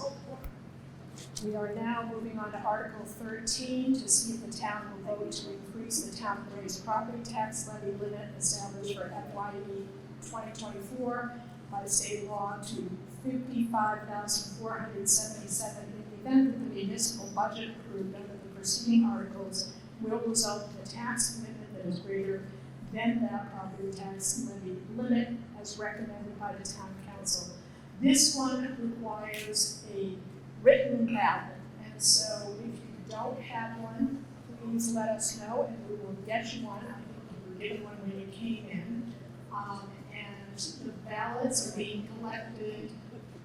Are you going to go around and collect them? They're going to go around and collect them, so.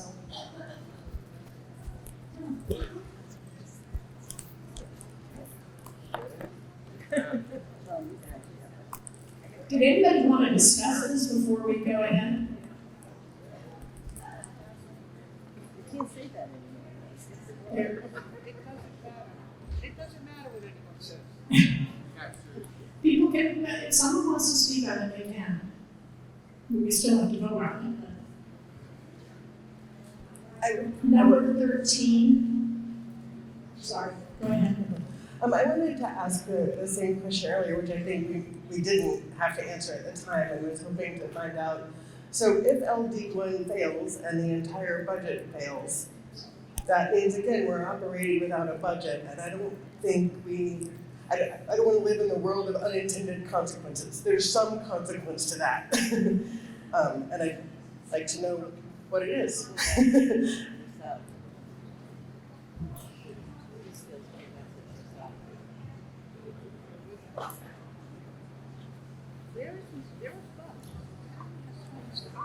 Madam Moderator, could you just clarify, because the numbering system's a little confused between what we have printed and what's on the screen? I understand that if what you have, go back to the prior page, and if it goes from Article 11 to Article 12, you've got the wrong one. No. If you've got one that says it goes from Article 11 to Article 12, which was the general obligation bonds, then you're all set, and this is Article 13. But it is Article 13 regardless. I just wanted to speak to the question about whether or not LD1, if LD1 fails, does the budget fail? And the simple answer is yes. It failed in June, therefore we had to revisit all the warrant articles, even though some of them did pass. So if this question fails, the budget fails, then we basically have to start again.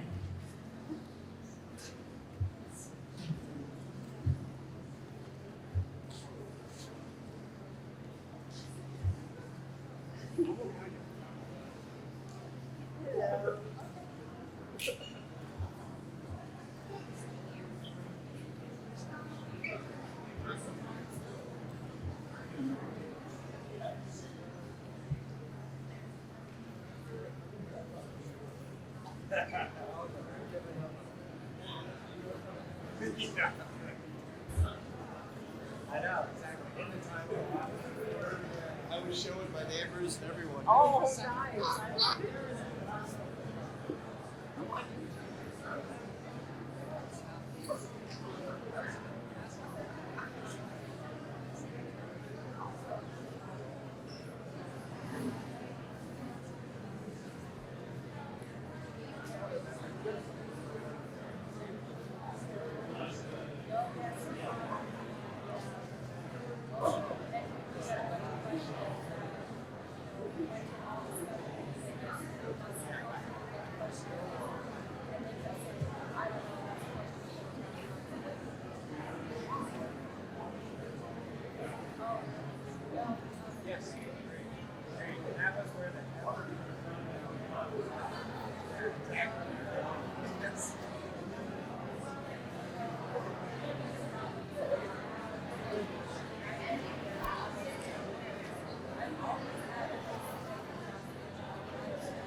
And I'll give, oh, because you know why? I'm on messages.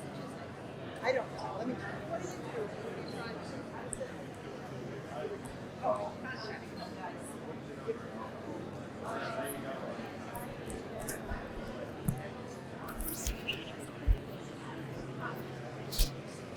Picking up next. Yeah. Picking up next.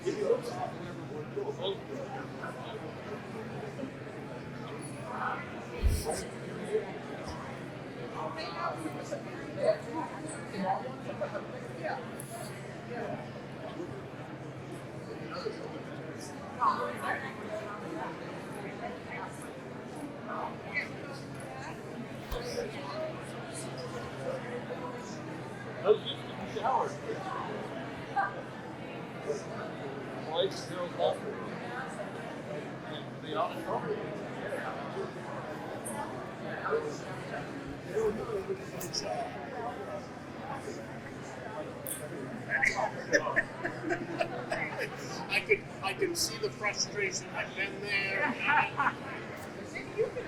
No, no.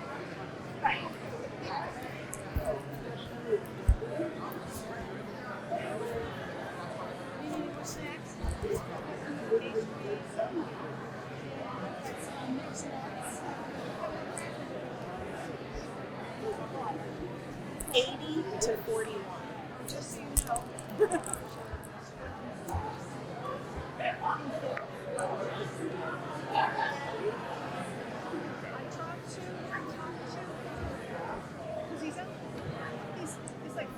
Everyone, I do have results. I'd like to.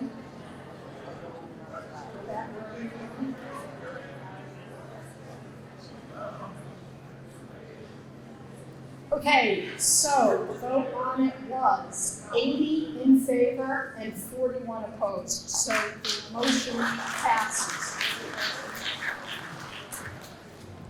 We are moving on to Article 14 to see if the town will vote to transfer $20,000 from the unassigned fund balance to a credit reserve fund and to appropriate up to $20,000 from such fund for emergency purposes in the event the town declares a state of emergency. I have a motion.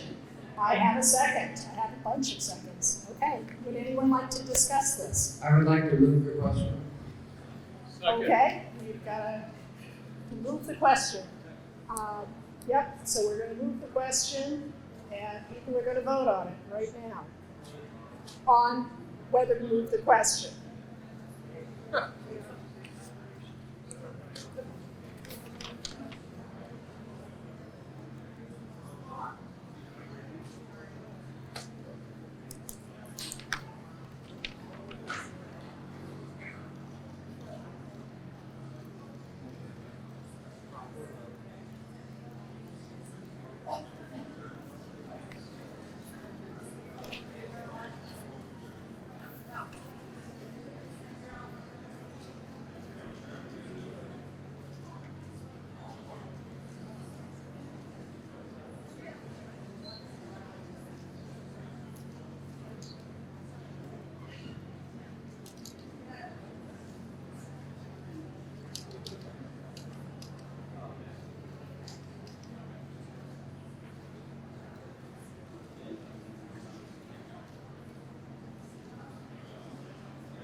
$76. That's a good question. We have 76 in favor of moving the question, so we are going to go ahead and vote on the main motion. All in favor of the main motion, please indicate.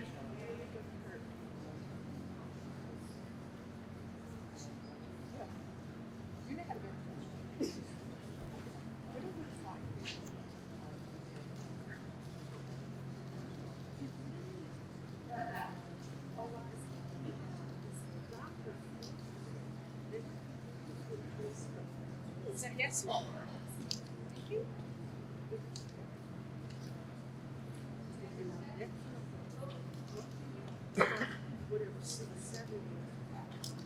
We're all tired. We're only lifting up this high.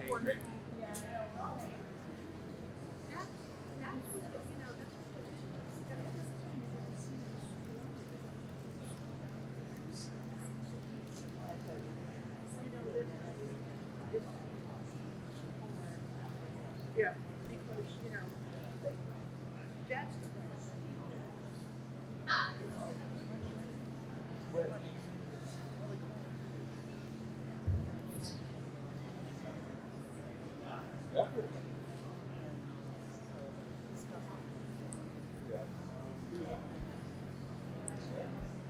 Mitch, I think you can put your hand down. Put your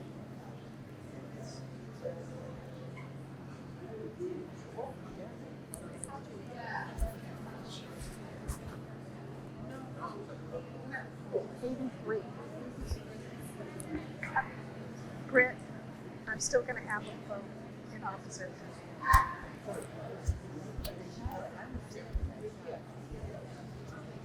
We had 83 in favor. Those opposed to the motion, please indicate.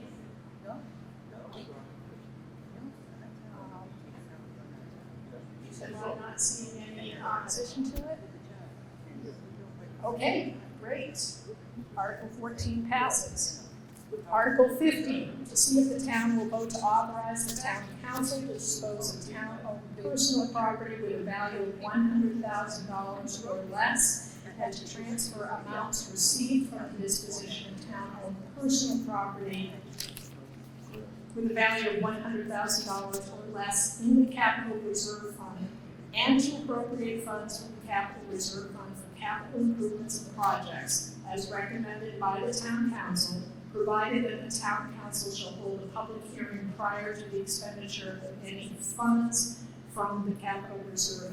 And I'll just make a note here that when it talks about personal property, it is not talking about real estate. Can I have a motion? And a second. Does anybody want to be heard on this?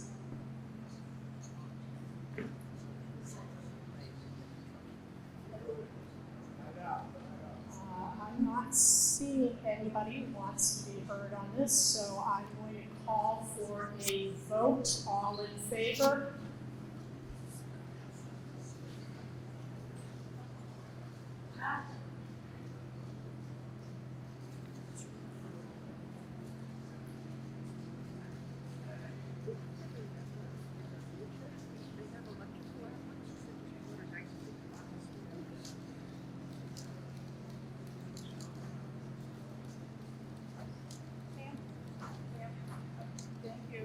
Don't put your arm down.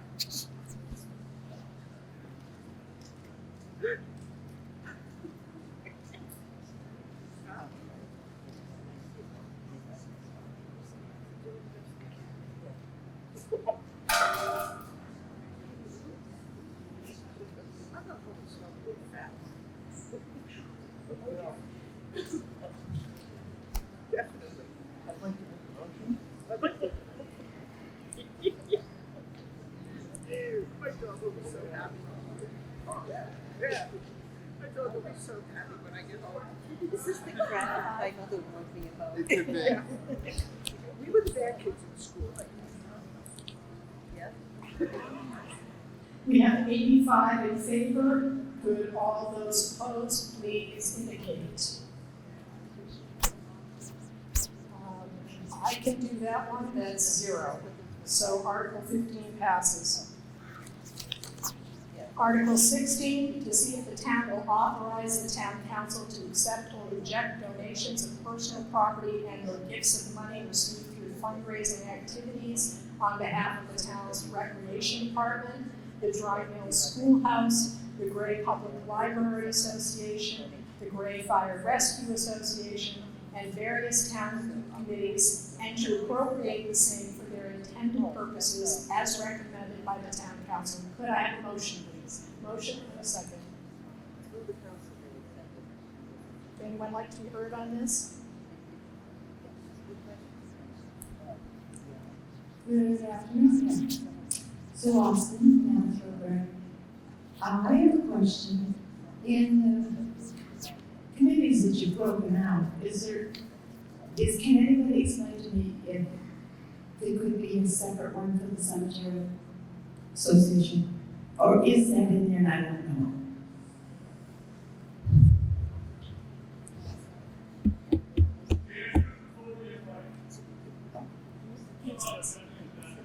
If everyone is okay with it, could I allow him to use this so we can save a minute? Thanks.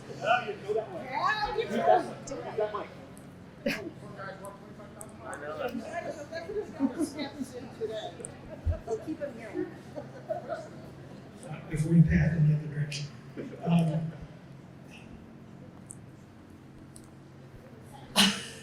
Cemeteries. The cemetery is not affiliated with the town. The town does make a donation to the Cemetery Association through its the money that we set aside for other community groups. The only real responsibility the town has with the cemetery is we turn the water on and off. It's buildings and grounds. Okay, I'll give the premise for my question. In the past, there have been people that have wanted to donate on behalf of a family member to help with perpetual care. They should be able to do that to the Cemetery Association. Okay, because they were told when they called the town office said, well, we'll take it, but we won't designate it. So I just want to clear that, so it's the association to go to. We'll clear that up. Yeah, it goes to the association, not to the town. All right. Thank you for the question. Are there any other questions? If not, I'm going to call for a vote on Article 16. All in favor?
Still those in favor?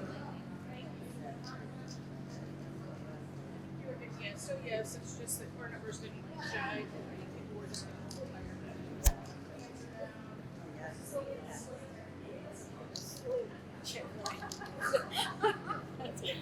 that is it.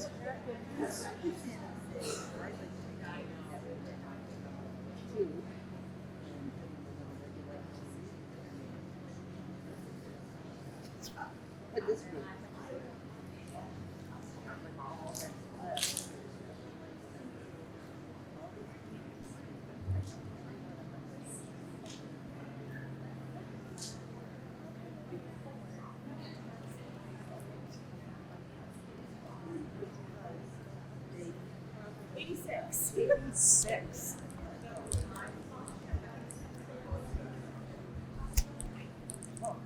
We have 86 in favor, with those opposed, please indicate. Now, there's somebody who may have hers up. I wasn't sure about that. I am not seeing any. Okay, so it is 86 to nothing. Article 16 passes. Article 17. To see if the town will vote to authorize the town council to apply for federal, state, and private funds or grants on the town's behalf, and to accept and appropriate such funds or grants for the purpose so received or for any purpose for which the town has appropriated funds during the period from July 1st, 2023 through June 30th, 2024, as recommended by the town council. Could I have a motion, please? And a second. Would anyone like to be heard on this? I'm going to give you a second, and then I'm going to call for, okay, I think somebody's ready to vote. Okay. All in favor?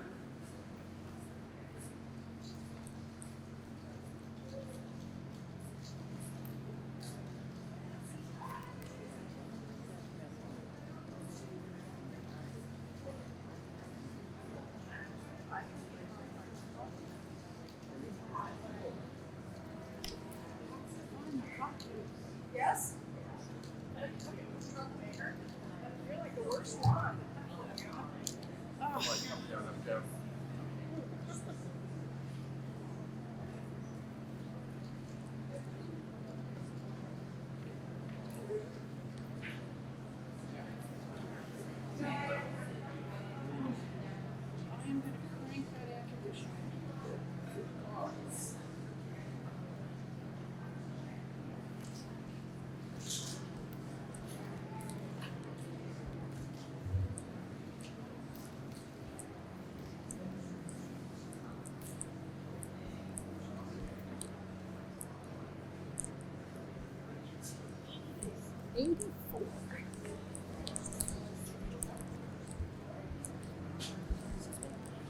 We have 84 in favor. Would anyone, those are opposed, anyone opposed, please indicate.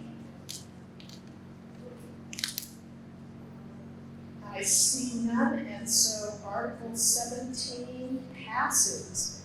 That is the end of our town meeting warrant article.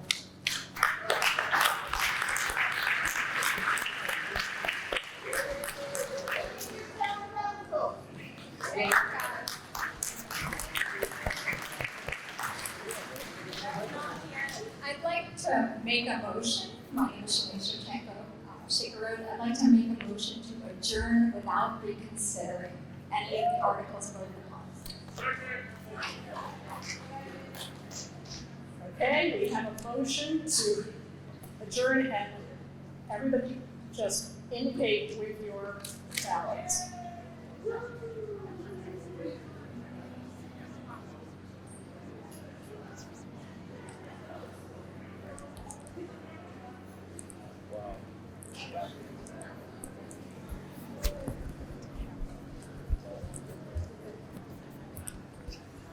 The motion passes. Thank you, everyone.